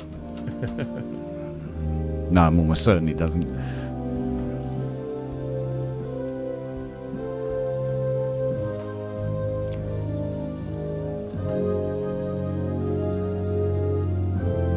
Edit profile, here we go. Media Bay. Your nickname can only be changed once every 7 days. There's only one way to spell bastard, isn't there? 80 characters. Finally, that's finished. Come on, let's have a look.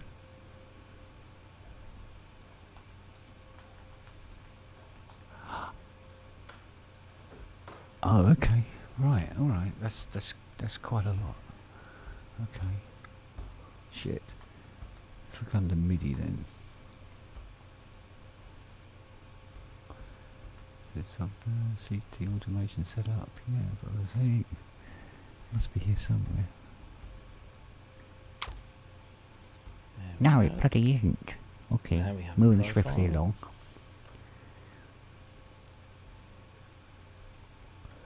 Ooh, I had someone come to my front door last week to collect a device they wanted to purchase. And they said, "You're that guy on the pub, aren't you?" I thought, oh, really? Wow. Wow.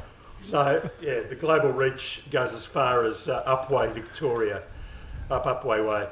So, yeah. Yeah, what? That would explain my 12 followers. All of which are paying $100,000 each to watch the ads. Yeah. Yeah. Yeah, interesting. Anyway, it's a bit like I recollected Robbie's supermarket experience where someone said, "Aren't you the guy from PSN?" You know, same sort of idea, but yeah, it was just bizarre to be recognised. Especially as I'm normally in ladies' clothes when I go to the front door, so that changes the whole dynamic. But anyway. Yeah, but out of all the things, the pub, really? Yes. Yeah, he watches the pub religiously, so I watch it religiously. So, you know, this guy, he's got an array of Roland boutiques, amongst other things, and I was selling off the last of my little wooden stands, which I used to have to house them. And they were from the guy, Things of Synth and Wood, Mike Smith, is it, in UK? Anyway, I had a few of those, and they were unopened, and I was selling them. And, yeah, he came to collect those and said, "You're the guy off the pub." I thought, well, wow, blow me down. Well, greetings to him, and what the hell? Yeah. Really? Why are you watching this? Right, yeah. We only do it because we've got nothing better to do. But it's also the fact that he was online at 4 a.m. to watch it. You know, you guys. Yeah, I know. It's like, wow. If I watch PSN, I'm up at 4 a.m. on a Saturday morning. Yeah. And if I stay awake all Saturday, it's 11 p.m. for Ramsey. So, I mean, it's like... I'm normally fading by the time I get to Ramsey. I normally sort of fall asleep and just hear voices for 2 hours and then eventually collapse. But I think, because your time zone's what, about 9 hours ahead? Yeah, 9 or 10. Yeah. So I think 10 by default, and then so it's exactly the wrong time of day for it depends on whether we're having our summertime thingy or not. And us too. Yeah, up to 11 exactly. hours apart. So but it's just one of those crazy things. Anyway, so. Wow. At the moment it's 9, so that's not too bad, but still. Yeah, exactly. So I normally say hello at the start of the PSN chat and then fall asleep and then wake up and the theme music plays at the end sort of thing. Yeah. And then go back and have to watch it on playback. Don't worry, I'm exactly the same with it. And I'm on it and I'm half asleep at the end. I know, it's just... and then if Ramsey runs over and he sometimes does a 3-hour gig, then that's like, Yeah, didn't he run quite a 2 PM. while? He 2 run AM. quite a while last Saturday, didn't he? A bit longer than usual. Yeah. Just lets it float on, which is okay. Yeah, it's fine. He's a good operator and he got a good show and he understands the product, which is good. Yeah. But anyway, we're sort of... I think both me and Robbie kind of envy the segment sections, isn't it? With the scams and the funny side and stuff. That and the price watch and all of that. Yeah, exactly. Yeah. Because if we did it now, it just looked like copying, wouldn't it?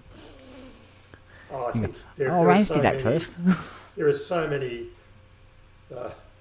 There's so many synth people floating out there with their own content that that's why I'll never add to it, because it's just going to be a disaster. You know? Well, but it's like me and Robbie have had this discussion where we're talking about, where we do sometimes we're either ahead or we're the last to talk about a product. We've been pretty lucky with quite a few where we've been first, and then Rance is talking about it, and then Nick is talking about it. It's within that circle, but sometimes it falls on Sonic State Day, and then we're the second to do it, and then Rance is last, or it'll be Rance and whatever, right? And like I said to Rob, sometimes you've got the same product that, say, 2 shows have already talked about in depth, and it is hard to go, well, without sounding exactly the same as the other shows, and interject something.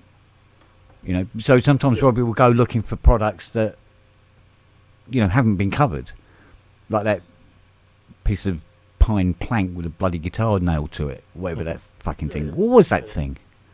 Can you remember? I can't. I know what it is, but I can't remember what it's called. And when you looked at the video of it and you go, there's very, very little we can say about this sort of thing. And that's when I decided to hang myself with a USB cable instead, and that was my review on it.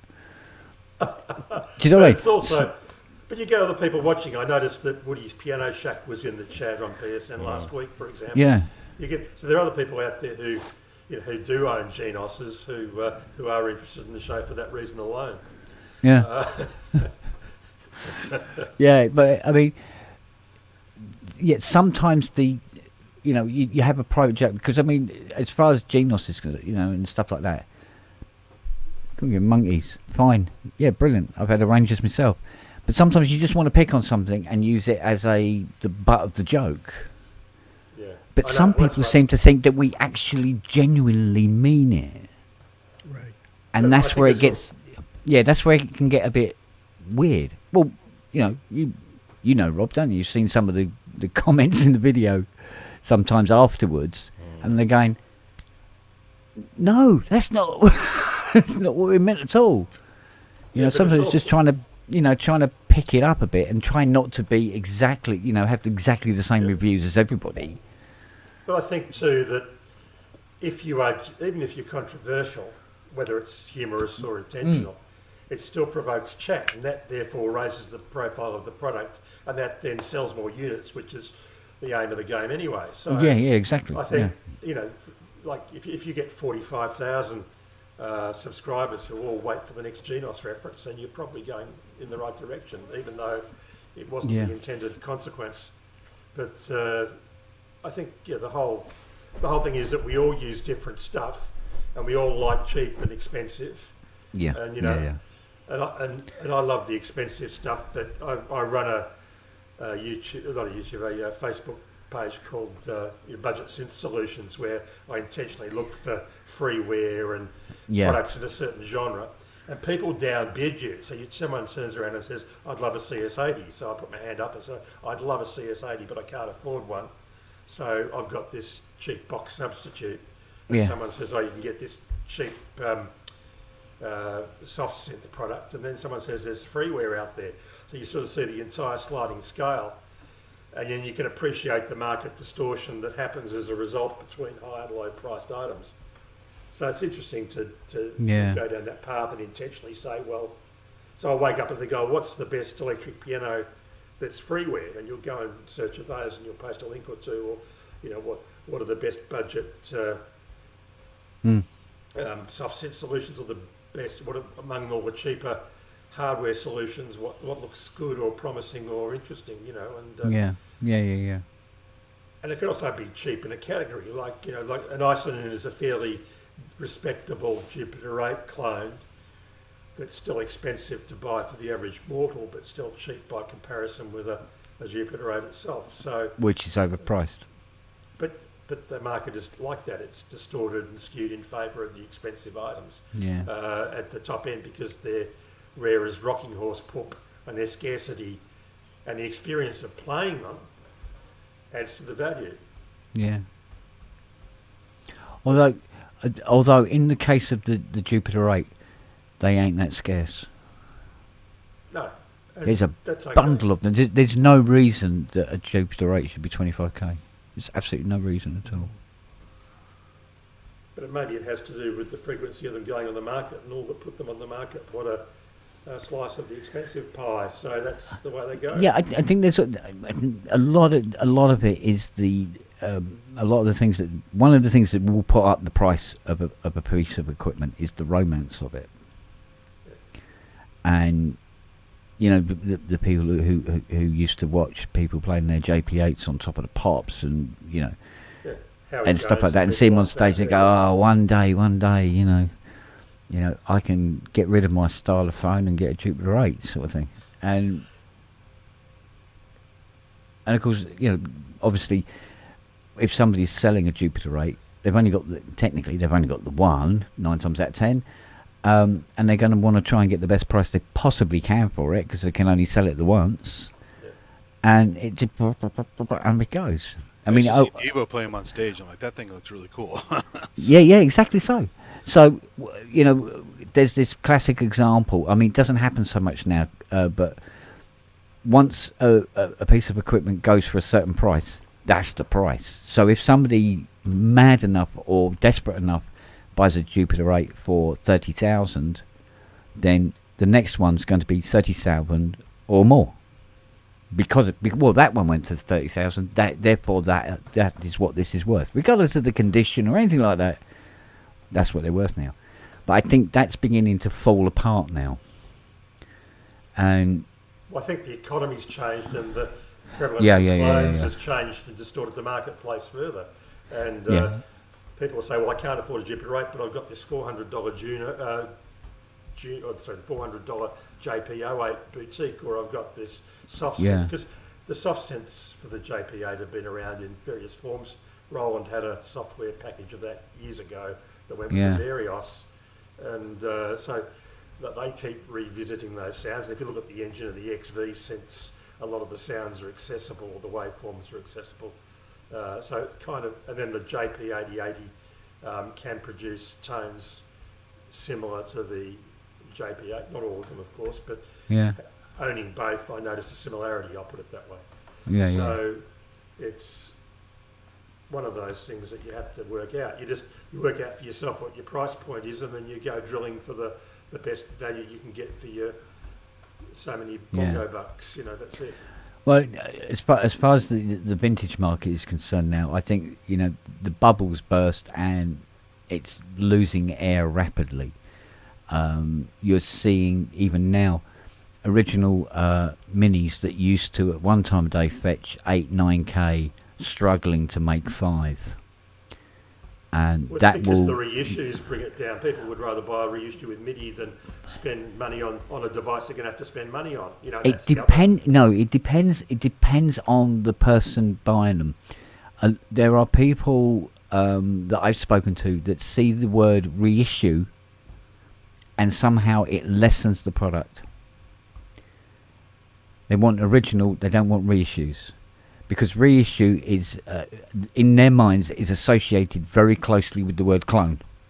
Regardless of the fact it's made by Moog as well, they go, yeah, but it's not the same people, and the factory isn't even in the same place, kind of thing. And they have that argument with themselves, and convince themselves that a Moog reissue is not a real Mini. But these guys go out and buy an Arturia or a G-Force Mini or whatever, a Mini Monster or whatever it might be, in software form anyway, and they put it on the record, and it sounds, for most years, substitutable, and they don't give a rat's ass about it, because absolutely, at the end of the day, it's really, you're right, it's a romance of walking up to the instrument. All of my acquisitions that I've been able to afford have been me loving walking up to an instrument that excited me when I was 18 years of age, and it's that vicarious experience of, you go into a music store when you're 18 or 17 and you play the, whatever it is, SH5 or whatever, and then you hanker after that for the next 40 years, and eventually you find some money and you go, so I'll have one of those. I'll have a Rhodes 88, I'll have a Hernia, I'll have 2 Mini Moogs like Rick Wakeman had, I'll have a Mellotron and a Selena and I'll have a Crumar Crumpet or whatever the imaginary figure of your youth is that you want. And then you have it, and then you've got that experience again. And for a moment it takes you back to 1978. But that's your value that you attach to that product, because the guy next door's got a Moog appy downloaded with a Mini Moog sound on his iPhone, and he's happy to use that. So and then he gets the same results, or probably plays better than you do anyway. It doesn't matter, Yeah, well, what you see now, you've got the other end of the scale, where you've got the people who are massively into Behringer, and they're, like I said on the last pub about, there's people who call the Model D a Mini Moog. Oh yeah, well that's a natural confusion. Yeah, but then there are. You see, when you make very, very cheap products, it doesn't matter what the sound is or how it's built or anything like that. It really doesn't matter. The crux of the matter is going to be when these people find out that when it develops a fault, it can't be fixed. It can't be fixed, and it's not worth fixing it. And if you want it fixed, it's going to cost more than it's going to cost to go out and buy another one anyway. So it's disposable synthesizers now when they're that cheap. Yep. And people are willing to throw money getting these puppies done because of their market value. But as that market value comes down, the same thing will happen. The same thing will happen with them, and there won't be so many to do, and then I'll be sort of like whoring myself somewhere in a car park instead of repairing gear, or I go into manufacturing. It's one or the other. Yeah, again, I know. And it gets really cold in the winter. It's no laughing matter. Ask Ian. Yeah, that's why he's been up. So, but this is it. I mean, the look of that guy the other day. I mean, the look of horror on his face when I said it actually costs more for me to take this apart to look and see what's wrong than it is for you to go out and buy another one. And then you throw that away or keep it for, if knobs fall off it, you've got some spare knobs for it. So. Well, I mean, I bought a Selena, an Eminent one, because I wanted an original. It cost me an arm and a leg to bring out from Holland. It was not working, or broke soon after I got it back here. Mm-hmm. I had a tech here, a very good tech, go through it and fix it all up. But that was money on top of money to have an original with the word Eminent on the back. But really, in the interim while that was happening, I bought myself a Selena $500 a Behringer jobby, which was sonically interchangeable, and it had so you kind of the market will deflate because the prevalence of these clones will just drive the mean price down over time. It's supply and demand. It's nothing to do with popularity. It's just to do with market forces. And, but this puppy. I keep catching these bloody scabs. Yeah, I mean, like Minky's talking about Jamie's show. I mean, we're still hoping that Jamie's show's going to come back on a Sunday, aren't we? Yeah, I think so. Yeah. Yeah. Well, he did allude to it, didn't he, at one point, that he wanted to bring it back. And of course, then that's yet another person talking about the same product again. Well, he wants to focus more on the sound design again, which is fair enough, because that's what he does. And that's cool. Makes his money. So, that sets him apart. Especially if you do it on the fly, if you explain your thinking process. I think we can look at the reviews and the demonstrations, and that's the data side of what we do. But the process is something that's yet to be explored further. That when I create a sound, I pull up an X, I pull up a Y, I put it through a Z, and then I listen to that versus this reference track, and then I get a copyright strike, and then I put this effect on it, and then I get the end result. But it's whether you've got that sort of unusual spark with your creativity where you can introduce something that is novel or unique.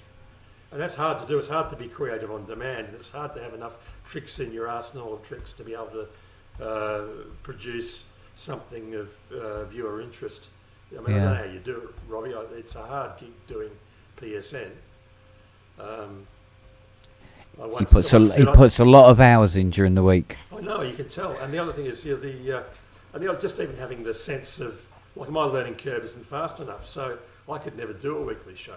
I'm just too dog shit dumb to actually understand the hardware in its form within the allocated time period. And you're trying to review 5 products a week, and software, hardware, installations, confer with the manufacturers, and trying to then spin it in a positive way.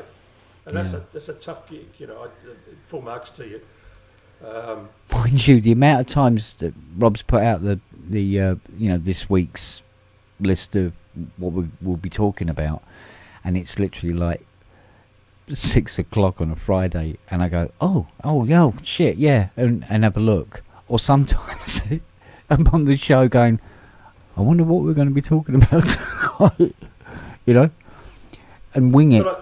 But you can wing it because you've both got an immense experience and an incredible product knowledge and a depth that goes back 20 plus years, and of course that's your unfair advantage. Yeah, I mean, I do wonder sometimes, like sometimes there'll be a product and you go, let's just have a laugh with this, just for the hell of having a laugh with it, but keep it within a confines that will work for the show's premise, and try not to step too far outside that. Although there's been a couple of times when I think I have wandered a little bit off the beaten track, haven't I? And Robbie's had to contact me and go, remember monetized track? Oh yeah, okay, yeah. Yeah, sorry. There's another aspect to it. So the point is, you guys advertised a cheap string machine called the Arco Strings out of Italy. It was a kit or pre-built form, and I got one that was half pre-built when it finally got here.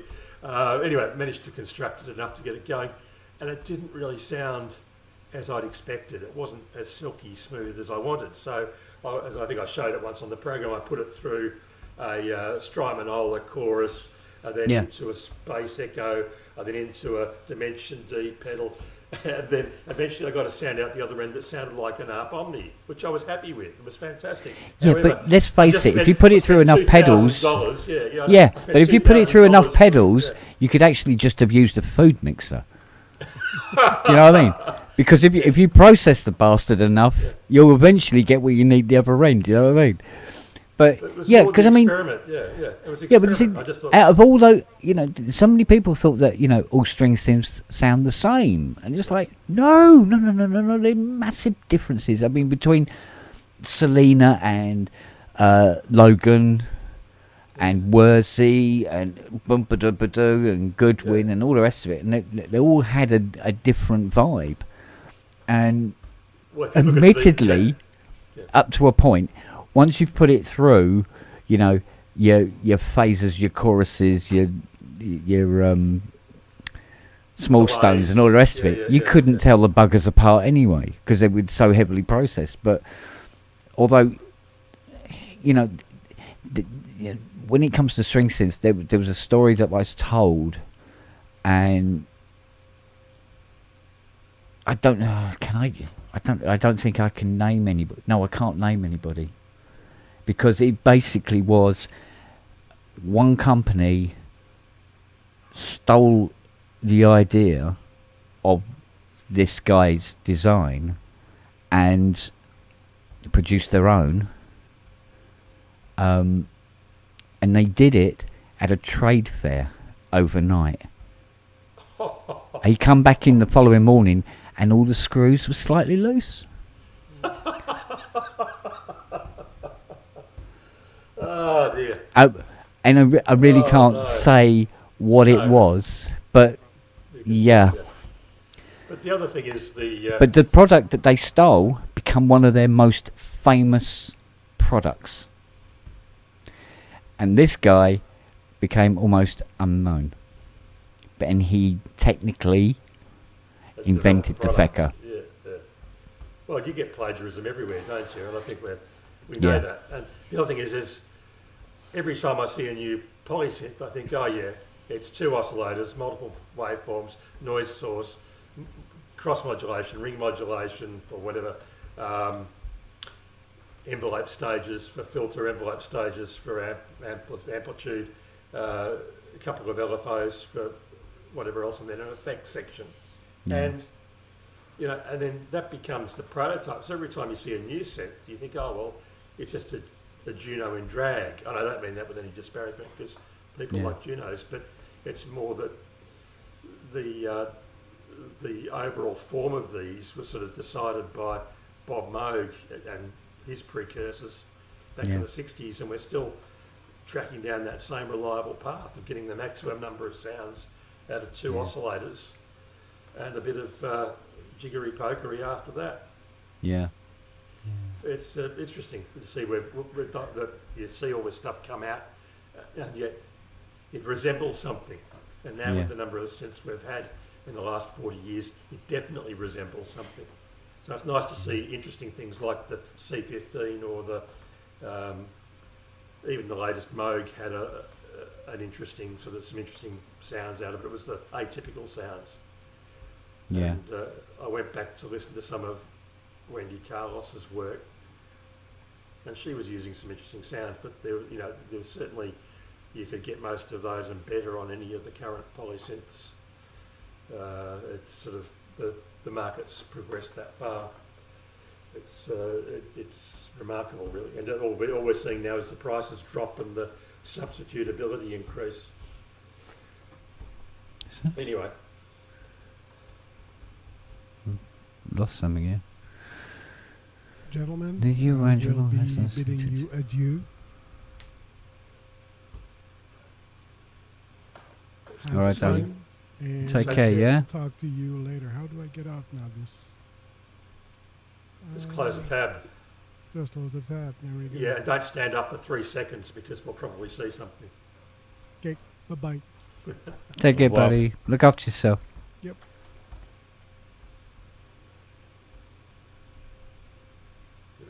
So, yeah, so hats off to you, Rob, for PSN. It's always got a good flavour, and it's always got a lot of diversity and a lot of interesting stuff. You know, it's always just constantly.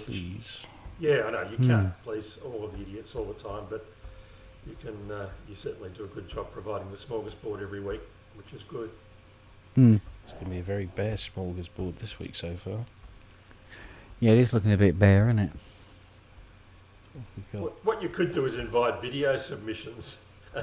They'll fill 15 minutes of the program, but poke fun at the folk with their video skills. A Kickstarter project for a new way of sequencing music, and the Teenage Engineering EP 1320.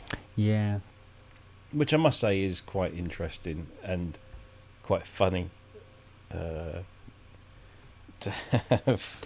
And doesn't have a Teenage Engineering price tag on it. Well, no, like the EP 30 or the wallpaper table. Yeah. Yeah. But to have an instrument whose everything about this instrument is medieval sounds, medieval styling, apart from the actual, the fact that it's a Teenage Engineering box, but all the naming and the graphics and the sounds. I mean, it's a steampunk idea, but just put into sonic form. Oh, it's beyond steampunk. It's way before. I know, I've seen the samples. Yeah, I know. I mean, look, I like those sounds. I like the medieval. I like the sound. I was in a place in France. We were just like, it's me and the family. We were just like a day into this little medieval town, and we went up. We did the whole sort of little clock tower thing, and then we came back. We were having coffee and whatever in the square, and some guy fires up his hurdy-gurdy and starts playing, and I'm like, "Wow, that's because I think also because you were in the environment, it really helped. But it was very nice, and I kind of like all that stuff. And so for Teenage Engineering to just go, I think I said in the bit I wrote for Gear News is that you look out of a window and there are two fields, and there's the field on the right, and then there's the left field. And then beyond that, just out of sight, is Teenage Engineering. They're so left field. It's just unbelievable how they even had the audacity to do that. But then they had the audacity to make a picnic fucking table. So, what's the difference is I think you get the someone's obviously dusted off their old Matty Pryor, Steel Ice Band, Fotheringay and Shirley Collins records, and they've gone through and thought, oh, that's a great sound. Why nobody does that? And they've just thought about it. Somebody said to me that when we were talking about this earlier, who was it? I can't remember now, but they basically said that during lockdown there was a group of people that got together and started making like medieval music just during lockdown. It was just like messing around with samples and stuff. And so I wonder if somebody at Teenage Engineering goes, hey, do you remember when they used to do this and the lockdown and this? And that was a pathetic Swedish accent. I've just offended an entire nation. We'll go further. Hang on. Yeah. So, but it's just great. And the screen is very well done as well. There you go. Port. Put the piggy in the pot. Yeah, fantastic unscripted comedy. That was really good. Anyway, but no, you're right. I mean, Rob, I think that people are looking for ideas and sort of bit of sonic mayhem that's different. And I think we see some artists have a really unusual way of they buy effects pedals that are unknown and put their harp through it, or they. But I can see Dave Spears now, instead of releasing VSM for Virtual String Machine, he'll have a VHE, a Virtual Hurdy-Gurdy. Without giving too much away, I've got something coming out tomorrow that looks at exactly stuff like that. Don't say anything. But I mean, the other thing is that we have we have all sorts of people who have generated music in different spheres for decades, and they're all going to eventually those trends will come around again as something novel or something unusual. Yeah, absolutely. But it's when Teenage Engineering release their own maypole that you'll start to worry. Yeah. And they'll have the product release in Barbican helmets in the middle of the town square with if they had released maypole there. a sample pack for the 133, the previous one, and said, "Here's a medieval sample pack," would have all gone, "Oh yeah, well that's interesting." But no, they've taken all of those sounds and put them in a box. Yeah. And put them in the box, and then made the box medieval. Yeah. Medieval, but it's still that technique. Teenage Engineering style, which is, and this is why I got my words mixed up, is Lego Technics compatible. So you can build your own box for it, build stuff around it and into it. Yeah, build a castle, build I'm not a massive Teenage Engineering fan, but props where props are due. It's that's one of them, more clever designs, and it's affordable. It's, the OP one was designed to work with Lego Mindstorm set, right? Where you have little geared stuff for the lowered pots and all that. And so I actually bought the gears and I hooked them all up, and you can actually, with one turn, drive all 4 knobs, which is pretty cool. Yeah, it's my dad used to bring stuff back from UK, so he'd go into, was it Hamleys or one of the toy stores in London, and buy the early Lego cog sets and stuff like that. And I had that back in Australia before anyone had seen it. And it was fun stuff. It was really good. But I think the interesting thing is that the product concept invites talk about the product concept, and that then becomes a promotional vehicle. That their publicity is based on the novelty and the unusual aspect of it. You're not just saying this is a Uranus 5 synth and it's got 2 DCOs and a filter and a whatever and we're talking about something that is curious as a package, and that curiosity invites the creativity, and that's something that we used to get when we approached polysynths for the first time, but they're doing it now with smaller boxes. Well, it's fun. It also made me go down the rabbit hole of Mindstorm Lego stuff I never saw before, so it was kind of cool. Oh wow, yeah. I mean, even the display. Yeah. and if you look at the naming, Magnitudo for the volume knob. Excellent. And Summer and Initus, and then Sync and MIDI and data. That's Ignito cool. for the power button. And get this, those brown buttons smell of chocolate.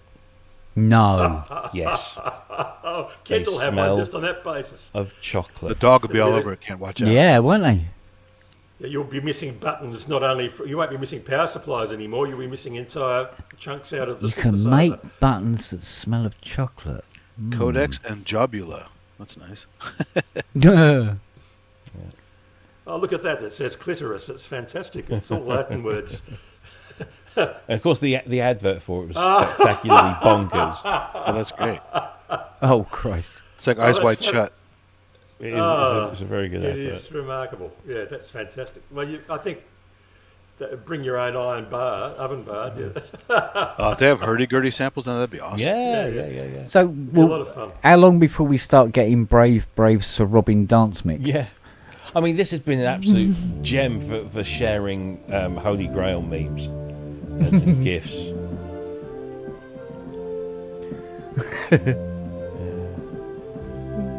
Cocoa scented. Brave Sir Robin. Before we get He the picked his copyright up and he strike. ran away. No, I didn't. Oh, you liar. I haven't had a chance to use the original one. Do you know if this stuff is in ROM and then you can write other stuff in there, or when you delete it, you delete all the original sounds? You've got stuff set in ROM, and then there's an allocation for your own user samples. Okay, nice. Yeah, because I don't want to remove the stuff forever. It's kind of cool. And this was cool. They released a 10-inch vinyl record with samples played by people on real medieval instruments, so you can then sample the vinyl into nice. your 10-inch record, though. I haven't seen the last 10-inch record. I think I saw was Tom Lehrer's live record. That's how many years it's been since I've seen a 10-inch 33. Well, there's that famous song, Big 10-inch record. Remember that? Nothing like a big 10-inch with your product to make people talk. But it's great. I mean, that stuff's all about creativity and just I think we get the sense of creativity from a sense of playing with stuff, that when we play with it, it inspires new ideas or new ways of approaching the interface. And I think these guys, I mean, for all intents and purposes, it's just like an SP404 from 19. Well, the group is video game nerds and art guys. Long before they had a music instrument, they had a lamp, they had some kind of designer speaker, they had a bunch of other stuff before the OP1 ever came out. So they're just interesting, quirky guys. Yeah, and they'll have interfaces like a lava lamp with photo cells through it, so you can get noise or modulation sources from the bubbles in the lava lamp, and they'll do all sorts of stuff. I mean, there's so much scope for this stuff to be creative. And to be fair, they only have 3 overpriced things: the table, the mixer, and the field. Not the original OP1. Everything else is, the pricing is fine. Yeah, will those buttons become chocolate? Yeah. It reminds me of the what was the Zoom H6. The Zoom H6 was made of a case that disintegrated, so it just got tackier and tackier over time to the point where it was unusable. And they had, and if you sent it back to Zoom, they would replace it, but with a new one that didn't do that. But I'll take the sticky sides on the Mini Brute. Well, can you imagine that sitting in your letterbox with the chocolate flavoured buttons sitting in your letterbox in Australian summer? I didn't say they were chocolate flavoured. They smelled of chocolate. Can't guarantee what they taste like. It's like I had a chocolate eraser when I was a kid. It looked just like a piece of chocolate from a candy store, but it was rubber. You know? You're in luck, Robbie, because the Mini Brute I got is an SC. It has wooden sides. So yeah, my 2 has wooden. Yeah. And it has the smooth knobs. Yeah, the smooth knobs, does it? Yes, the non-sticky ones. Oh, excellent. Yeah. The only thing from Arturia I've got that fell foul of some poor design choices was the very first Keylab, the Keylab 61. Oh, they're pretty shitty, yeah. And the keyboard was terrible. You come in like the studio once a week and find it looking like it had just been in a fight down the pub because one of its teeth was like this, poking up because the key return peg had just fallen off. Yeah, good night. Yeah. They also had encoder issues on those. I had a friend who had one and it was jumpy and shitty out of the box. I never had a problem with the encoders, but the keys. I mean, it got to the point where I actually thought, do you know what? I'm going to take it out. I'm going to snap every single one. It won't take much to do it, and super glue them all back on again, and it will be infinitely stronger. But it was only I don't know when it was, but I spoke to Ken Pierce, Ken Fox Pierce, and I was talking to him about it. He said, "Oh man, they did a whole like replacement thing. So if you had one, you could just get in touch with them. They'd send you the mechanism, and you could just screw it in, and Bob's your uncle." So I contacted Arturia, and it turns out it was about 3 years too late. Yeah. So it's back in its box, and it's sitting in the garage now, unloved. I'll tell you what, ACO, we could probably all of us actually reenact the entire film. Wouldn't even need to watch it. Do you know what I mean? Between us all. Woman, man. One day, lad, all this will be yours. What, the curtains? And no singing. Doink. Yeah. Oh, good. Well. On that note, I will leave you good people to get some rest and... Yes, can we have our sun back, please? It's there. There it is. I've turned it on for you. Send it back. It's connected to the Nautilus. So oh, it's gone all dark here, man. Come on. I guess you got... I had to take that... you'll see that blinders down because it was too bright behind it. I looked like I was somewhere... the other side of existence. Yeah, send an email to the Australian Parliament. Can we have our son back, please? This timeshare thing's just not working. Look, there's all sorts of skullduggery that goes on. I'm sure by this time next week, half the world will be glowing, and it won't have anything to do with day or night. Yeah, very likely. And on that optimistic note, I will say good night to all, and we'll catch up soon. Cheers, guys. Thanks. A dystopian farewell to you, sir. Take care, bud. Yeah. What are we doing? Speaking of Python, did you see that goofy John Cleese thing about the afterlife that people are going after him for now? It's talking some real crazy shit. Really? That the Pythons would normally just clown on, and he's talking with some dude on some weird spiritual channel or whatever about the afterlife, and It's pretty whacked out. Oh dear. I think he's lost the plot. It comes to us all. Yeah, when he was younger, he did. I mean, I certainly saw some of his presentations he did after Python. Oh, yeah. And he was a pretty interesting guy. So certainly a smart guy. Yeah. Oh, yeah. I mean, certainly in the 70s. I mean, I used to work for a company called Choices Video here in the UK, which were kind of like the UK Blockbuster. And, remember them well. Yeah, and the guy that owned the company, and he got knighted. Because he used to work in the movie industry, and ended up working for Fox, and then ultimately Guild Video. Do you remember Guild Video? Not so much. They were one of the first brands of pre-recorded videos, and that they would get the license to distribute movies over here in the UK. Anyway, Cleese cottoned on to the idea, and I'm not entirely sure if it was just him alone, and whether it was him and some other people, but he cottoned on to the concept that you could create training videos. Yeah, now nowadays, we go onto YouTube. Yeah, I remember his early training videos. Yeah, but his training videos were revolutionary. Yeah, and because it was John Cleese fronting them up, everyone knew who John Cleese was, because it was Python, it was Faulty Towers. We all knew who he was. He was hilarious, but of course he's a great orator. He's a great engager of people, and that company that it basically got VHS or videotapes. Really got an industry going. It was absolutely mental. How much of an influence and his company went on and embraced all the technologies it came out to deliver training content, for anyone that would pay them to create it. Whether it was soft skills or whether it was brand specific stuff. But he was properly into all of that. I mean, I saw him on his corporate lecture gig. We travel around. He was very good for that. Oh yeah. But I loved the old. Where they're trying to talk about Life of Brian, was it Muggeridge or whatever? Malcolm Muggeridge, yeah. Oh, that was great. Oh yeah. Him and Palin. And what was the name? Palin just wants to punch that guy out. I can never remember the name of the bishop. Oh yes. But yeah, that was a classic. Oh shit! What was his name?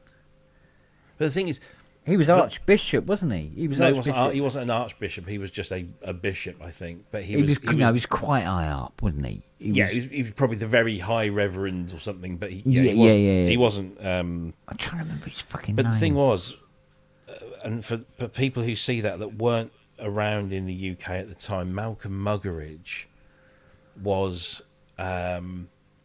before he was a Christian, because he was a born again.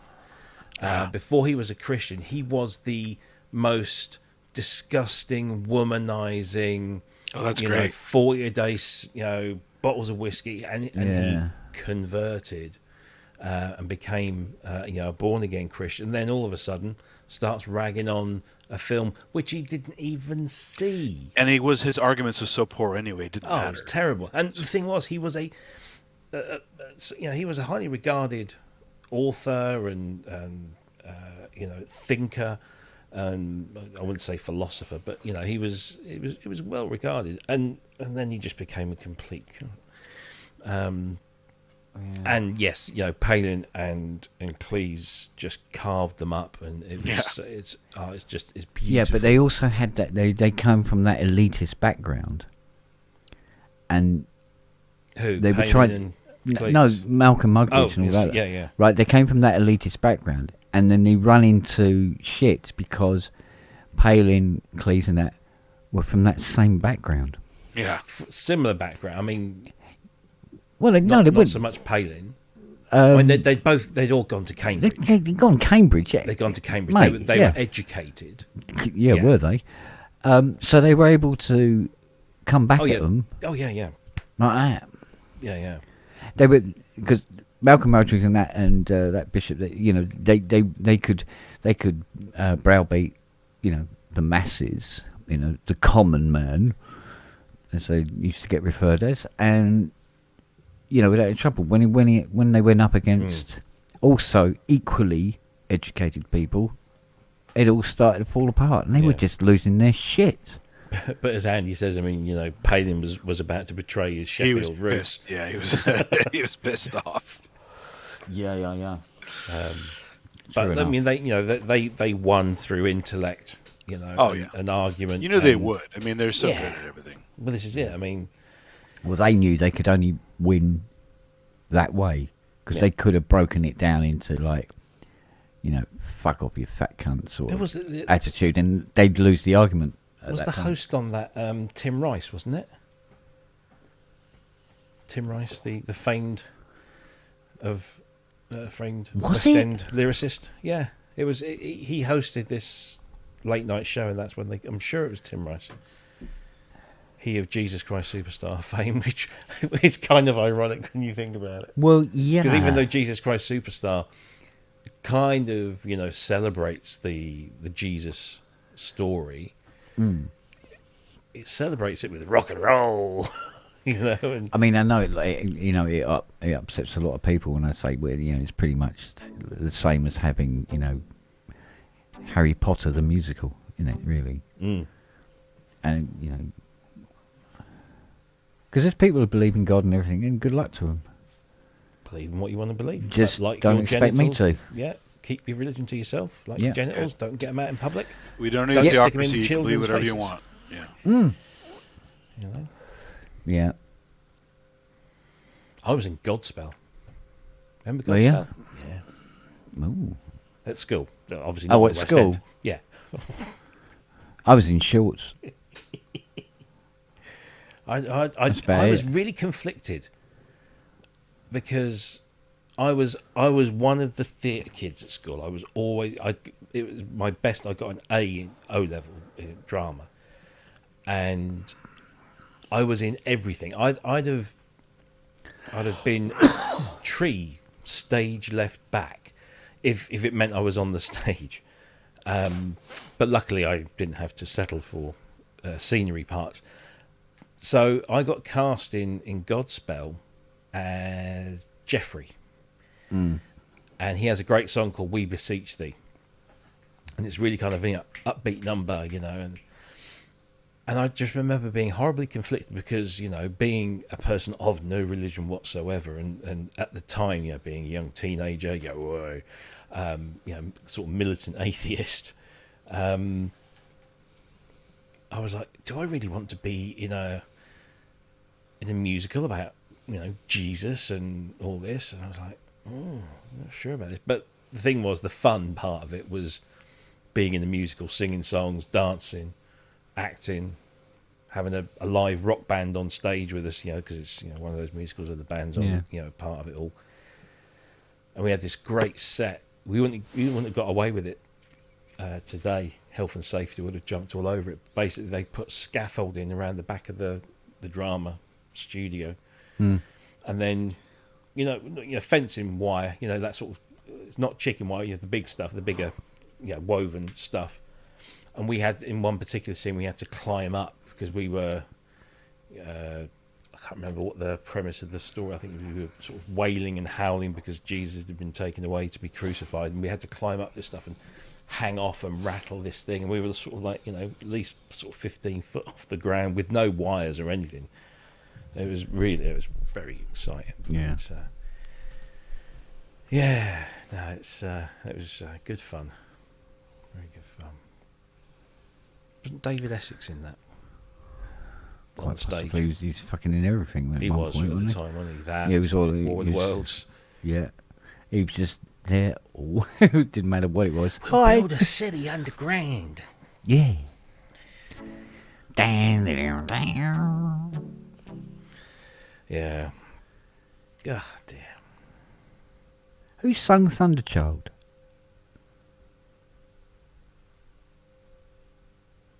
Wasn't it Justin? No, that's Forever Autumn. Yeah, I know, but didn't he also do Thunderchild as well? I don't know. Didn't sound like him, put it that way. I might be wrong. I can't remember now.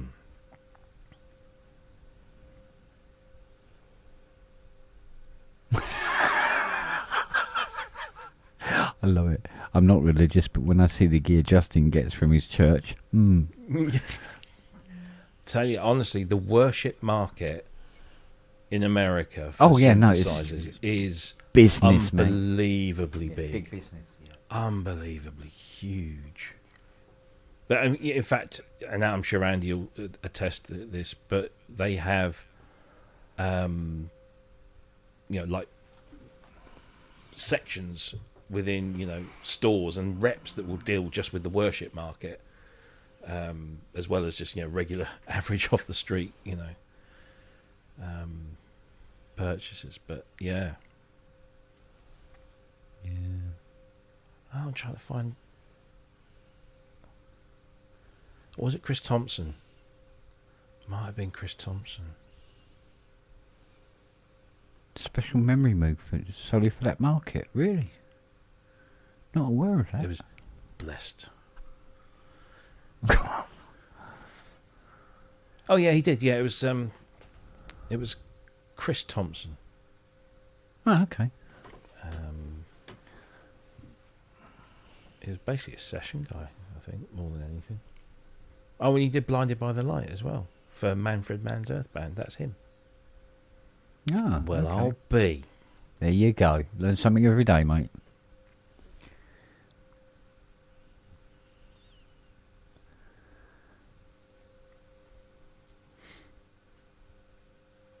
I must sit down and listen to that again.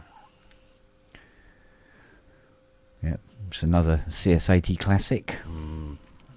Do you remember when they reissued it? Must have been early 2000. No, maybe not early 2000. Sort of midish. About 2010.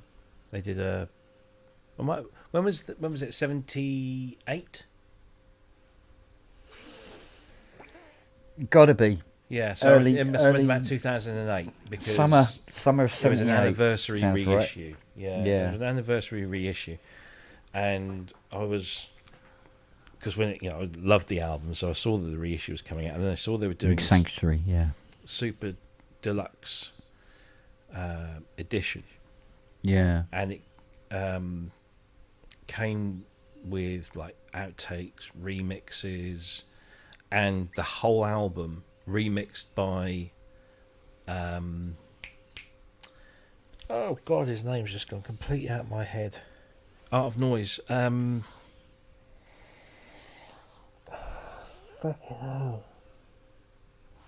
Gary Langan. Oh, Gary right, Langan. okay. Gary Langan remixed the whole of it in 5.1 with Jeff Wayne. Right, okay. And I was like, War of the Worlds in surrounds. Like, hello. If ever there was an album that yeah, and it's great in 5.1.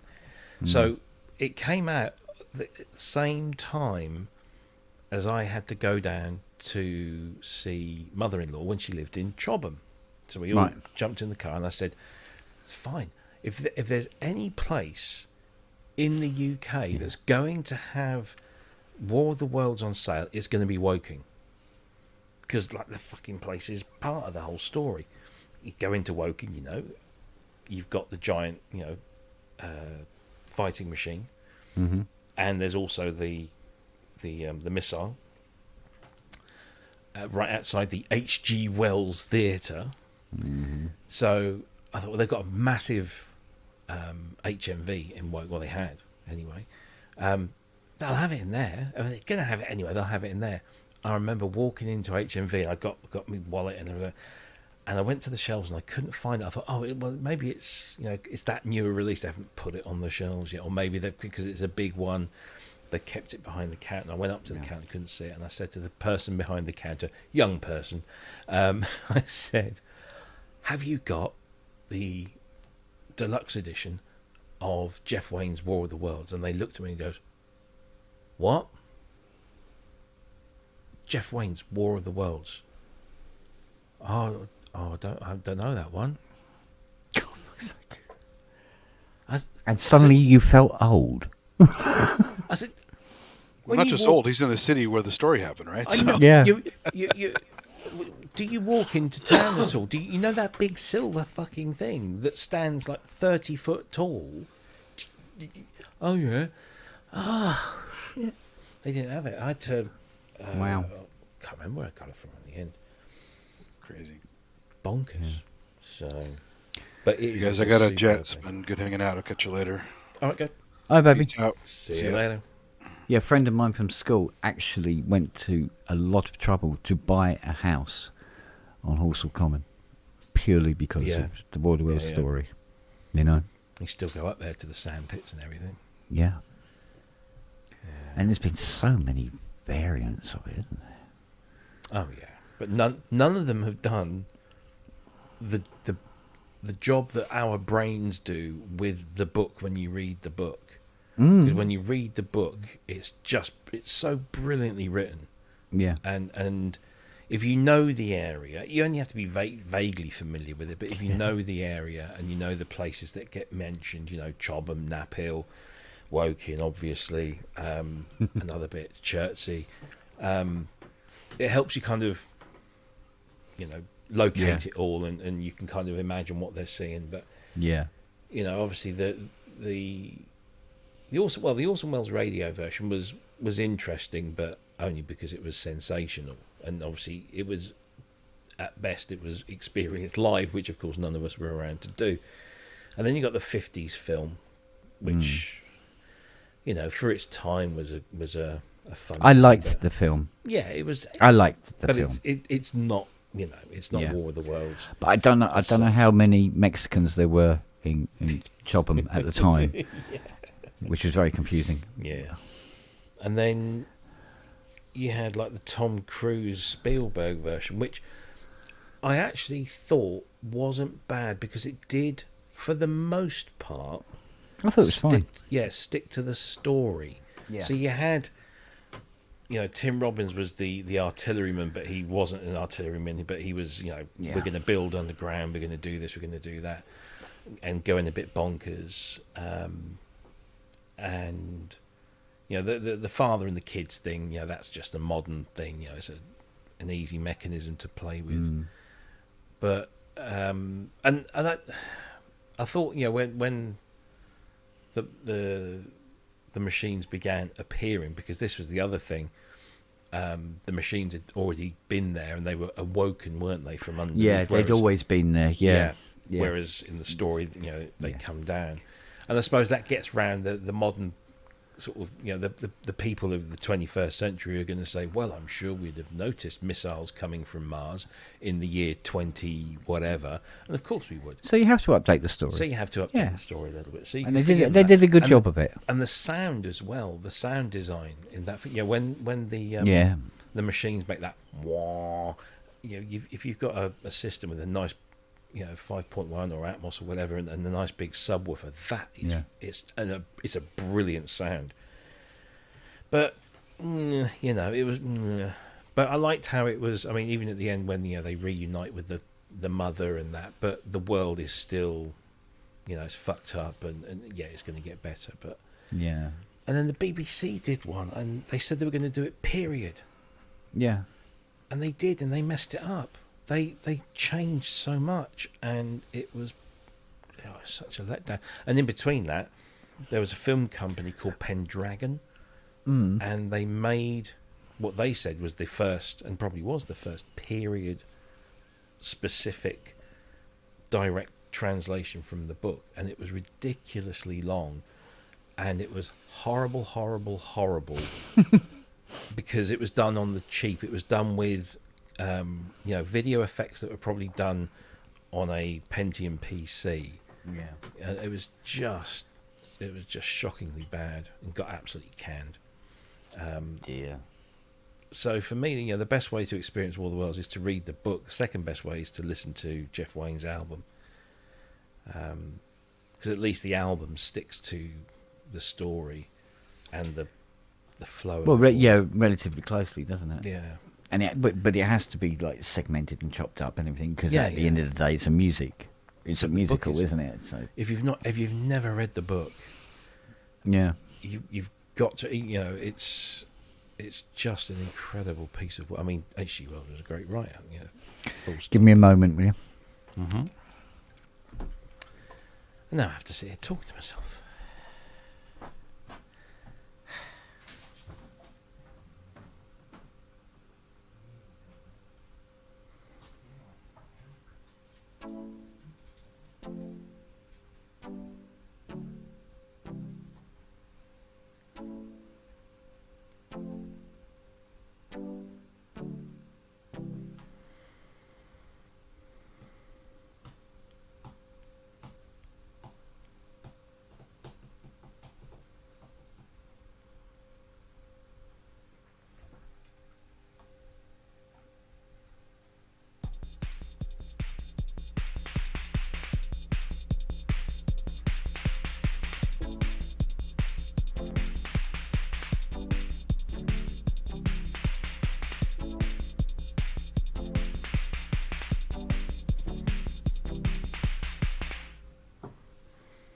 still not back. No, Wags. That's the thing that's currently being held up by UPS, who say they've reached out to contact me, but haven't. So, there you go.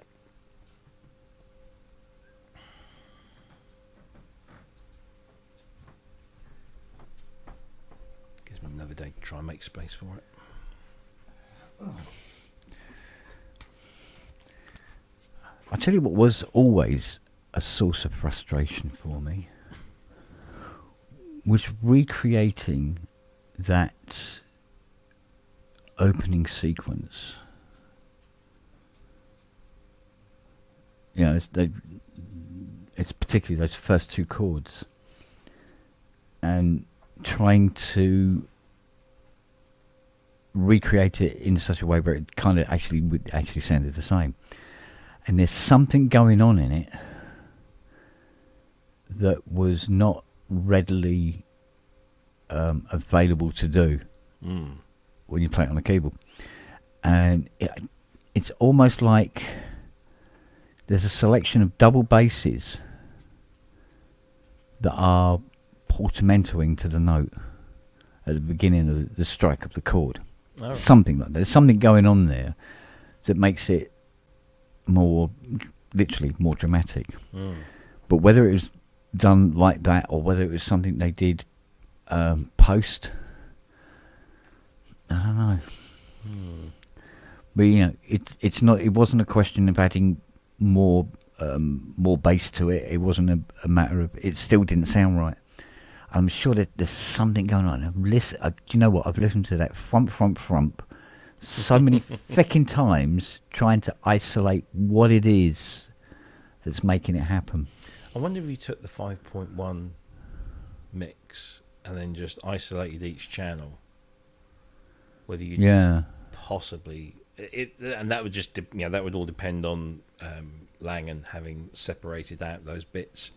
Chances are he probably wouldn't have done, because it's such a an important thing together than it is. So yeah, I don't know. I mean, I had actually considered pulling Ty to one side and asking him, because if anybody's going to be able to figure it, it would be him. And I thought, no, do you know what? I better not, because the poor bastard's trying to, tickle dinosaurs at the moment. And so he's busy and he's in a zone, and I don't want to sort of phone him up and break that. Do you know what I mean? So, but yeah, it was almost like, it's like you can get it, but not get it. It just sounds like some fucking loser playing it on a keyboard at the end of the day. The thing is, what you can sometimes, I'm not saying this is the case for that, but what you can often find is that it wasn't an instrument that was doing that thing, it was the effects. There might have been some effect on there. Yeah. That just gave that, because I'm trying, there was something once for years, I thought, how did they do that? And it just turns out it was a delay or something, because if you try and play what you hear, it's not only is it difficult, well, certainly difficult for a klutz like me. But because it sounds like a double hit, doesn't it? Yeah. Yeah, there's a boom. And then somebody says, oh, there was a delay on that. And then you get a delay and you put the delay on and you well, there you go. Yeah, like a single slapback on it. Yeah. I mean, I can't remember what it was. It was something in the 80s, and it was like a little riff. I always tried to figure out how to play it, and I was just like, I could never get it right, because it was quite, what are they doing? Is that just, are they resequencing? And then somebody said, no, it's really simple. It's the actual piece goes bum, bum, bum, bum, but there's a delay on there that makes it go sort of, yeah.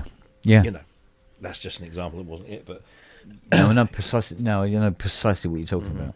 Yeah, and you can hear it, but you can't hear it, and you think it's something, and then you go, no, it's not, or it is, but it's not the way you think it is, and it's oh god, and it's just this perpetual circle going round and round, going.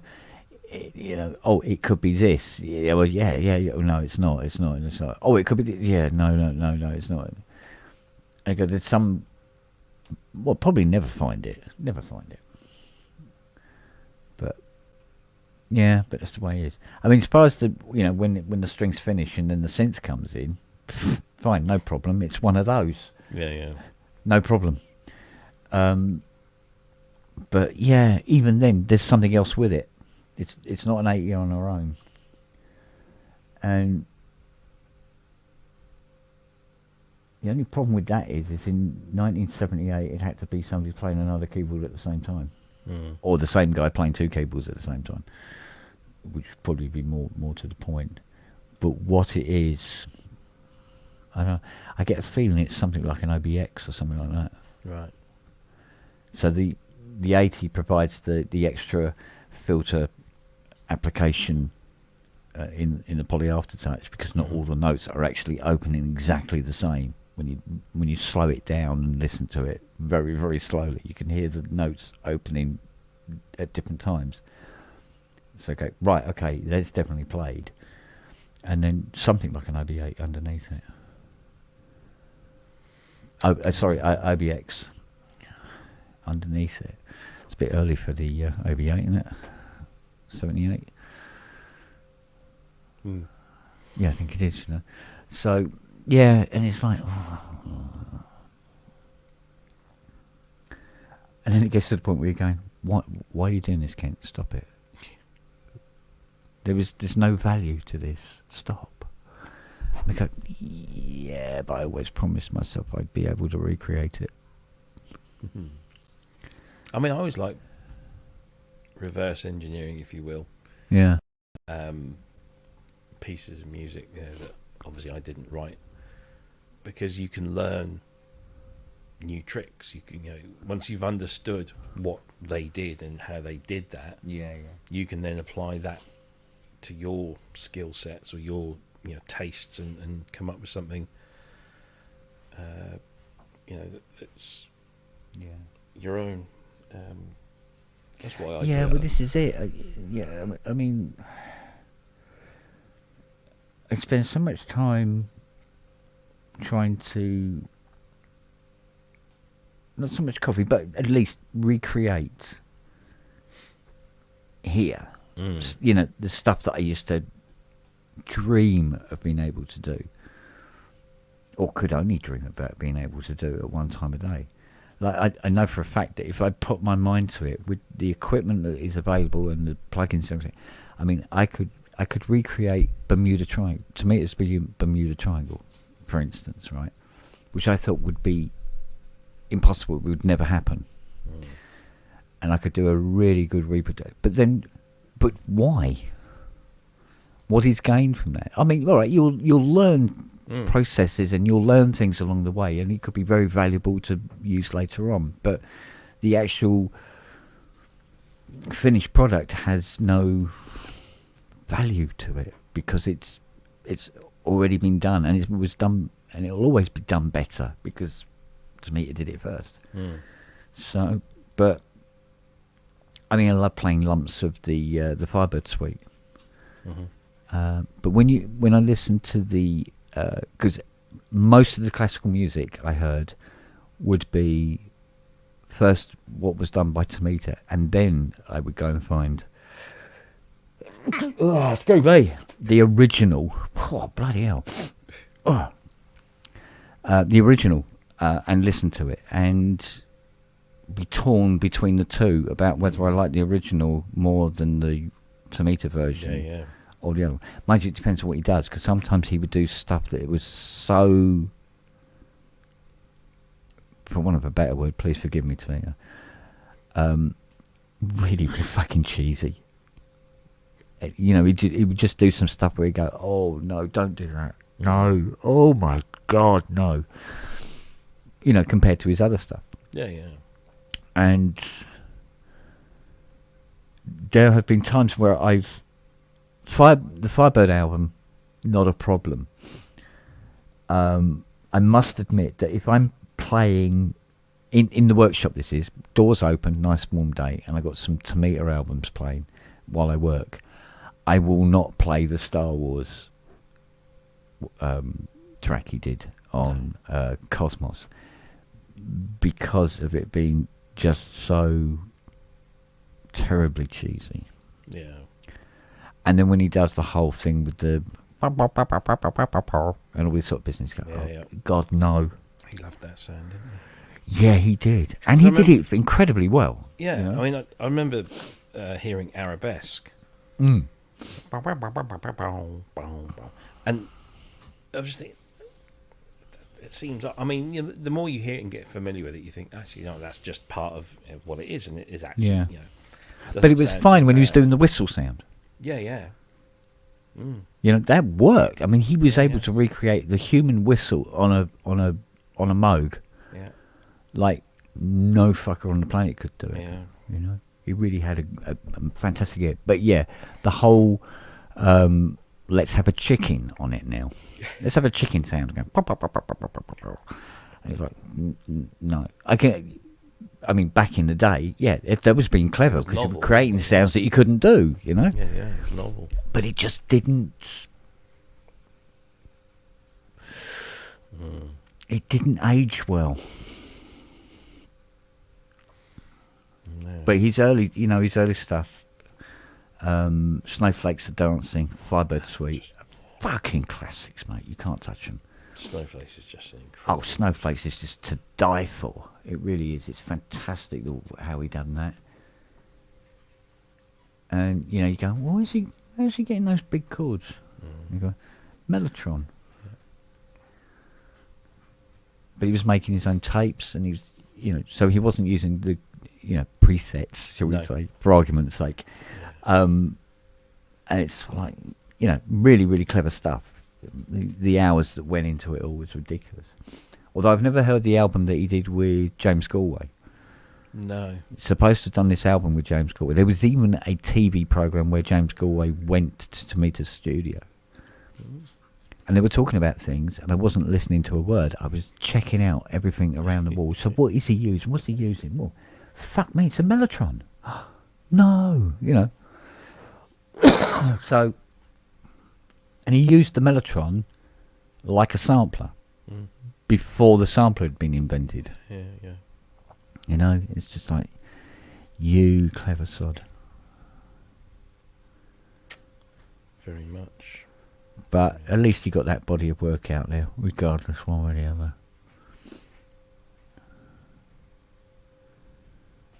But yeah, it's one of those things, darling. Oh.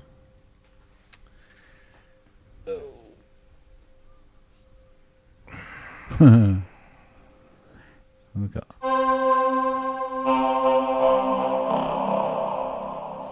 Nice. Yes. It's like I used to be well, no, technically I'm still a fan of new music.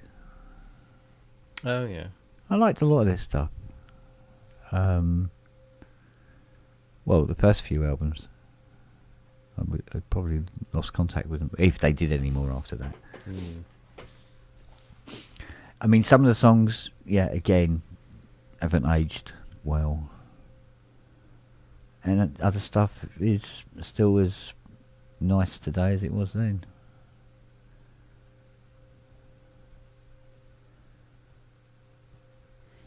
But I think they only barely got into the charts once, didn't they? And got to 38 and then it was gone again. But there again, if something come out that vaguely had a synth on it, I'd buy it. I mean, I bought The Tourist because it had a white noise generator on it. Yeah. That's the level, you know, because I'll get that, and loved the song because it had a white noise generator on, and then began to love the song itself anyway. But yeah. Right, well, I'm going to sign off and go to bed. Well, it is a school night, isn't it? Let's face it. I've had too many late nights. I got an early night last night. Yeah. And then, because my body's not used to sleeping for longer than, sort of 6 hours or so, I keep waking up and thinking, oh, I don't have to get up for another couple of hours. Half an hour later, oh, Jesus. Yeah. Whereas if I go to bed now, I will sleep right through to my alarm. Well, the problem is, which is in less than 6 hours. So. You know, I sometimes I wake up at like, it doesn't matter what time I go to sleep. I'll wake up at 6:30, 7 o'clock, and I go, oh, I should really. I'll go back to sleep, and I sort of like roll over and go, oh yeah, come on, get back to sleep. You know, and then there's this wet nose in my face going, oh, you're up. Can we go downstairs? Can I have a sausage, please? Because it's morning time. To do that. Yeah, I know. Yeah, and it's always Siri, and you can feel the bed doing this where she's wagging her tail crazy, and she goes, "Can we go downstairs and get a sausage? Because you could get a coffee while you're down there, couldn't you? Come on, let's go and get it." And I'm going, she ain't going to give up until I go downstairs. So you go downstairs, give her a sausage, and yes, I make a cup of coffee and bring it up. May actually get round to drinking it or not, who knows. But then I'm kind of awake. Yeah. You know? And it's like, ugh. And you go, I'm going to try and get to sleep. Then by about 9:30, you're going, I should really get up, even though I haven't been to sleep again. Yeah. Well, they say you need less sleep as you get older. Well, everyone's different. You know, yes, absolutely. Everyone needs what they need. Yeah. So, shall we see how many views and what have you I've got on your TikToky thing? Yeah. See if it's been found by an AI yet. All the videos have been watched. Okay. Some more than others. Interesting. But I've still only got one follower and one like. But hey, let's give it 24 hours. Yeah, see what happens. You never know. I'm not holding out any hope at all. Well, like you said, you know, there's some sort of like really, you know, sort of like ridiculous videos, and they've got like, you know, 3.1 million views. So there must be something in it. Yeah. Like there was a sort of like what was it? It was a video, and it looked like it was going to be one of these, you know, car crash videos. And it was 1 minute 30 of a woman driving her car, and that was it. And then it finished. There's so many, and nothing happened. Yeah. I went, oh wow, okay. And you look, and it's got like, you know, 9 million views. Yeah. So there's at least 9 million people on the planet going, that was a waste of fucking time. Yes, but then, you know, whoever owns that account, I mean, I don't know if this still goes on today, but it used to be you could set up a page on Facebook or something and put something on there that got loads and loads of people to click on it and like it and whatever, and then you could sell that page because it came with all of the people that started, you know, that were attached to it, you know. Yeah. Thank you, Nick, for that. Yeah, it's a really good idea of yours, mate, I must admit. Well, it's not like I've invented anything, and it was lazy. It was me being lazy. I'm thinking, hey, if it works, fuck it. I've got this. My daughter's iPhone. She's now bought her own iPhone, so this is her old one, which is an XR. It's nothing fancy, but it's got a 4K camera on it. So I thought, okay, right, cool. That's just going to go into the drawer with all the others, so I might as well make some use of it and put it up there. And I stuck it up there, and you can charge the phone and everything, what have you. And I thought, I could put I could film that, but I'm no good at, you know, like doing synth demos because I can't do, you know, what a lot of the people that do synth demos do, which is play properly. You know, I haven't got the confidence or the ability to do that. So I thought, well, yes, you have. No, I haven't. I really haven't. Honestly. So I thought, well, you know, what I'll do is I'll just do a couple of minutes, and I'll just, you know, I'll find a patch that's got a bit of a sequence on, and then I can just noodle over that, and then that kind of makes it sound a bit more interesting. Yeah, sure. And I think I've probably used up all my best ideas now, because I've done one every night for the last 6 nights, tonight's the first night I haven't done one because I was just too busy doing other things. And I thought, actually, no, I'll give it a little pause. And I think what I'm going to do next is I'm going to do the Mask 1 next.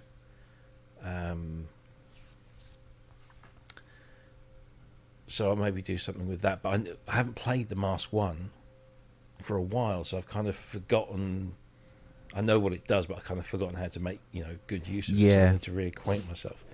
But then the other thing is that what's supposed to be arriving later today, which probably is not going to arrive, is kind of possibly the last part of a little thing that I want to put together. And just experiment with something and use a number of bits of gear to do that. And it'll just be a kind of a one-off thing, but that is going to require a multiple camera thing. Whether I think I'll have to cheat because I don't think I'll be able to record everything live, so I'll have to record all the bits. I'll do like Spearsy does, where he puts up the picture of when he's playing that particular section, and it's replaced or drops out or whatever. So that's a good way. That's a good way of doing it. But I had this idea. I thought, I could do this, and that would be kind of a nice little hook. But the shorts thing was just me being lazy, thinking, because it takes me about half an hour to knock one of those out from beginning to end. From me turning everything on to me publishing it on YouTube, it takes about 30 minutes, because it'll take me like 5 to 10 minutes to actually record the thing, because sometimes I don't think any one of those I got it on the first go, so I just play it. Does anybody? No, exactly.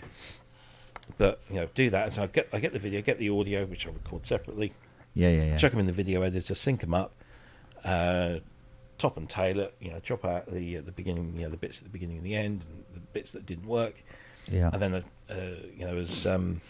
as Ian said, I've got a template which has got the titles and the end bits on. And all I've got to do is just drop those bits in, apply the crossfades, normalize the volume, and that's it. Bob's your uncle, and it's about half an hour. So it's nice and quick and easy. I can finish work, and before I have my dinner, I can knock one of those out and stick it up on YouTube. And then that's more content for the channel, and hopefully more engagement, because people like vertical videos and they like short videos. So that ticks those boxes. And then when Andrew said today, he said, "Oh, you should put it up, do them on TikTok." And then it reminded me of what Ian said, that he was just putting what he considers to be not an amazing thing, and he's getting hundreds of thousands of likes and views, and that's probably because Edinburgh Fringe is I would imagine quite a popular tag, and I don't think I don't necessarily think synthesizers or I don't see a huge amount of, maybe I'm looking in the wrong places, I don't see a huge amount of kind of our people in that space, I know what you mean. I might be wrong, but we'll see. There's no way not really knowing, is there? No. But you're giving it a try, you'll find out. Yeah, exactly. We'll give it a go. And I know that there are people out there that will tell you the best way to do it and the best way to get the algorithms to work for you, and you've got to do it like this and you've got to do it like that, and you mustn't do this and you must do that. I had somebody whose name I shall not mention, just because it's not really necessary, but used to give me lectures quite frequently, would call me up and say, "Oh, what you should do this, Rob, this would make," and I tried some of it and none of it worked, so I'm thinking, well, am I not committing 100%? Maybe I need to compete and be committed to the cause, and maybe my frequency is too low, as in the amount of times I put stuff out, or I don't know. But I think sometimes that you can get popular videos, or you can get lots of subscribers or followers or whatever, and it's just like, it's not always we go, "Oh, it was because it was the way I did it," and you go, "Well, actually, no, it wasn't because of the way you did it. It was because it fell into the right category at the right time or whatever, and might be something that was actually completely out of your control whatsoever. But you're just going with a narrative that, obviously it must be something I did that's made this hugely successful. And then they say, you should try this. And of course, the next person tries it and fuck all happens. You know? No, So, I mean, I've seen some channels, and, I don't mean this disrespectfully or nastily, but I look through their content, and I look how many subscribers they've got, and they've got, tens of thousands of subscribers. And I look at their content, and I think, how? Because they're doing these, like there's one. Yeah, I know precisely what you mean. There's one individual who's not part of our group, should we say? So don't worry, the people don't go thinking it's anybody. It's not. But there's one individual out there who makes these videos, and they're generally fairly short, and he has a really annoying voice, and he does talk about Behringer a lot, but he'll talk about these videos, these topics, and it's just a voice, and he's just managed to gather up a bunch of pictures, and he's just laid these pictures out on his video timeline, and then just today such and such a thing was announced, and these are my thoughts on it, and they're not really, it's just I've tried to watch some of his stuff, it's just like and yet the channel has got tens of thousands of subscribers. And is it just because people see Behringer, so they click on every Behringer video because Behringer will pop up into their feeds? Could be. I just don't get it. Well, like I said, if we manage to finally get this Behringer guy on the show, well, that could be the tipping point. And then see what kind of viewing figures it gets. Yeah. Because from what I gather, there's not always a lot of, forthcoming presentation from Behringer in any particular way. No. That I have seen. Everything's done on their terms. Yeah, exactly so. And that would be a worry, because if this person, whoever they are, says, I'll do this, I'm worried that they'll come around and say, yes, but we won't tell you about this, and you can't ask about that. And they, well, that's fair enough. We get loads of that anyway. But there might be some sort of decree from up above, i.e. Uli, because I know how much he likes to micromanage stuff. I just kind of feel a bit, because I still feel very dirty about the thing I did many years ago, because I thought it was, at the time I thought it was a good thing to do, to respond to a request to do something for them, and then just really regretting it once I saw the final edit. And the main reason I did it is because back then I thought, oh well, look, at least it will put me in contact with the people I need to be in contact with, and it didn't, and it was just so I don't know. It's a funny old game, and I'm not sure I think I'll ever get it. It's one of those things where you sort of first realise maybe this is not my generation, and maybe this is just not me. So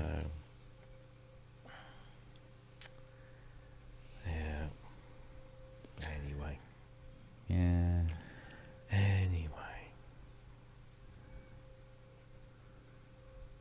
Right, as I said, I was going to bed. I'm going to go to bed.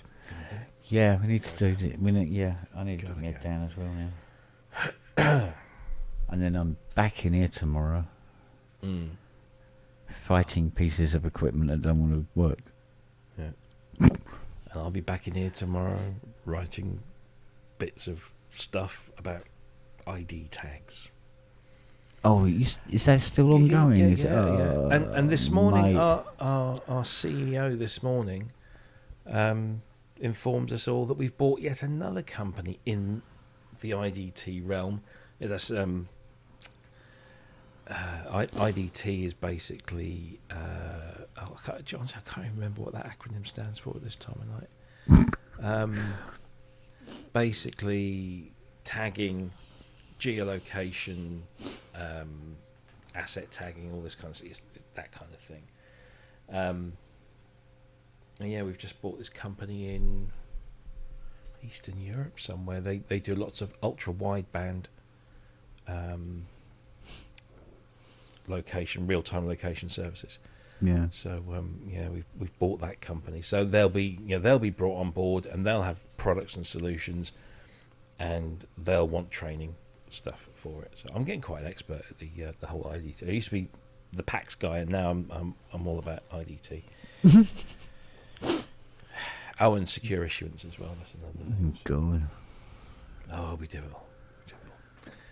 Anyway. Fun. Indeed. That reminds me, I've got to find my lightning cable. I need to charge up my trackpad. Yeah, I bought my keyboard and stuff. I've got these. They're very nice. These black lightning cables with USB-C on the end, which is handy. Yes, exactly. Yeah. Instead of the A's. But I must admit, I mean, the one I've got, it's one of those cloth ones. You know, those fibrous ones. Yes. Yeah. Fabric. Yeah, the fabric ones. Which and lightning to C. Mm-hmm. I go, so lightning is still getting properly supported then. They're making C's on the end instead of the standard USB sockets. But yeah, so I've got one of them, and then a longer one for the keyboard, and because the keyboard's micro USB. Oh, right. Yeah, because it's what is it? It's an Artec one. It is white and chrome and everything. It's all brushed alley. Yeah, but look, it's all beautiful, but it's on the side you never bleed and see. So that's opulence for you. When I saw the picture of this, because this is the Apple one. Yeah. I saw this little black thing here. I thought, oh, what's that? Is that like a card slot? You know, chip and pin. But I guess that's just the antenna, isn't it? Oh, could be. Because the trackpad's got one as well. So, yeah. Oh yeah, of course, yeah. So it must be the way the antenna is. Yeah. I like the way where it's actually kind of translucent, but not. But it's translucent around the edges. Well, it's glass, isn't it? Yeah, I mean, but it shows up on the. I don't know if it shows up on the black the same, does it? No, probably not. It's nice though. I must admit, it's nicer to have a more rectangular pad than the square one of the previous. I must admit, I used to go. I said, I can't understand why these fucking Apple products are so fucking expensive. That's just ridiculous. And then you get one, you go, wow, these are really beautifully built, aren't they? They are rather special. So, because this is, how much were these? It was about a lot. It was stupid money, wasn't it? Well, the keyboard and the trackpad cost me $303. Well, I know that this was, or the business. This was three figures, wasn't it? Yeah, it was about 150. Right, and this keyboard was 12 quid. Okay. Probably because I had no money left after buying the trackpad. Because I've never owned an Apple keyboard. No, the Mac Mini didn't have an Apple keyboard with it, and the Mac Studio didn't come with a Mac keyboard either. That's true. It barely came with a USB cable and a power cable. That was about it. I've got two of the old Bluetooth, the smaller Bluetooth. Yeah. Apple keyboards, and I've got the big one, but that's a wired one. That's what I was using before. And then I've got the trackpad. I've got the Magic Mouse, which is horrible. Hated it. Yeah. Absolutely hated it. Yeah, we're rounding it up, darling. Yeah, we're getting there. Yeah, we're just. It's the round up at the end of the evening. Right, we're going now. Yeah, all right, let's do it. Anyway, as I said, as I was saying. And I need to polish the bar, and I got to fill the barrels again. And I've got to move. Get all the air out of the pipes. Yeah. All right, mate. All right. Take care, everyone. Au revoir. See you later. Again soon. Bye-bye. Maybe with a better studio. Who knows? Yeah, who knows? See you later. See you, Rob. Bye. Bye-bye.